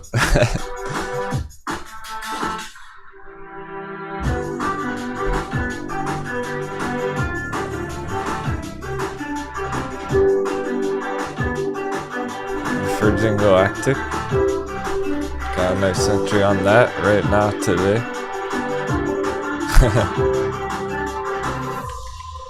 That one crashed hard 6 months ago.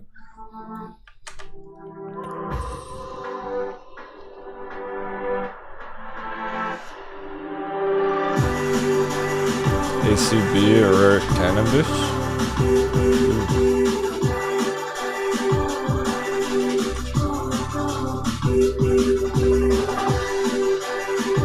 You got the idea. Oh, one last one. That's I think is really pretty fire. Surprised there's not more hype for it. DRV bearish real estate.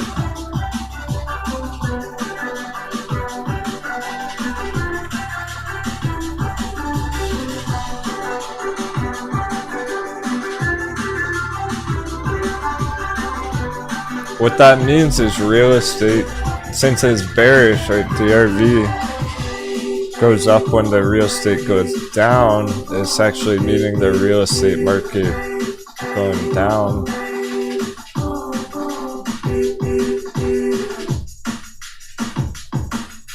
So it's inverse S&P, aka they match up, generally speaking.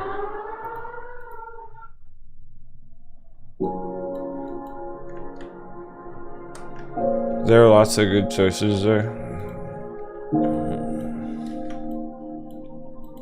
The whole point is, the whole takeaway is you want to make sure you're getting good value entries.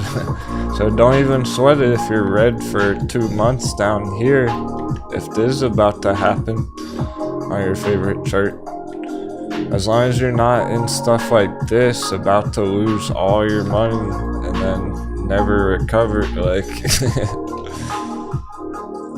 it's all good. You feel pretty good about diamond hands in those things. You just gotta be patient now on a lot of them. That's the hard part. It's following through with the plan.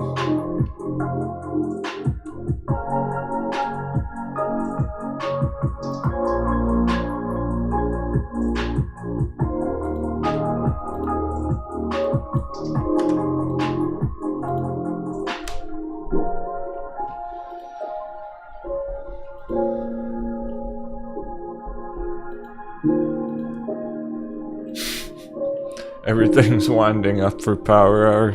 Oh boy.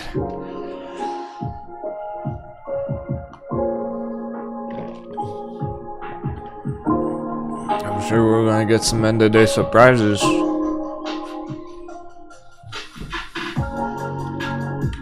No surprise here. S&P.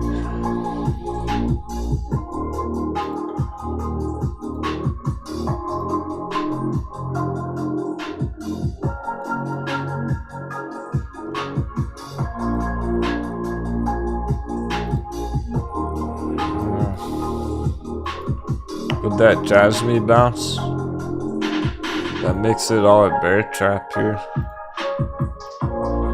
holding back in the gold box from the all-time low bounce.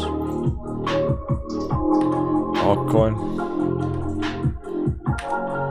it's kind of like MULN down. Well, exactly, I keep saying that's exactly what it fucking reminded me. Every time I look at Jasmine, it's the MULN of the altcoins. Like everyone pillaging Jasmines, it's gonna work out real nice. Pirate Woods up to 10 cents from like 1 penny. That's a 10x fucking Pirate Woods on an altcoin.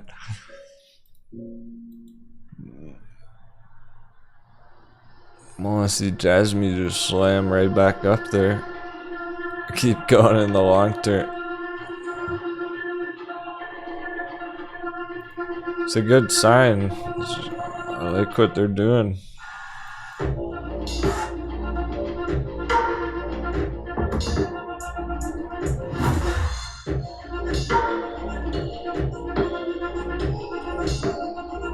No, don't moon yet. Wait, don't moon just yet. Altcoins, I don't have enough of you. I don't have enough yet. We need to, let's get this fucking MULN cargo off the boat. After we clear up some cargo room down there, after y'all crush MULN, get some more altcoin pillaging going on.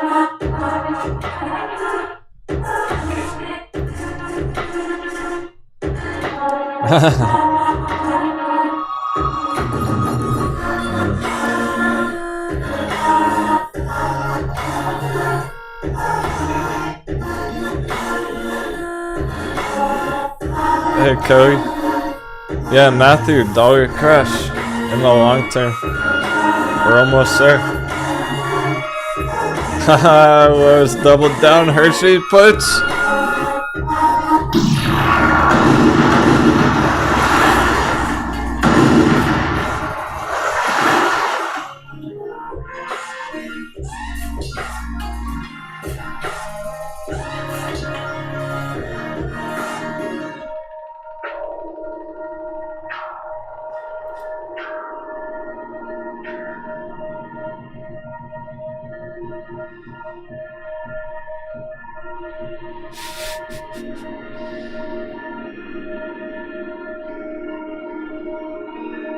Gizmo's been saying he's been seeing the most green he ever has. Crushing bigger trades than he ever has before lately, past month. MULN and combo and everything.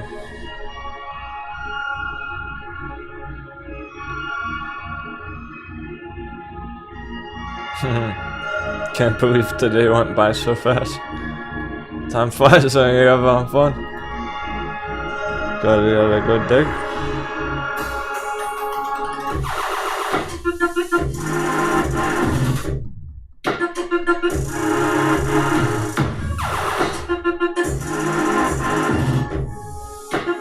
The wind!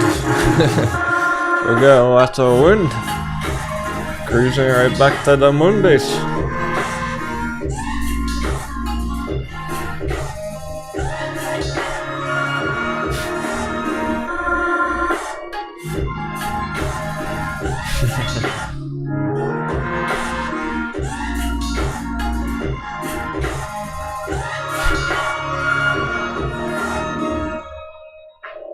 We're gonna miss our hot babies, I'm telling you.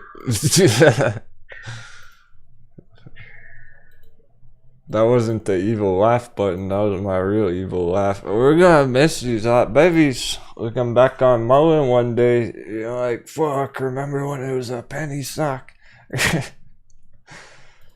Remember when there was no bad entry on MULN?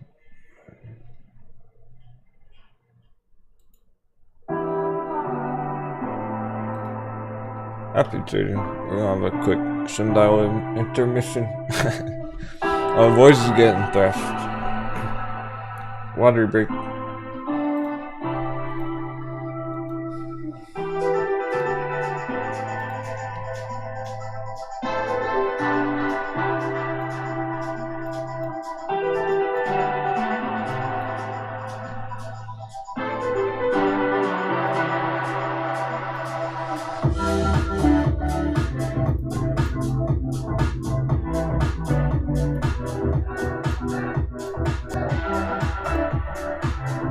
We're so close to our targets on both of these.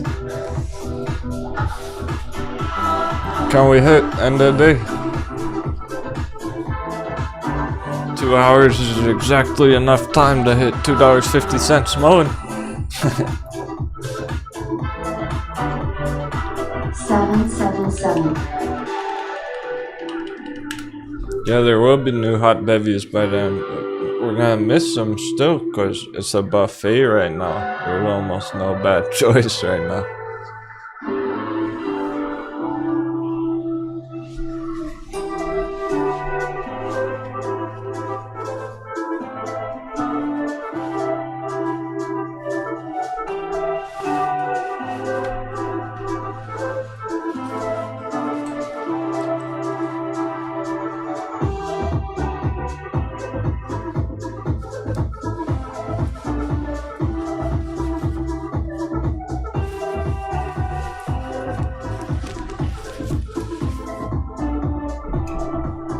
This is the calm before the storm on Power Hour.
Jumping back in the church.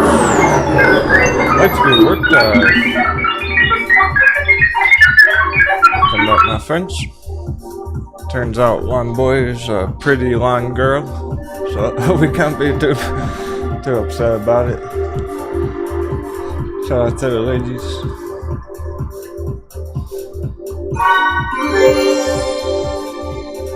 Get some colors in the chat for the ladies.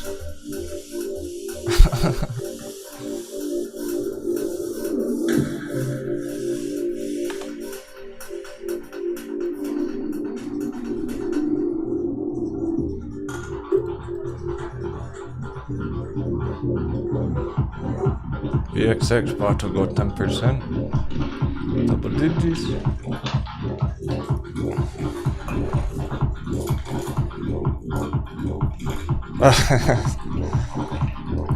One boy might have got fired. He got replaced. The girls should always do the job better. Ooh.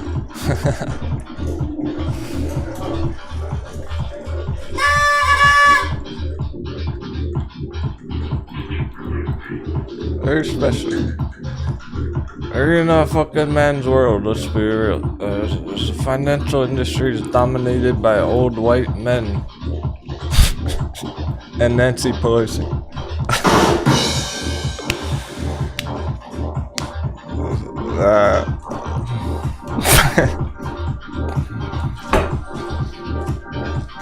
Can't even say it with a straight face. If you're a minority, perfect, even better. Stick it to the old white man. fuck those douchebags. They've been empowered too long, I agree. They got a stranglehold on the gold market, on the stock market.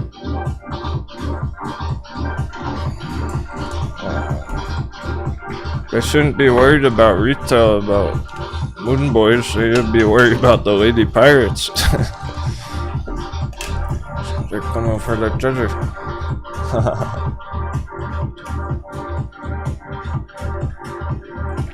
Hey, Josh Covey.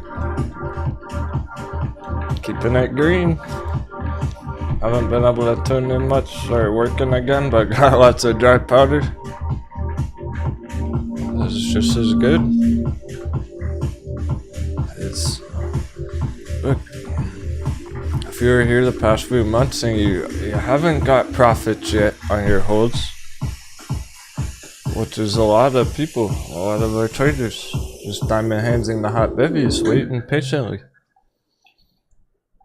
I think the experience that you went through, the learning journey over that time was worth the profits. And then you have other traders who are at work literally trying to get money to enter the trades, which is good too, but they missed out on that valuable experience.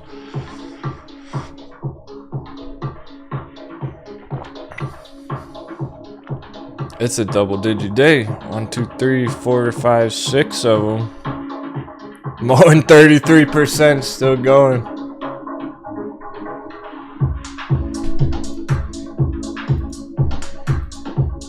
Ended the day with a bang. It didn't sell off. I could have stop hunted 150 today. Has not. This keeps pushing up and up. Because it's not really hard resistance anymore. We already crushed this area back here. It's higher high. It's not really resistance to the next target. And that's where it'll sell off harder, I imagine. I think some point is when we hit this 250. Oh. I think we're going to get a hard reversal for a bit. I'm mowing there. A hard stop and just turn right back down. Just going a bit too far too fast here. Needs to slow its roll a little bit. I can't just go straight up to 10 right fucking now like this week.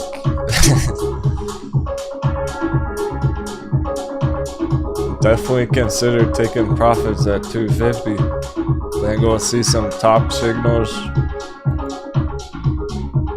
get a hard retracement from 250, and that's where we'll get the $1.50 stop hunt all the way back down to this green line. 50%. There's a 50% MULN crash incoming.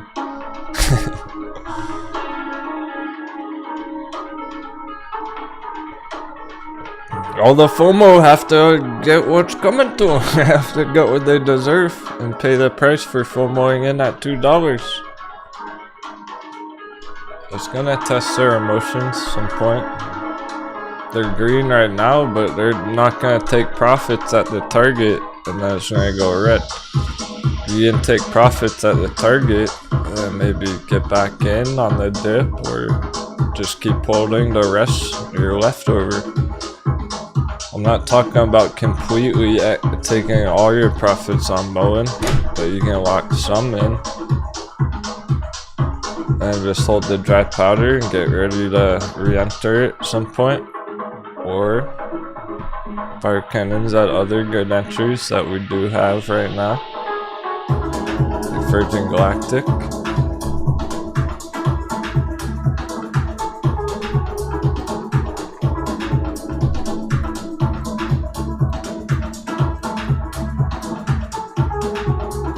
It's not going to be fun if you don't take profits and then it goes down 50% for a whole month. VXX! Oh yeah, let's go! I'm so happy for VXX holders. That warms the heart. I feel warm and fuzzy inside.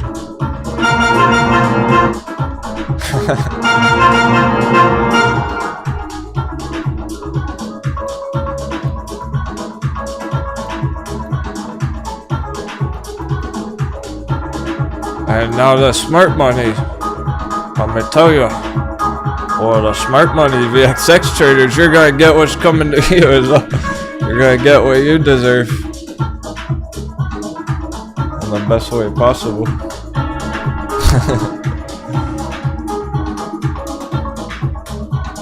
That's what you get for hedging against the markets.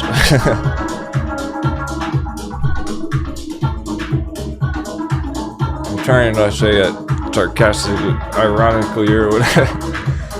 You get to a point.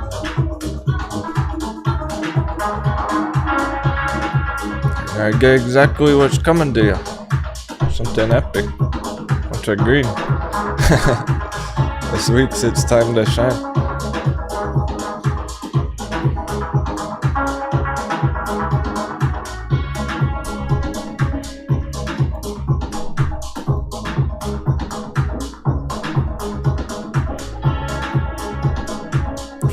The highest point it's been fucking 4 months. We haven't been this price since literally December. So hey, we got back to November, December.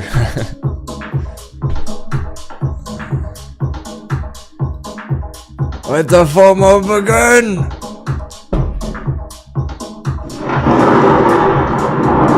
Or the panic, more like the FUD, right? The panic on the S&P. That's what this means after all.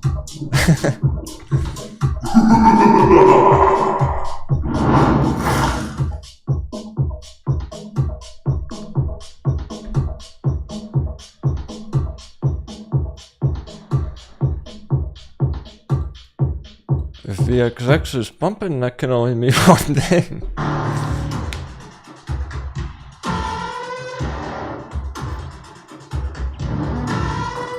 Clear as day. Nothing's gonna change this now.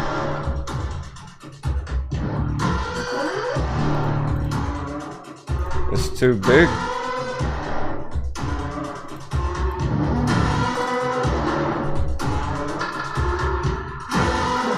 It's too global. It transcends the stock markets.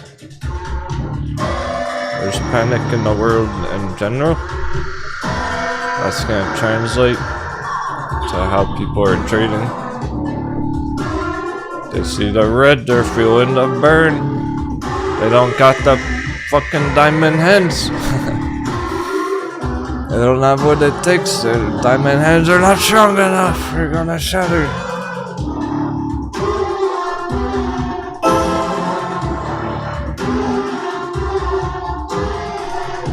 Their matrix hasn't shattered yet. The light bulb's gonna go off, but it's gonna be too late. By then, they're stuck holding bags on S&P stocks for a long time. Those ones might not recover for years, some of them. Etsy might not recover for 3 years after what just happened.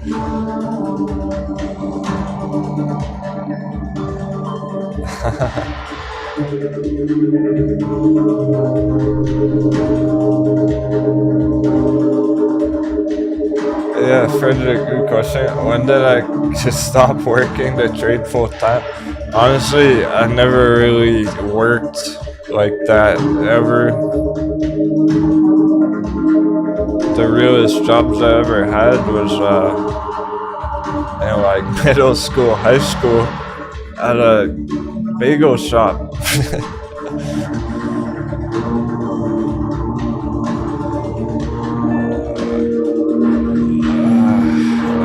I did everything it took to not have to do that. From a young age, it was an organic, natural process. There was no just one day where it's like, oh, I'm gonna quit my job and do this full time. That's not how you get professional trader. It happens over time where eventually you realize you're winning enough in the markets that you can make it sustainable to cover your bills and stuff.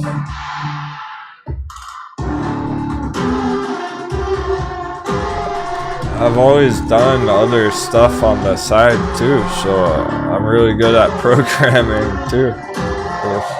Oh, you know that. I have my computer science degree.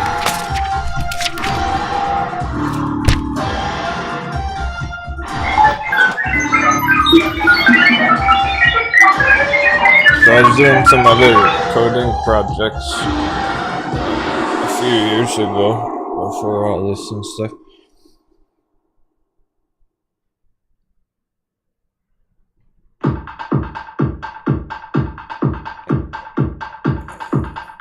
There's a sustainable enough strategy where you're not gonna win every day, obviously.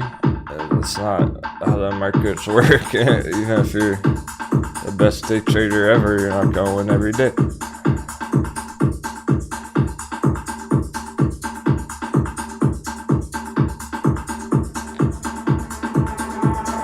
But if you keep at it, you're gonna see enough opportunities that you're hopping into some of them. Like, look.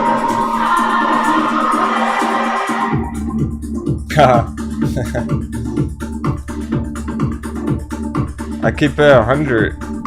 My dad helped me pay for my degree because he always wanted to do that for me. So I decided to head that direction for a while. I was studying computer science and crushing the charts trading during school. And now I've been out of school for a long time now, so this is the only focus. And now that I'm running the community, it's like, it's full stop. I don't even want to do any programming anymore. And I love programming. So I'm talking about game development. It's a lot of fun too.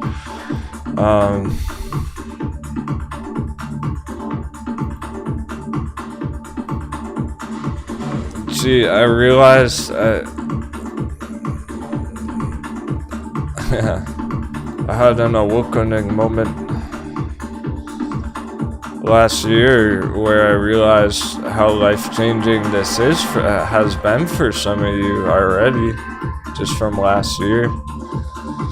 And so it's like, hopefully you can crush it enough on MULN, right? Where you can take profit. Maybe that covers your rent next month. Maybe that pays off some bills that you owe or something. And you just keep doing that, and eventually you get good enough at it. It's just gonna make sense to focus on doing that full time rather than anything else that you're doing. But I had a spiritual journey that I'm on that's different from a lot of you, because last year I realized the power that what we do here is a powerful thing, where it can be life-changing, and that's beyond any kind of like programming or anything else I would want to be doing. So now I'm 100% fully committed, dedicated to the success of the community. It's beyond my own personal success anymore, you see. When everyone else is winning, I'm winning, because we keep doing what we're doing. And I love to do what we do.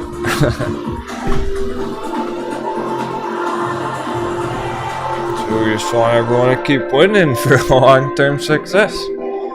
And you can do it like this, how we did it on MULN. But it's not easy. Not everyone's cut out for it. I think you all got what it takes. It's not all the intelligent conversation, and no one's really ever panicking in the chat. They're just once in a while not sure about the charts and stuff. So clearly, those of you who have found yourselves here, you have the right characteristics, the right personality traits for how my trading style works.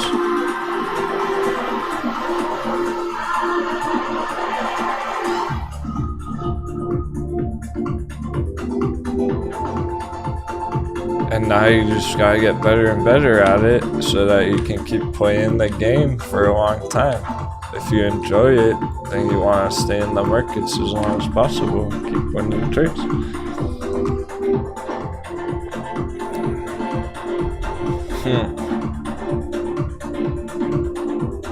Thanks so much. All the kind words and support in the chat.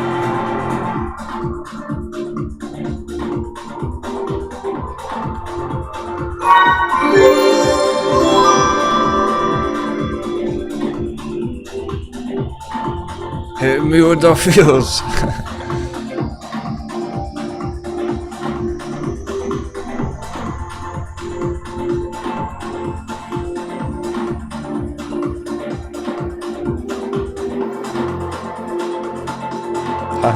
Oh wow, Pam the trader. She was in IT, coding Python before career changed to realtor. Now she's a real estate mogul.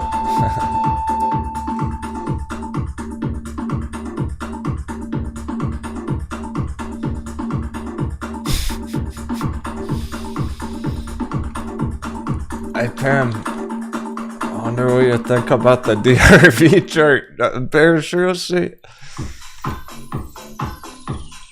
Real estate bubble burst. My goodness. What do you think about that?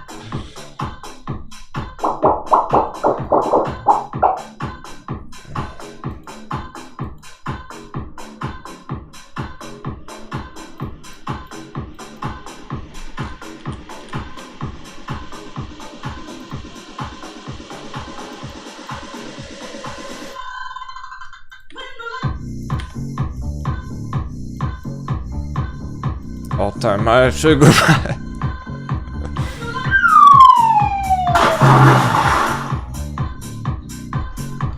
That's the pricing of houses. We'll have it laid out here. Uh-oh.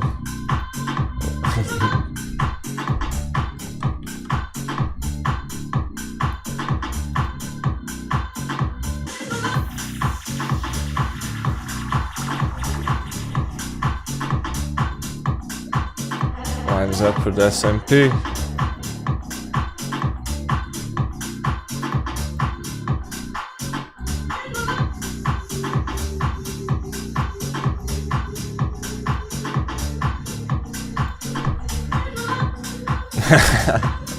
Yeah, it's the corporate. Well, the corporate real estate is what I feel this is, because Zillow and everything last year. Remember, all the big companies were hopping aboard the real estate market, pumping and dumping houses.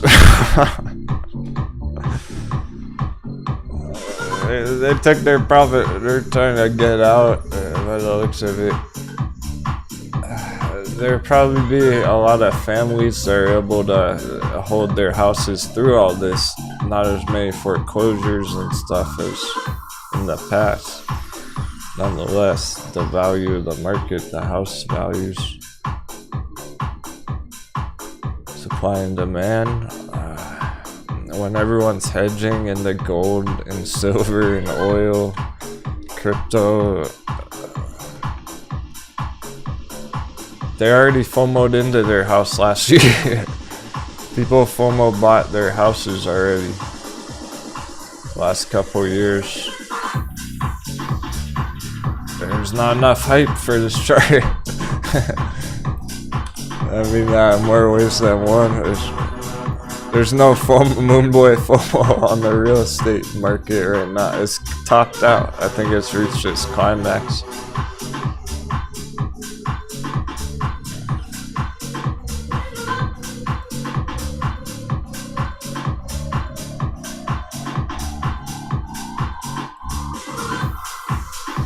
It looks like the real estate market will go down following the S&P. That's all. What better time? What else would bring down the real estate market? Like, it's the only way. It makes perfect sense.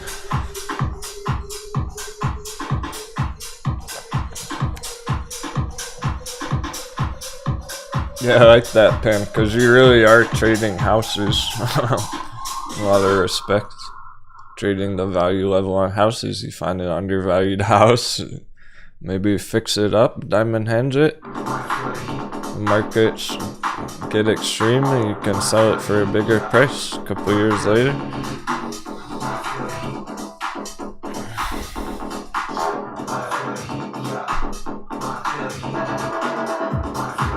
It's just that has been happening for so long. It seems I think this is what's gonna bring it down. It's the S&P tumbling. It's the only thing that could really stop it right now. Dollar pump, dollar value going up, real estate value goes down.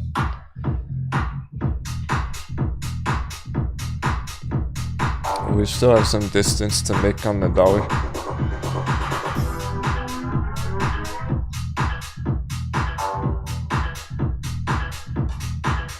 So it's almost power hour. Besides the bangers today, there's hardly anything green. It is very much a VXX kind of a day. VXX being up a whole 12%, over 10% is good.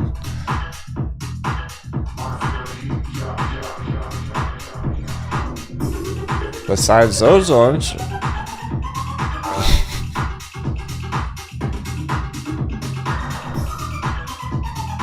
I'm not even worried about 90% of the hot babies right now. There's way more going on the other retail type of stocks.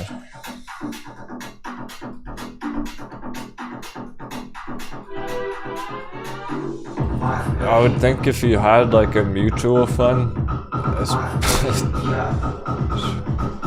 majority red right now. Bitcoin, no problems there.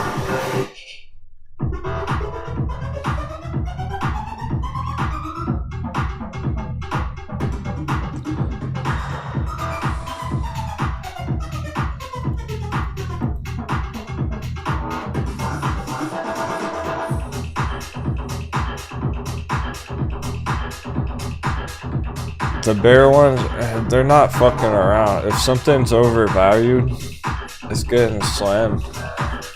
That's basically where we're at. They're not even pretending to go green. Even the S&P's not had a coconut bounce today. This really make it or break it on a lot of charts this week. Reveal their true colors. Any mind games that they've been playing. Mind games are over. There's no more time to really plan stuff like that. It's happening so quick. I was gonna catch everyone by surprise this week. The rest of the month.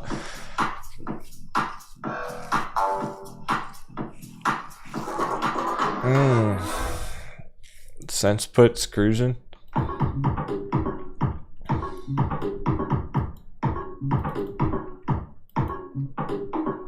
Stuff like this, just after the last resistance rejection. It's not even pretending to go green, it's straight down. So, that's what. Dropped $6.99. Close the week under $6.99. Next week, $4.99.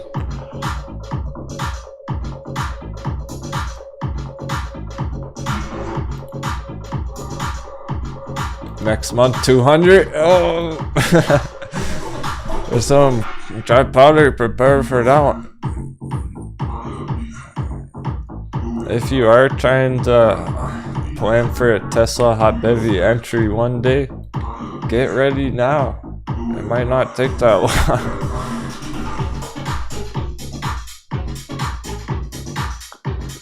Just like AMC and GME, you gotta get ready to catch those soon. Because any day, it's like any day this whole...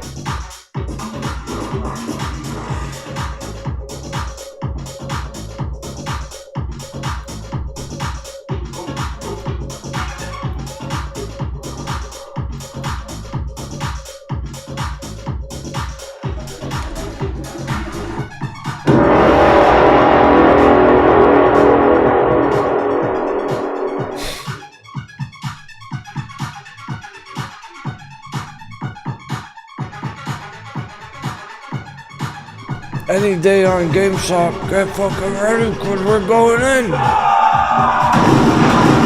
Could be tomorrow, $49 GameStop tomorrow. Are you ready? Are you fucking ready?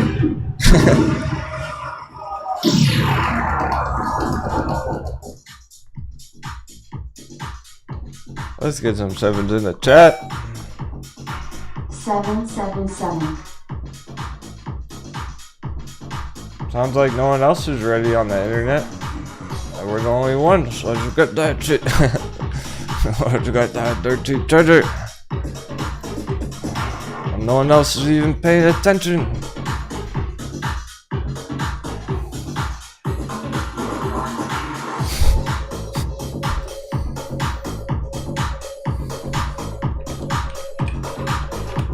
If you're ready now, or it happens just tomorrow, or Friday, or Monday next week, we're going in. No hesitation. GameStop dropped 50% this week. That's your entry. Boom. $45.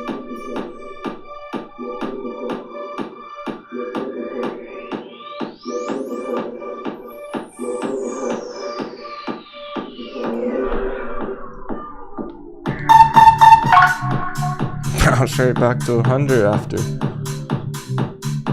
and then get a real breakout and go to 300, 500. It's going straight down right now. It's about to trigger the break,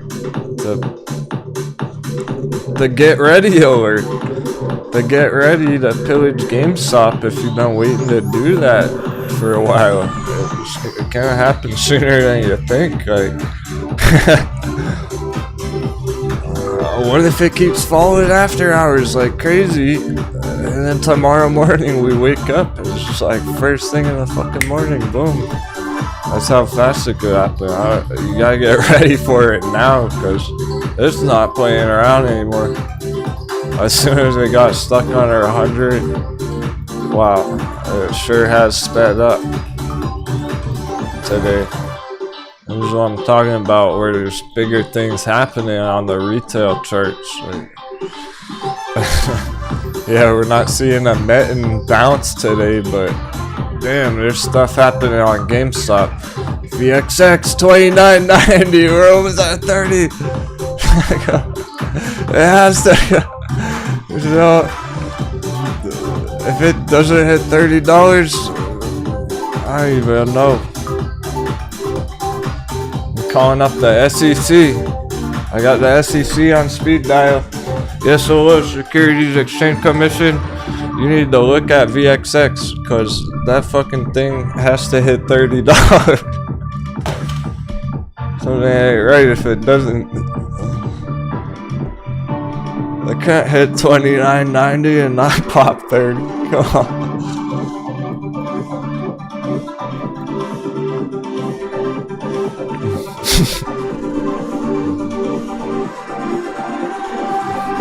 Energy money battened on the hatches. Can't let any moon boys climb up aboard the deck. Damn. Heard the working listener, yeah.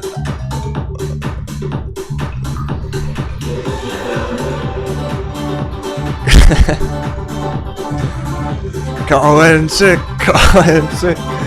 This is the week where you call in the office. I'm feeling a little under the weather. Marco's crashing, I can't come in. Oh, it gives up. Alert, red alert, green alert, paper hand alert.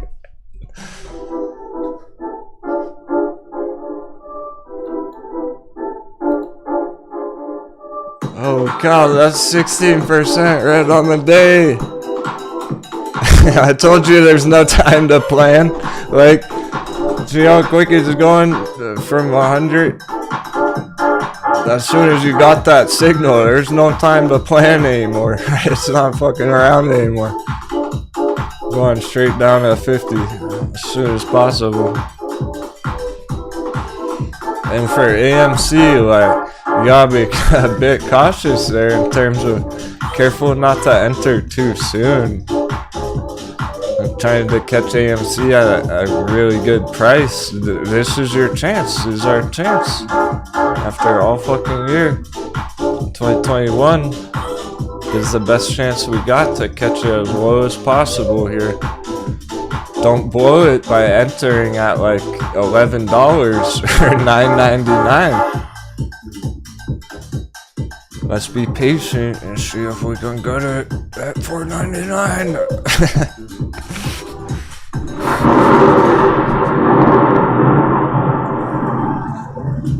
That's how excited I am about it. It's the lower it goes, the fucking better. The more hyped I'll be.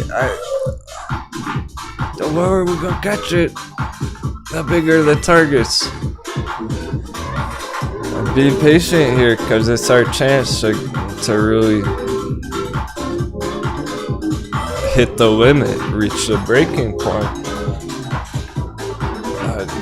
We might not get a bounce from $9.99. Keep going through $9.99 right down to $7.77. So it's worth waiting and seeing how it goes. However we can get it, we'll know if it reaches something stupid. If we see it at a stupid price soon. Any point this month or next month, okay, if any point at April we see it at $5, that's it. Like, that's our entry. Not $9.99 on Friday. Alright. I don't think that's enough. It's too big. It's bigger than just AMC right now. It's too extreme market chaos, market crash. Like, is our chance to pillage it for dirt cheap. Let's not blow it by FOMOing in at $9.99. Let's see how low it can go. When the chart's ready, it'll tell us. And then I'll tell you. I'll let you know when the chart says it's ready. Retrospect, yeah. Interesting. That's the kind of stuff I'm talking about, exactly. Well done. He's considering about to take some MULN profits to have dry powder for GameStop. That's a good point.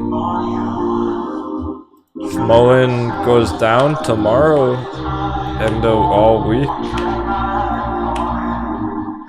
just if it did, still a possibility here. It hasn't cleared really.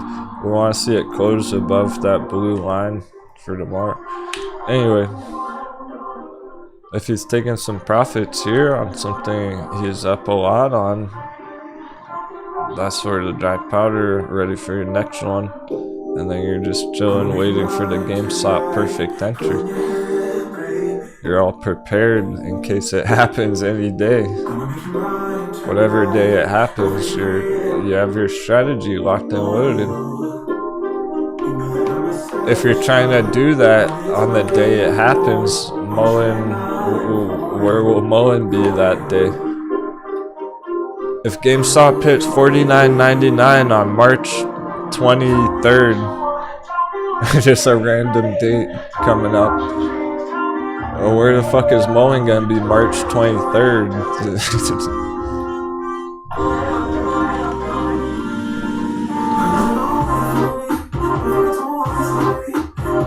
Get ready now. Same with Tesla. I mean, like, yo, it's getting serious.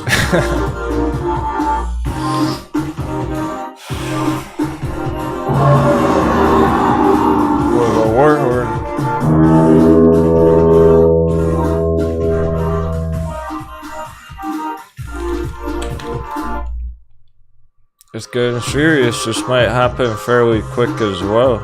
If Bitcoin looked like this right now, my goodness, but it doesn't. Bitcoin's more like this.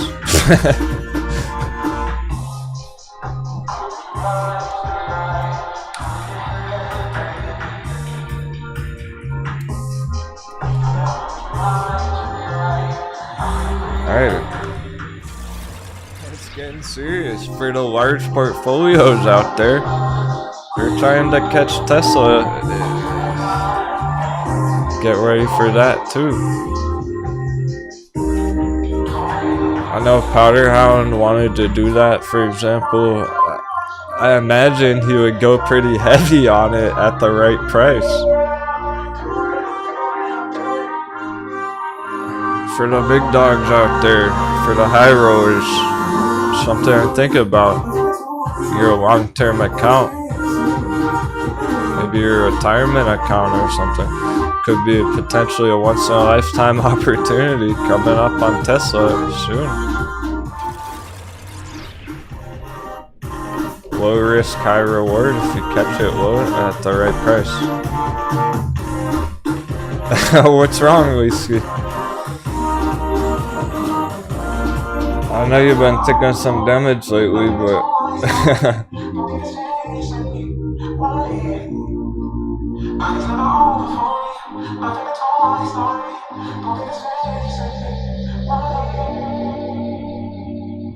a win's a win if you're getting a win on MULN.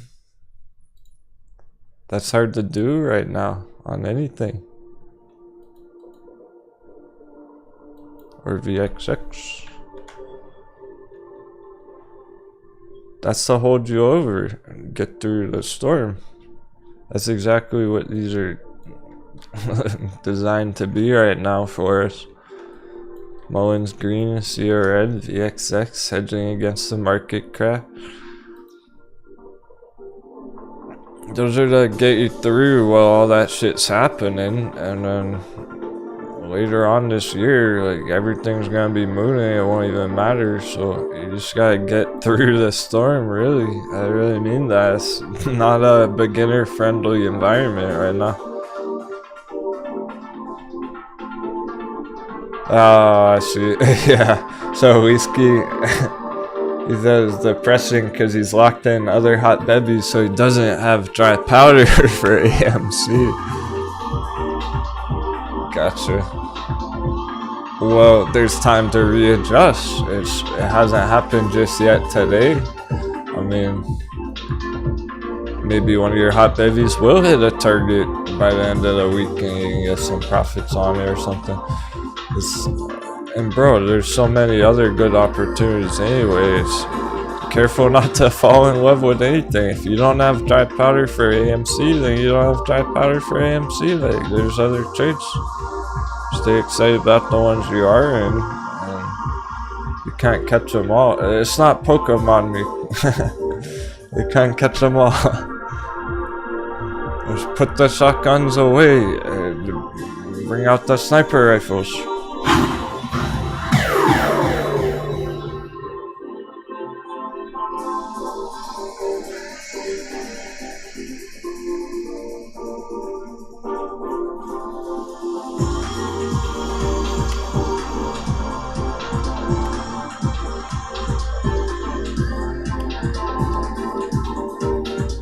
I'm probably not gonna have dry powder to buy Tesla, like.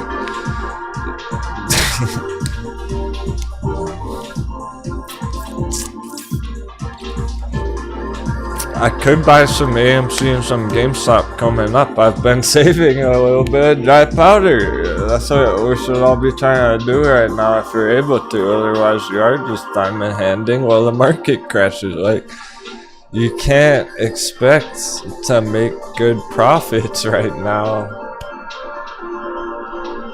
when everyone's panicking about the stock market. And most things are going down every day, every week.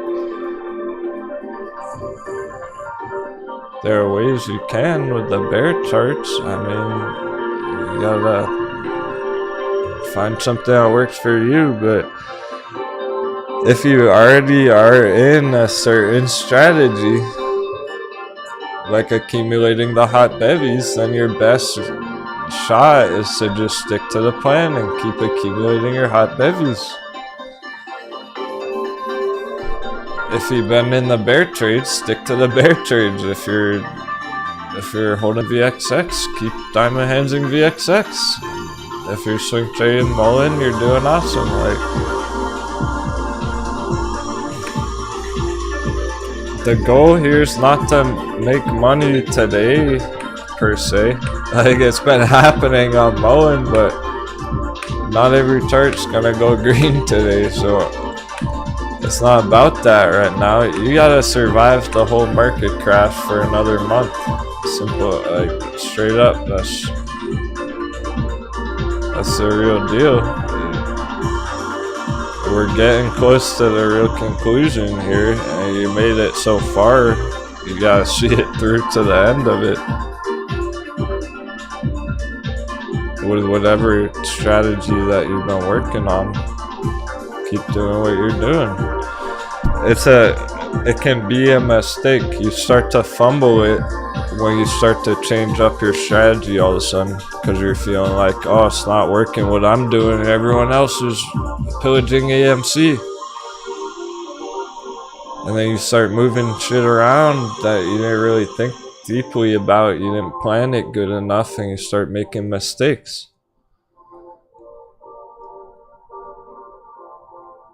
Because it probably feels like, oh, everyone's winning but me, and that's not true. It's just some people took a shot to enter MULN. Everyone else is still in the same position on all the other charts. Like, none of our Bitcoin charts have moved, really.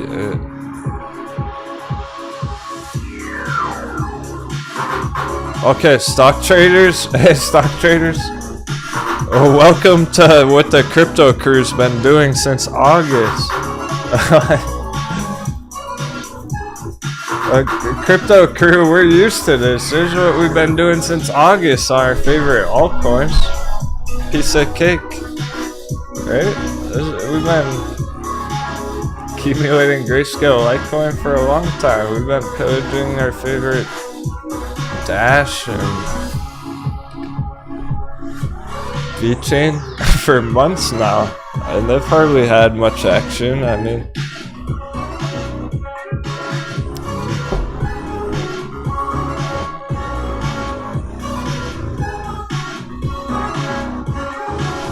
it's normal for stuff to go down or flat for like 3 months, 6 months before you hit big targets. That's pretty normal. If you're looking for faster moving charts, that's your day trades. That's your... Oh, power hour, yeah, we're in power hour. 5 minutes in already. My goodness. See if dollar any move. Still working out. Yeah, Frank, there you go. Cheers, you deserve credit, Frank. Look, Frank's all in on grayscale Litecoin. Literally, he's not joking. I know he is because he said it before, weeks ago. And he's just patiently waiting. That's a great trade, but he knows the deal. Like, grayscale Litecoin, it's gonna take patience to pay off. One day when crypto starts mooning again, that thing's gonna be insane. When that day comes, it's gonna be fucking epic, and I can't wait. But he knows it's not gonna pay off next week. He's still here learning and getting experience in the meantime.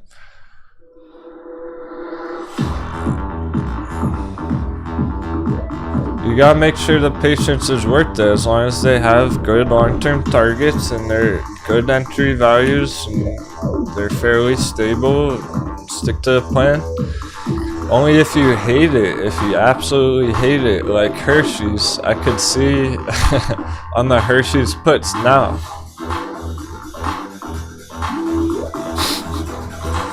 For the Hershey's Bears, I would understand if you hate the Hershey's now. It's like, fuck that. I can't stand even thinking about that trade anymore. I'm gonna exit it. Fair enough. If that's how you feel about your trades, then you probably should just exit them because you're not committed to what you're holding. You gotta feel excited about it. Otherwise, it is gonna be just painful.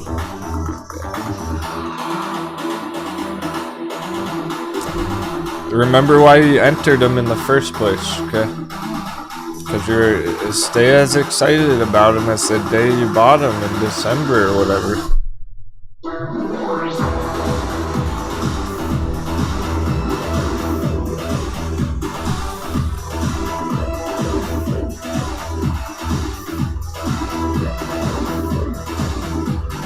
Now, on the contrary, a bunch of the Hershey's traders, they doubled down. They actually did the strategic move. Sticking to the plan. Power hour. 777. Let's go. Fuck yeah. We're gonna need another trading mission at some point, but fuck.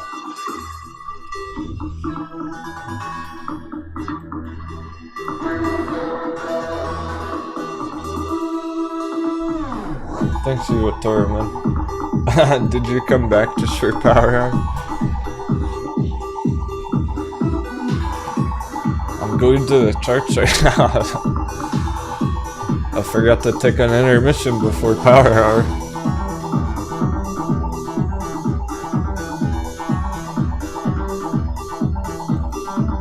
The MULN's right on the line. That's a closed battle. Close above or under there. but really, completely a VXX day. It's such a VXX day. I'm impressed that MULN's even green at all right now.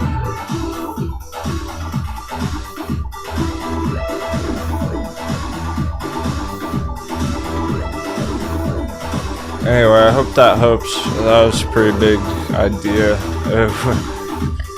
We're in power hour, so let's have 2-minute intermission real quick and then crush the end of the day. Finish with a bang.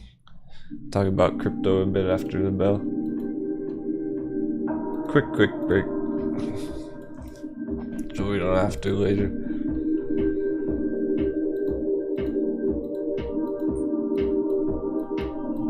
Thanks everyone. Happy Monday. Monday. Got a wild week ahead.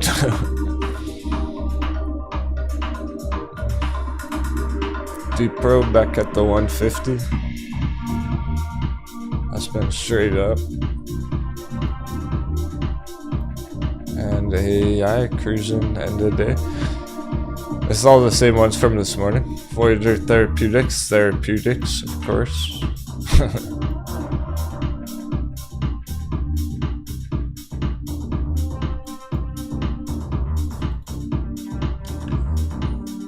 MULN and VXX demanding the most attention. Are we gonna breach the line right here end of the day? Just clear resistance. That will direct where it's gonna go tomorrow.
welcome back, traders.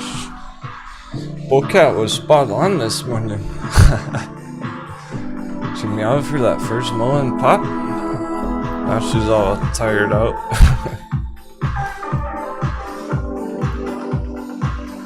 Bullcat always knows. Bullcat knows best.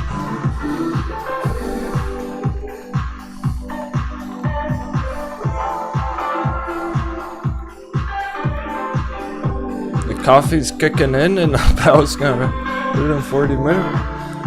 I just don't even want the day to end it. All set. Rest of the week by the looks of things. You know, there's hardly any battles going on right now.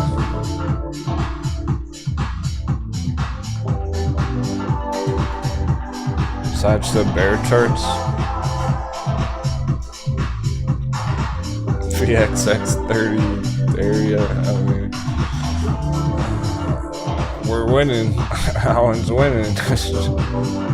Doesn't need to do anything else right now. At 30 first thing in the morning. It's all good there.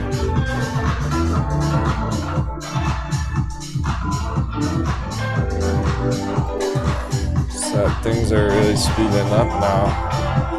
Gonna be spicy whole rest of the month.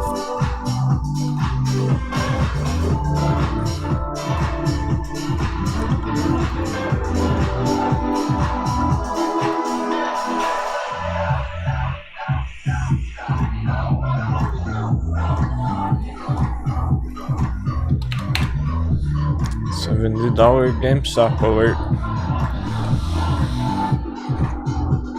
Is GameStop gonna be able to bounce over 100 from here? That's a challenge right now. That's a stretch. Needs a miracle bounce. These are the real action going on at the moment.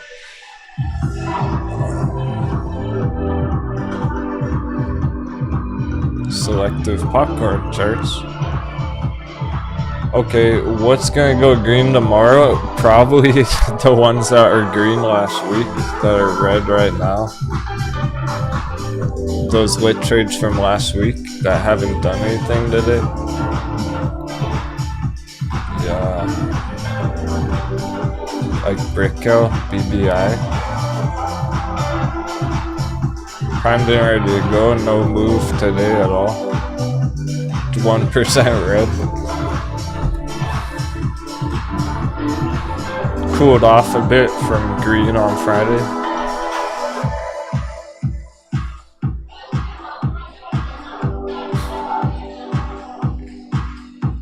Nice one, T Flowers. I see what you did there. Vitaly, is scalping the best strategy? Nah. And yes, Colin put scalping is a thing. That's day trading options. We have people doing that. I was impressed. Lois apparently day traded AMC downwards today. Made 50% on AMC going down today. I mean, there's so much potential right now, up and down, right? Is scalping the most effective strategy, the best way to play this kind of market right now? No, because you're thinking more of swing trading. Only when you spot the perfect setup like this on BBI. If it has a strong day tomorrow, you're gonna get some good quick profits out of it.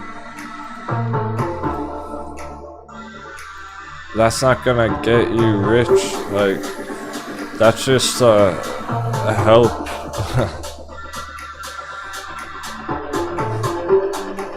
Those are opportunistic trades, day trades, scalps, long scalps. But really, you're probably thinking more about swing trades, like the stuff on Cavo and MULN. This is what you're looking for. getting in Cabo 50 cents, getting out at $3. That's a swing trade, not a scalp on Cabo. Same with MULN. We had a day trade on it when it was moving so quick back here, up and down. That was great. Then now it's a swing. It's overall getting in down here, getting out up here. Like, that's the best way to do it right now.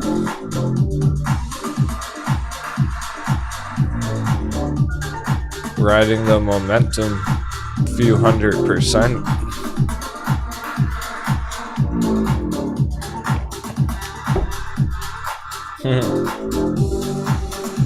Yeah, for sure, Gary. I'll put out more options tutorials in the future throughout this year and everything. There have been a lot of requests for it.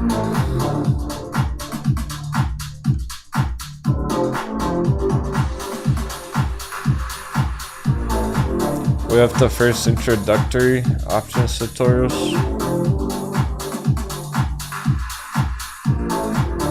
And the crash course videos too for the new trader.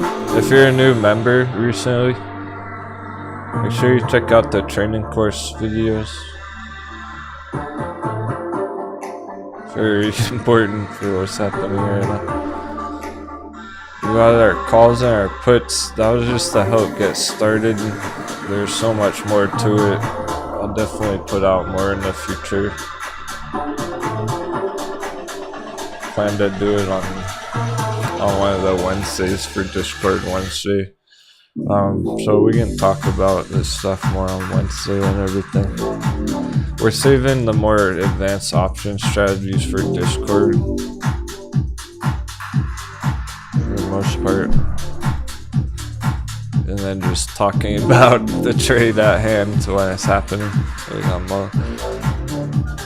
bunch of people holding $1 strikes, $1 calls. Going deep in the money.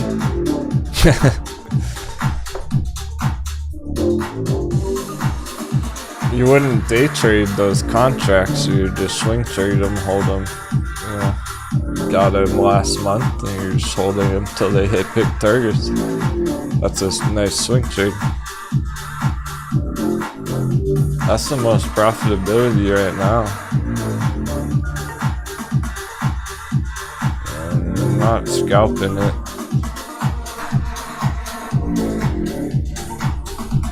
Everyone who's scalping it, they're never gonna make it to the $10 long-term target. Only the diamond handlers, the more patient, are gonna make it up there.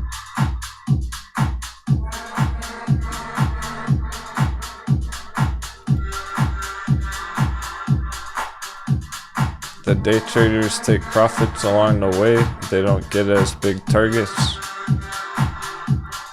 The diamond handlers on MULN from the hot bevy, they ride it up to $10. That's 15x, 1,500%. Let's go. We might close right over 2 there. Just getting through the line right now.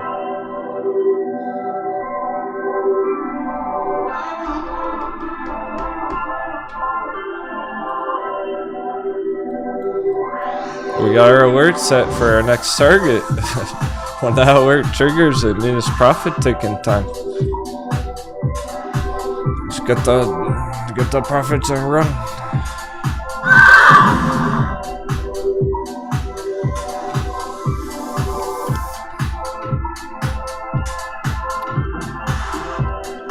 Awkward action in S&P, where it's not really moving right now in the day.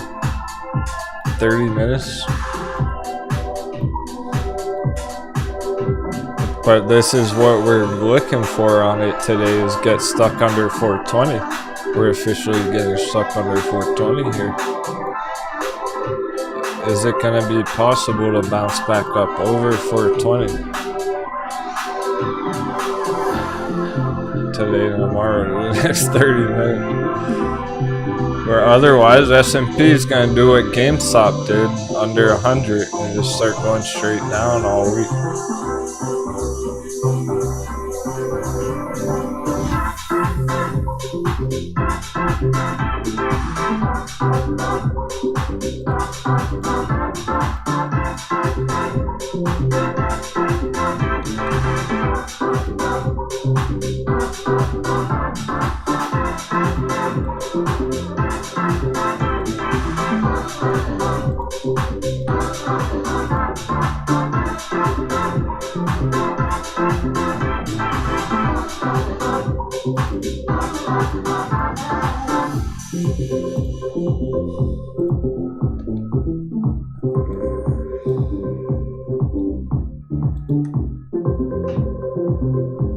That's how straight down GameStop went. Under 100. Is S&P about to do that under 420? So that would put us right here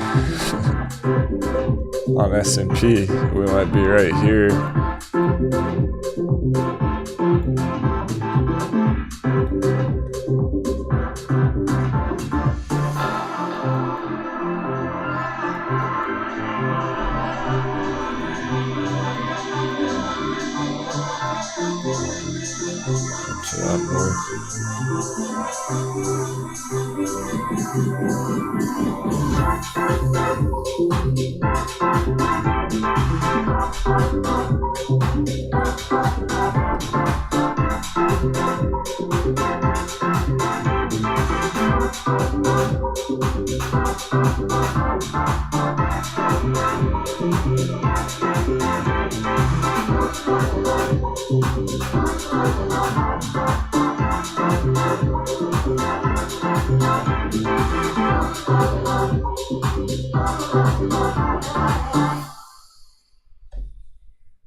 So close to 30 VXX. I'm about to call the SEC.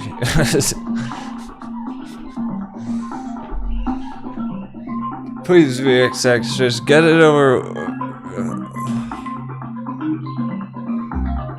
I just want to see that $30 number on it after talking about it so fucking long. We're right there. Go. 777.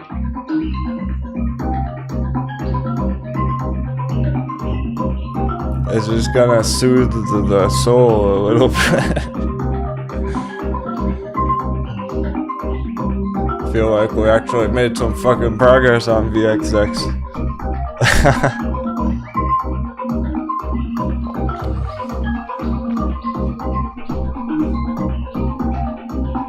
And that's where the FOMO begins too. Maybe I'll get some crazy end of day FOMO all of a sudden. Finish even further, like 32. Here we go, 29.96. 97, 99. Come on, 30, 30. Whoa. Oof, we hit it. Fucking good. Alright, we did it. It's surreal. There it is. 30.00. Fuck yeah.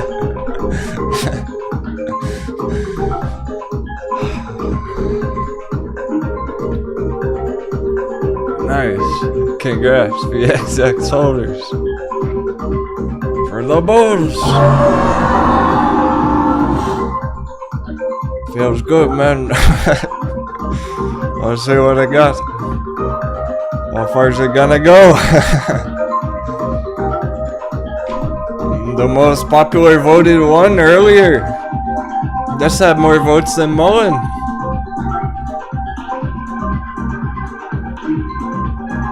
Okay. Rocco fuel engaged. We're still pushing. S&P still going red then. Is VXX doing this all on its own, or is S&P still going? Let's check.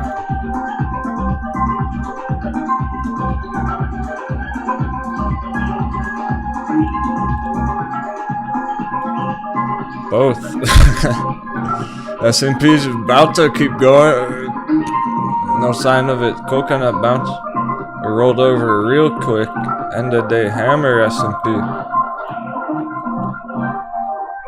Looking a lot like GameStop, stuck under 420. It's happening. The wind.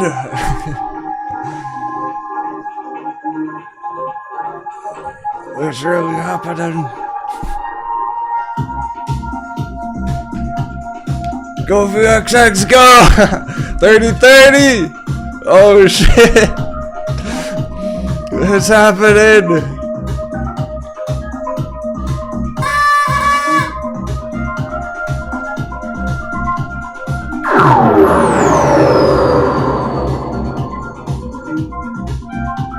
end of day wind burst is just what we needed. What a great Monday.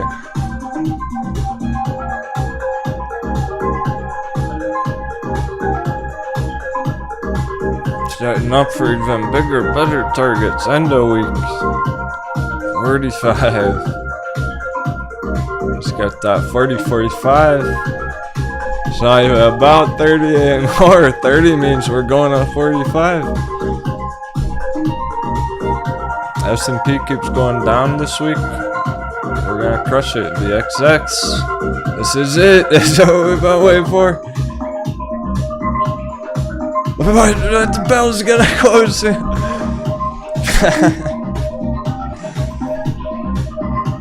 The bell's gonna hit soon. The day's almost over. What the fuck?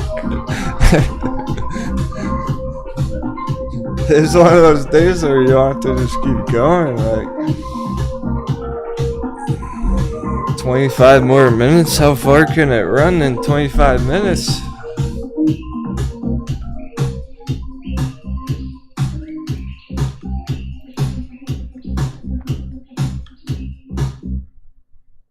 I owe someone a message about this.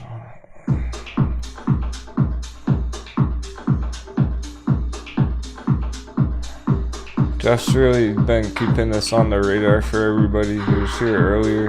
I'm not sure if he's here now. I'm gonna let him know. VXX finally over 30.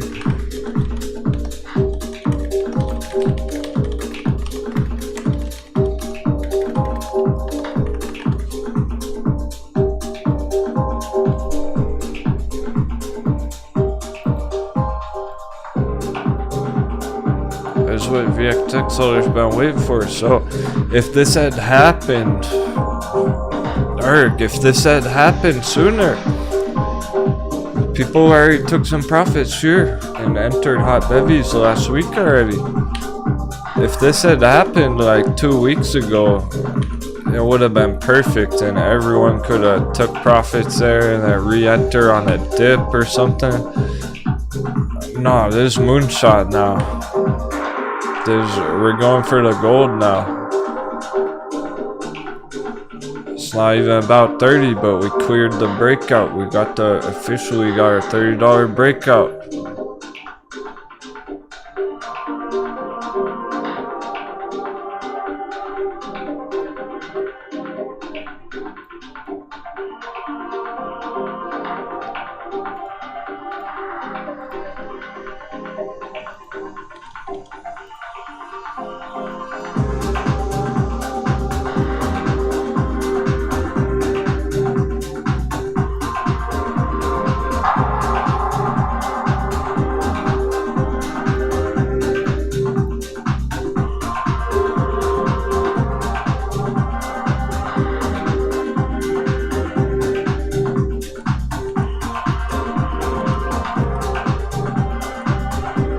Hold support here.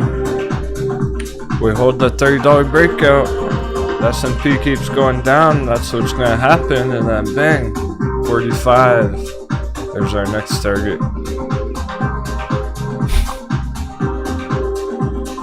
Way down there, so. And it can go all the way up here. Ultimately.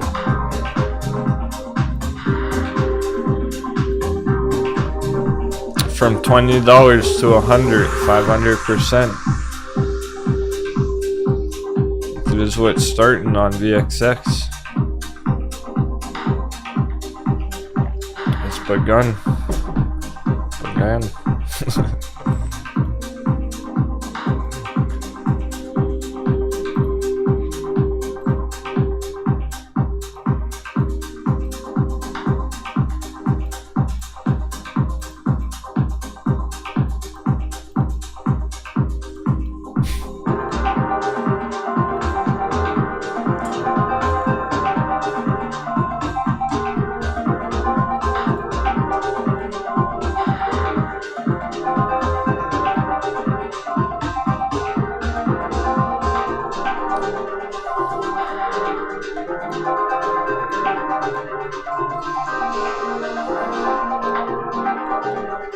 There's VXX.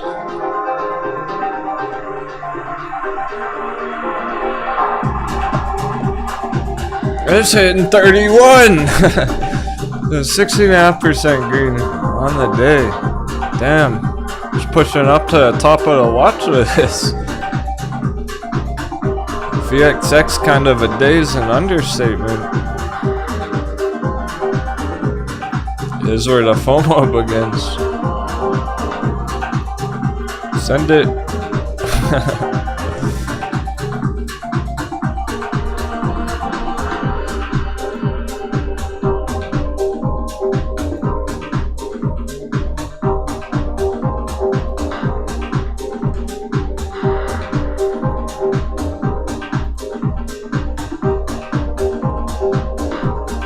Wow.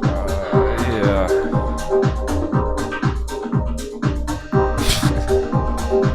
This is a weekly candle on S&P as of today.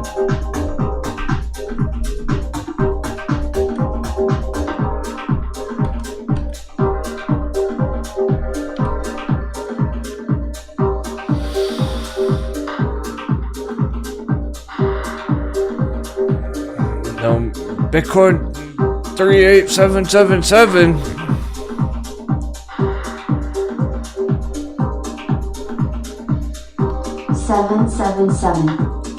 I get back to that one. Dollar continuing up. It's all on track. We're sealing the deal now. Holy shit. We gotta check all of these at the end of the day.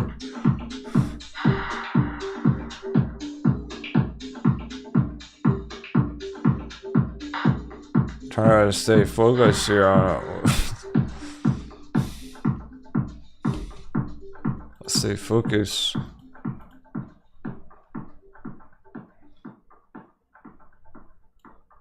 VXX MULN important.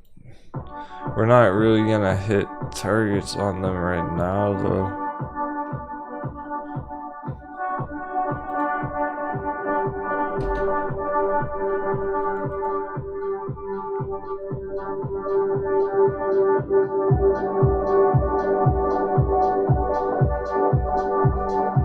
I'm sure it's quite clear on the SQQQ chart too.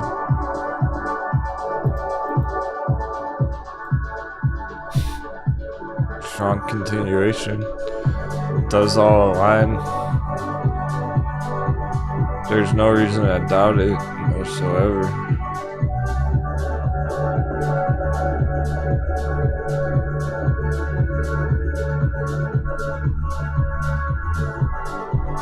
There are really good entries today on a few of the hot bevies. Waiter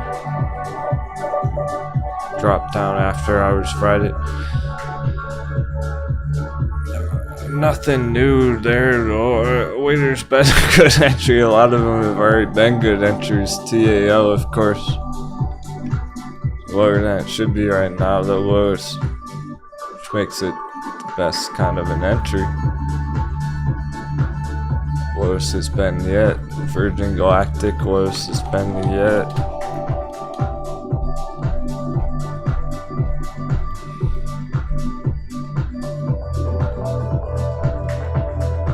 Literally all-time low. Virgin Galactic's never been this price before. 6.7. That's a brand new all-time low today, Virgin Galactic.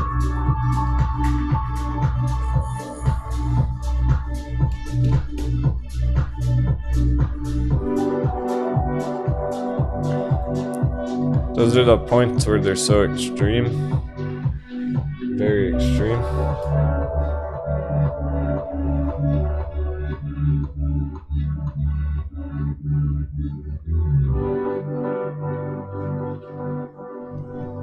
Reaching its absolute limit. Thanks so much. Who's that? Gary Aldrin. Cheers, my friend. Oh, a fist bump. You hear that? That was real. That wasn't a sound effect.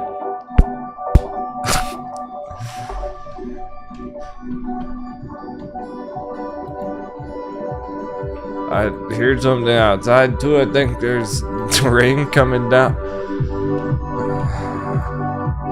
Literally.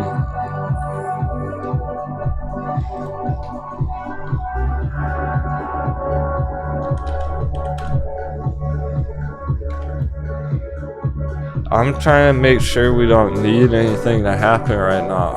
I'm looking. Is there anything we absolutely need to happen right now?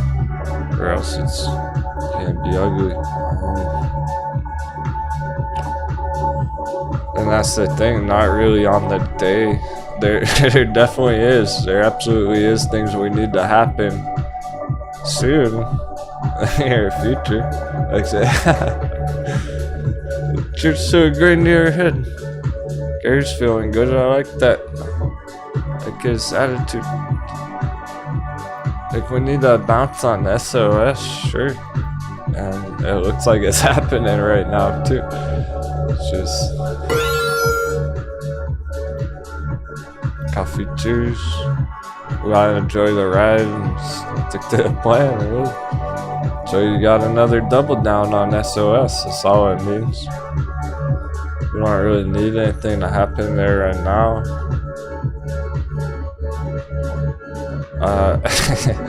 Yeah, for AMC it's too late.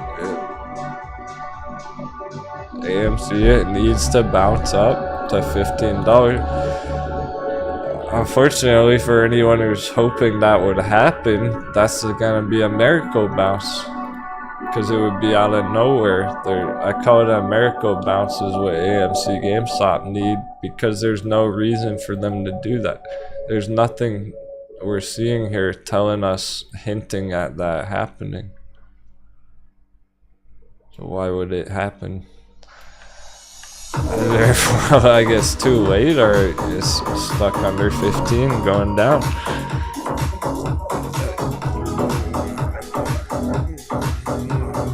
So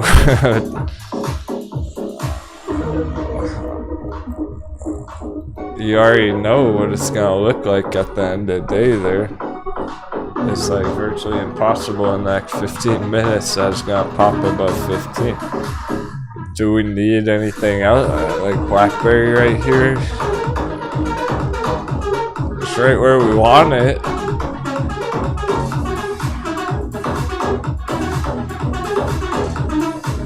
It really is more for the bears. Now that we hit 30 on VXX, that's all good. We don't need to close the day over 30 either. If we do, it's better if we do.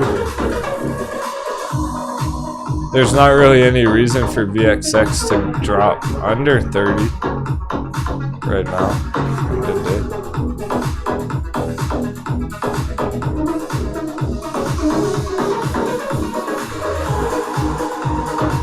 I think that's the most critical spot we're on any chart right now, really.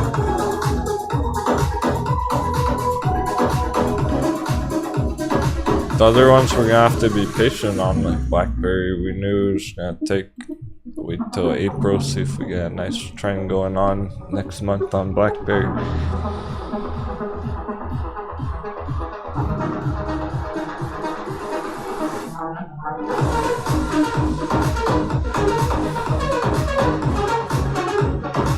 $30 is important on VXX because it sets us up for tomorrow and the rest of the week. If we're able to hold the line over 30 all week, just push upwards and on.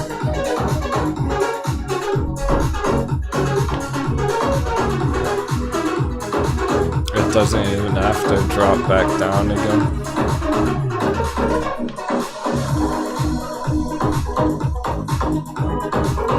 We'll see about that.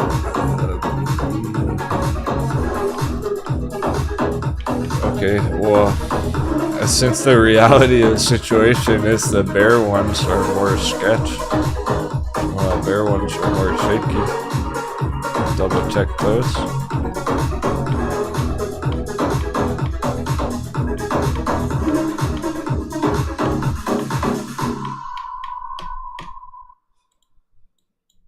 They're more green than I want to see, but we don't really need it today. These are still under all-time high. Okay. Encore's pretty lit. EMC, ECPG. Encore. Bravo. Continuation. Hershey barely green, so don't really need anything there right now. This is still under 100 on Nutrient. Alco has been going down. Yeah. Getting closer and closer to Etsy targets.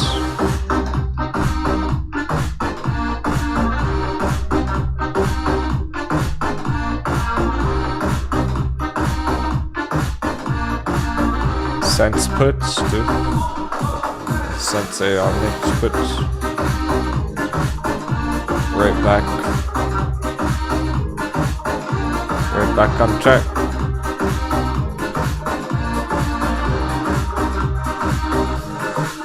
Great, but end of day, do we need anything to happen there? Not really. There's more for the rest of the week. There's nothing I see that's concerning there right now.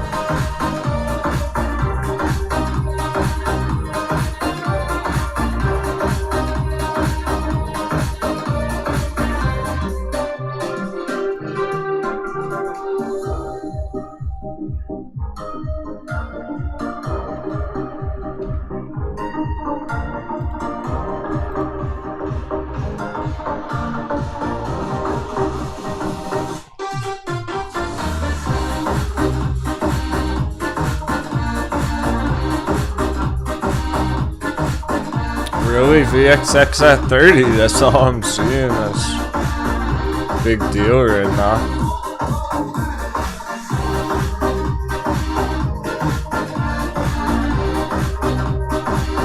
We're not expecting the others to bounce right now. Until tomorrow or the rest of the week. On Hawk Therapeutics, on Color Star, TAL, stuff like that. They're important areas right now for sure, on all of them. It looks good. Color Star is perfect. It's clear that today was not his day to shine on a VXX type of day. These are ones that were green just end of week last week, so they dropped back down to the support there. 10% red on the day, not a big deal though. It's an important area for the rest of the week.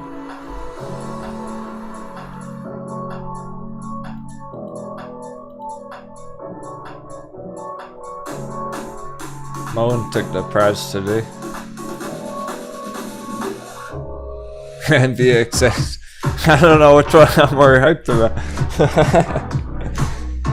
Randy 8 took some profits on MULN, sure. Yeah, since we're out of time, it's uncertain how it's gonna open the day tomorrow. Since it's stuck right on the line on MULN. Hey Jeff, there he is. Yeah man, finally did it! Victory on VXX, $30, I love it. I wanna see it hold that end of day. Icing on the cake at 8 minutes. We hold 30, opens over 30 tomorrow, just keeps going. It's all signed. This is... If you think that might happen on VXX, okay. We cleared the breakout box. Stay above 30, open 30 tomorrow, and it keeps going. What does that really tell you? That means S&P is probably going down tomorrow.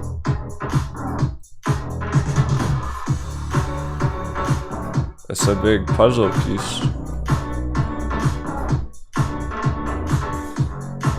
That looks so good while S&P looks so bad. It's almost inevitable. And that's why we feel confident about our $45 target area on VXX here now, rather than just 30. 30 was the appetizer, main course up here. It would be awesome to see that just by the end of the week. That's what we're setting up for right now on Monday. So, for the ones that are red and they're having trouble going green right now today, some of those are going to take a whole nother month till really anything big happens. And you gotta be patient on those ones. Every day we're seeing different ones pop. It's frequently been MULN. It just happens to keep being MULN over and over.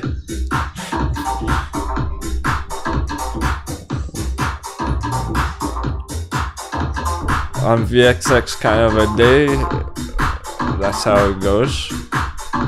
We're expecting a lot more of that for the whole rest of the month, so I'm just trying to mentally prepare everyone for that.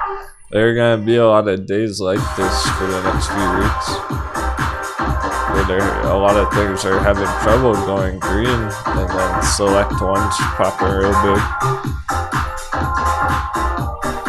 It is a taste of how intense it's all gonna get.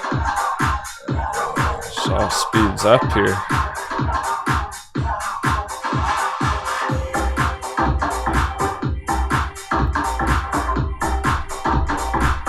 We're barely over 30 on VX. In 5 minutes, can we hold the line? Just stop on digital soon. 29.98.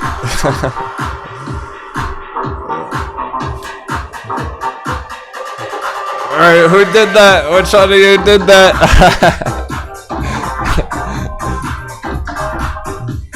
One of the stock pirates just must have unloaded some cargo.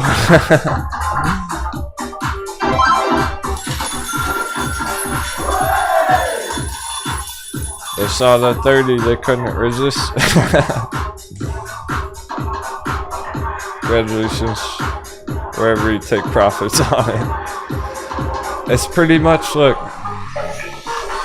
the fire on VXX right now is it should be pretty good hold the whole time during the rest of the storm.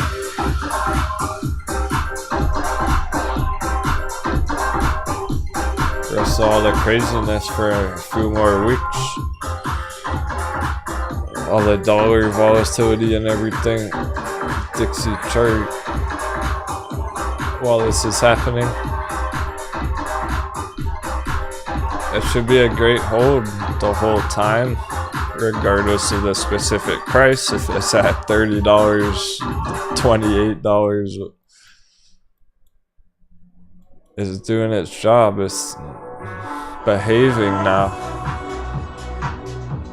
hedging against the rest of the downwards. Alright. If that's the case and it continues to be a good hold, a profitable hold during all that, that means you can pretty much just get profits out of it whenever you want and whenever you're ready to enter a different trade.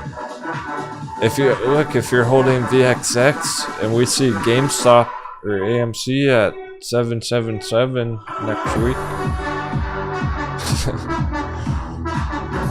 if VXX is looking like a good hold while you're waiting for the AMC hot baby, you would take some VXX profits when AMC is ready for an entry.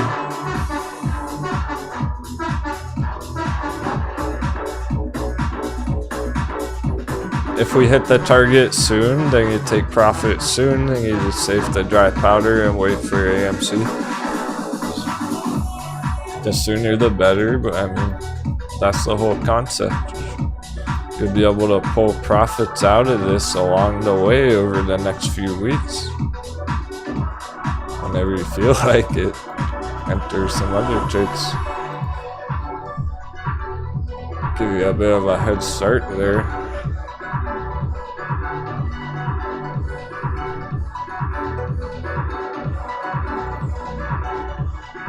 We got a minute and a half. What a day. A bunch of double digits. The ones from this morning. Huh. Refusing to stay down.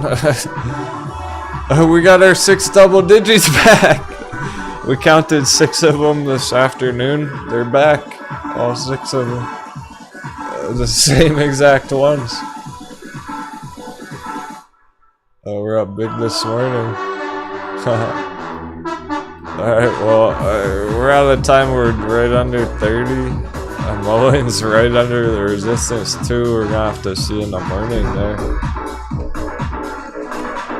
If you were being conservative, you would think it's gonna go down tomorrow. Stuck under resistance, but then again, it's all short-term action on a longer-term chart now. Since this isn't a day trade, we don't even really care till it hits our next real target. Whether it goes up tomorrow or it goes down then up, we're waiting to hit that next big target. Hey Steven Sanson, this is it right here. See, it's currently right under the line. Oh, 5, 4, 3, 2, 1. That's a bow! Congratulations, MULN Bulls. BXX Bulls.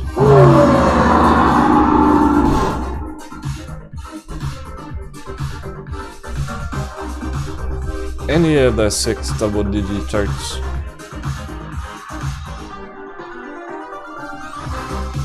Yeah, time was the enemy on MULN today. Opened with a bang this morning, had some profit taking. A bunch of you are the ones taking profits. So good. People locking 100% profits on it this morning. They're already entering some other trades. Otherwise, stay calm, hold strong on it.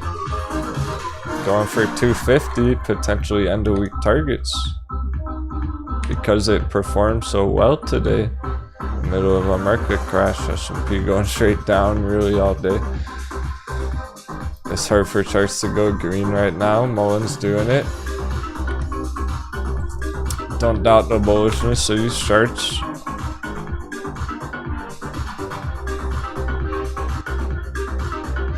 The day trade's over, so don't even worry about the short-term choppiness if we get some mind games on it tomorrow. This was the day trade where it's more relevant. Stay focused on, oh, is it gonna go down tomorrow? It doesn't matter if it goes down tomorrow, get a bounce up to 250 on Friday. Like, either way, we're cruising to 250 by the looks of it. It's gonna depend on the dollar price action tomorrow and everything, so it's irrelevant for what we're doing with it right now. Nice, Freddy. He's diamond handsing his whole MULN trade.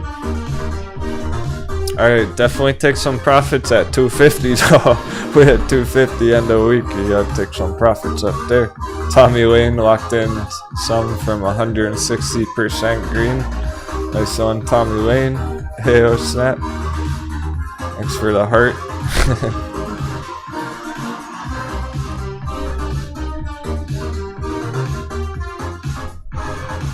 Beautiful day in the Matrix.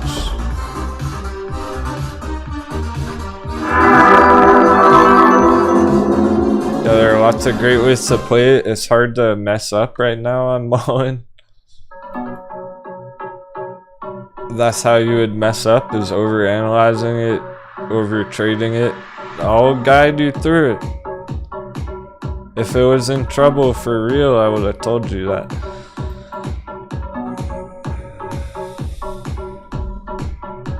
If it was in danger of crashing to like 50 cents again all the way down here right now, I would tell you, but so far so good.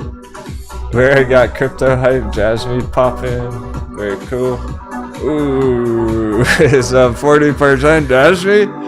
It's the MULN of altcoins? Well, we're pretty much are summarizing the markets all day. I'll do it for the summary. I'll talk about crypto for a few minutes, just call it a day, wrap things up soon. Because that was a lot to process. I'm sure you're all trying to digest what the fuck just happened exactly. That was a blast, as always. Cool, so let's just check out what's happening on crypto. Meanwhile,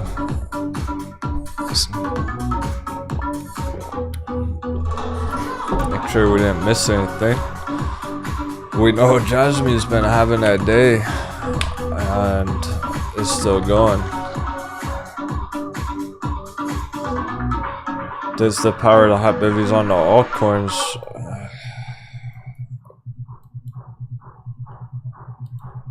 Clean the chart. Boom. Zap the chart. You gotta see it from a new perspective.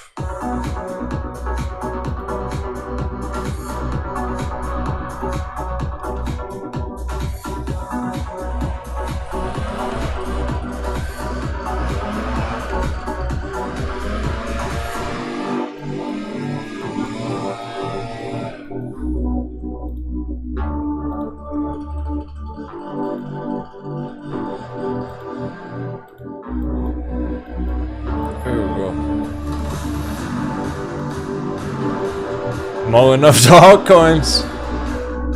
Good, straight up. Oh, Jasmine, what's up?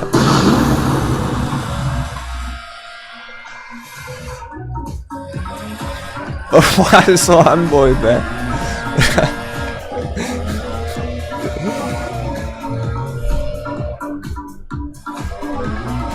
Jasmine, straight up. Lawn Boy's annihilating the lawn. You know that? Didn't he finish 5 hours ago?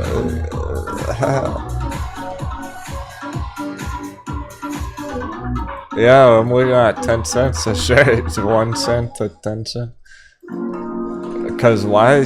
That's back to November, December. That third Jasmine was a few months ago, just like MULN.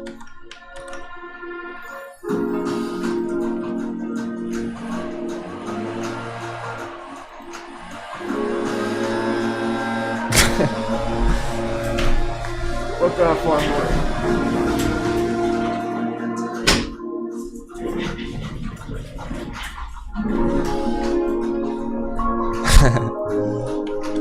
Keep things interesting.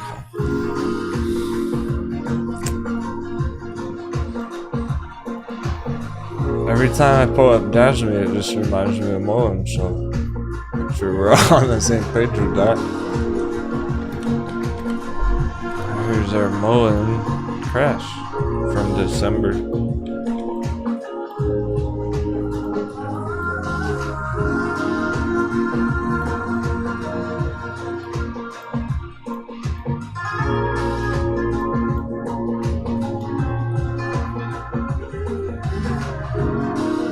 Okay, from here.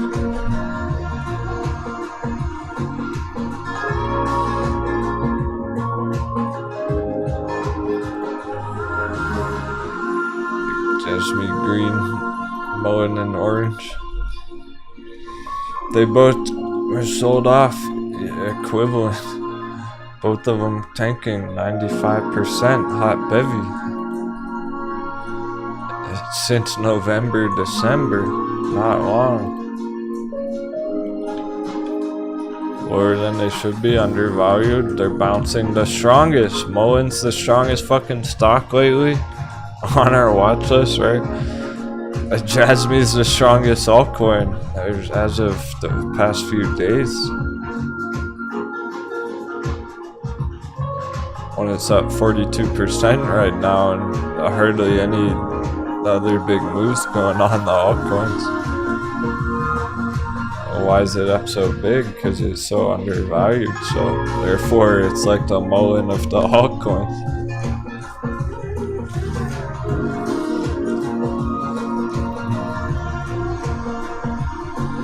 Alright, well, yeah, if this is where we were, November, December, pirate wedge, 10x pirate wedge, altcoins, giant targets.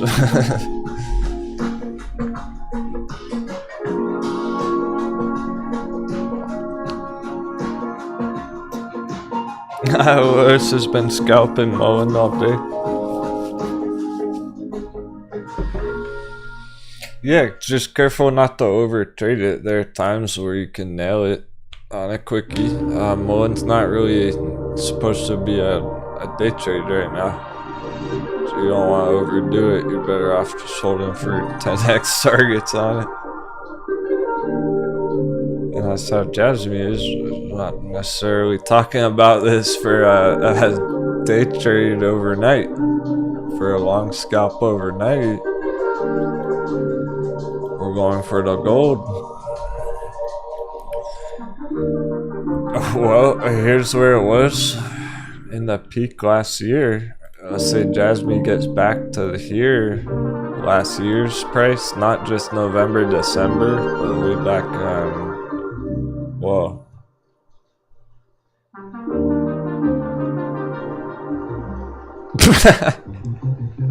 That one.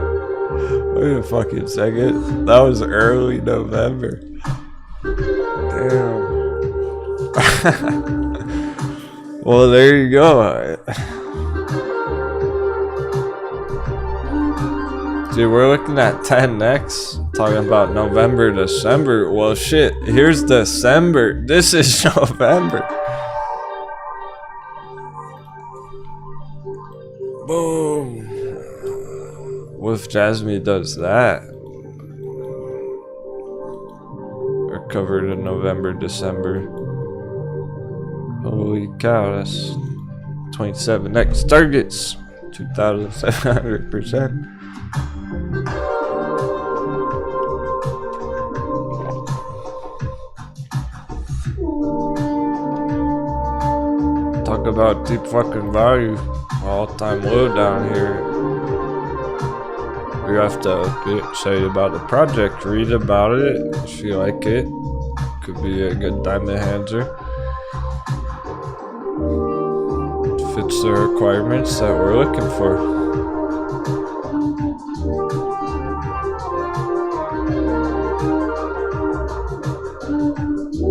Just like the hot bevy stocks, we didn't expect it to go this low, but sure enough, here it is. So opportunistic pillaging. Could be the best time ever to get in on that fucking thing. When we look back on it, the end of the year, probably never gonna go that low again. Anyway, that's enough with Jasmine. It's just been popping real big lately, so I want to dive a bit deeper there. The chart is having a good day. Big bounces in action from the all-time low. The bear trap's been confirmed. That's not the only altcoin with giant targets, that's for sure. Steam's been maintaining 30 cents. Beautiful. That looks perfect too. There are lots of good choices. It's just Steam's not up 40% today. Maybe next week it will be. I won't wait too long. We're not gonna have forever on these entries. Let's just check overall our totals and everything, make sure the trends are all good after the day, after a pretty wild, volatile market day. Bitcoin versus S&P, right on the line. So I do suspect this is something we're gonna see more clearly by the end of the week. I haven't moved this line at all. And it's right there. I think by the end of the week, we'll see it right over, and we'll know Bitcoin's clearly outperforming the S&P. That can mean a couple different things.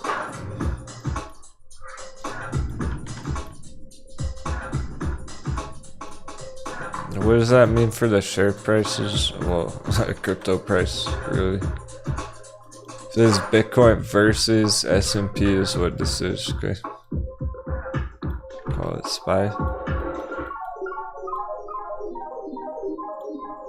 What this translates to is, well, if Bitcoin goes up, this chart goes up.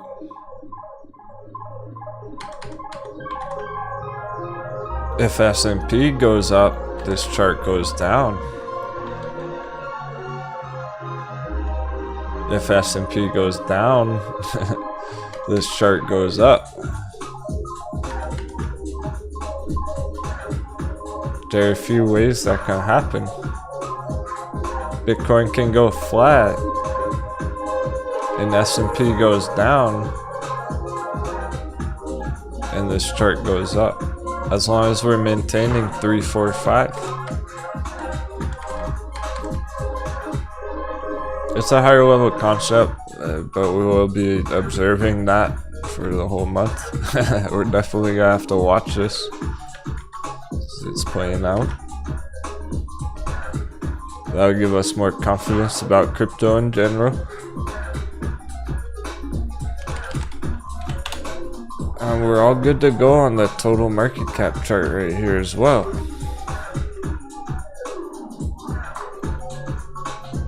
Now, I drew this support trend line in a more advanced way.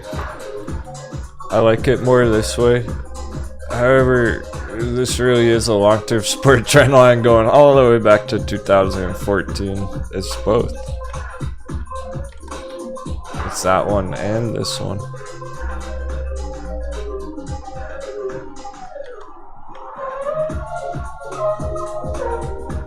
The point is, we're right in the corner here.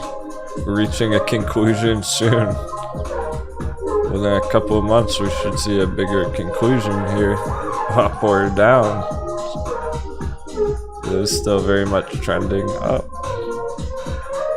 But we don't have that breakout move yet. That's what we'll see on this chart when Bitcoin's pushing up 45, 50,000. Therefore, the altcoins are kind of waiting for Bitcoin to have a bigger move. That's okay, because it gives us extended accumulation on our favorite hot babies. As for the altcoins themselves, they're already bouncing nice on the morning because they're getting completely undervalued, a lot of them. Our favorites.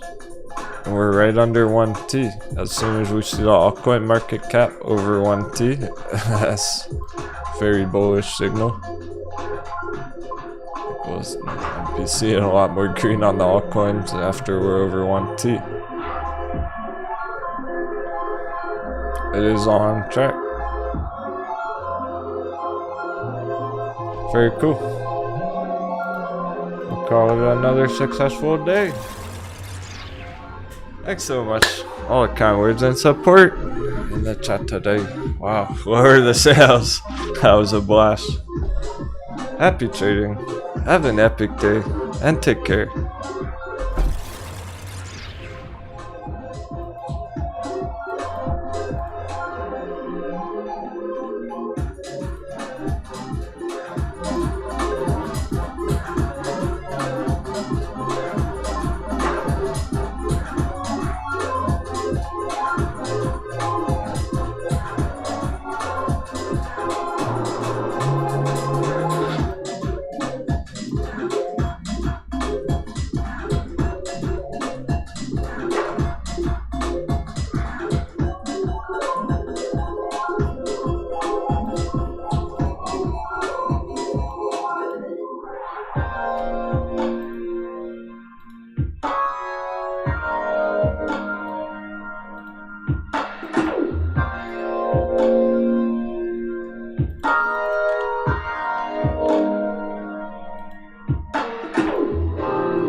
Yo, let's get this treasure back to town. Congrats again on the wins today. If you crush MULN, if you get 6, that's what you deserve. Being brave in the face of danger. So proud of our crew.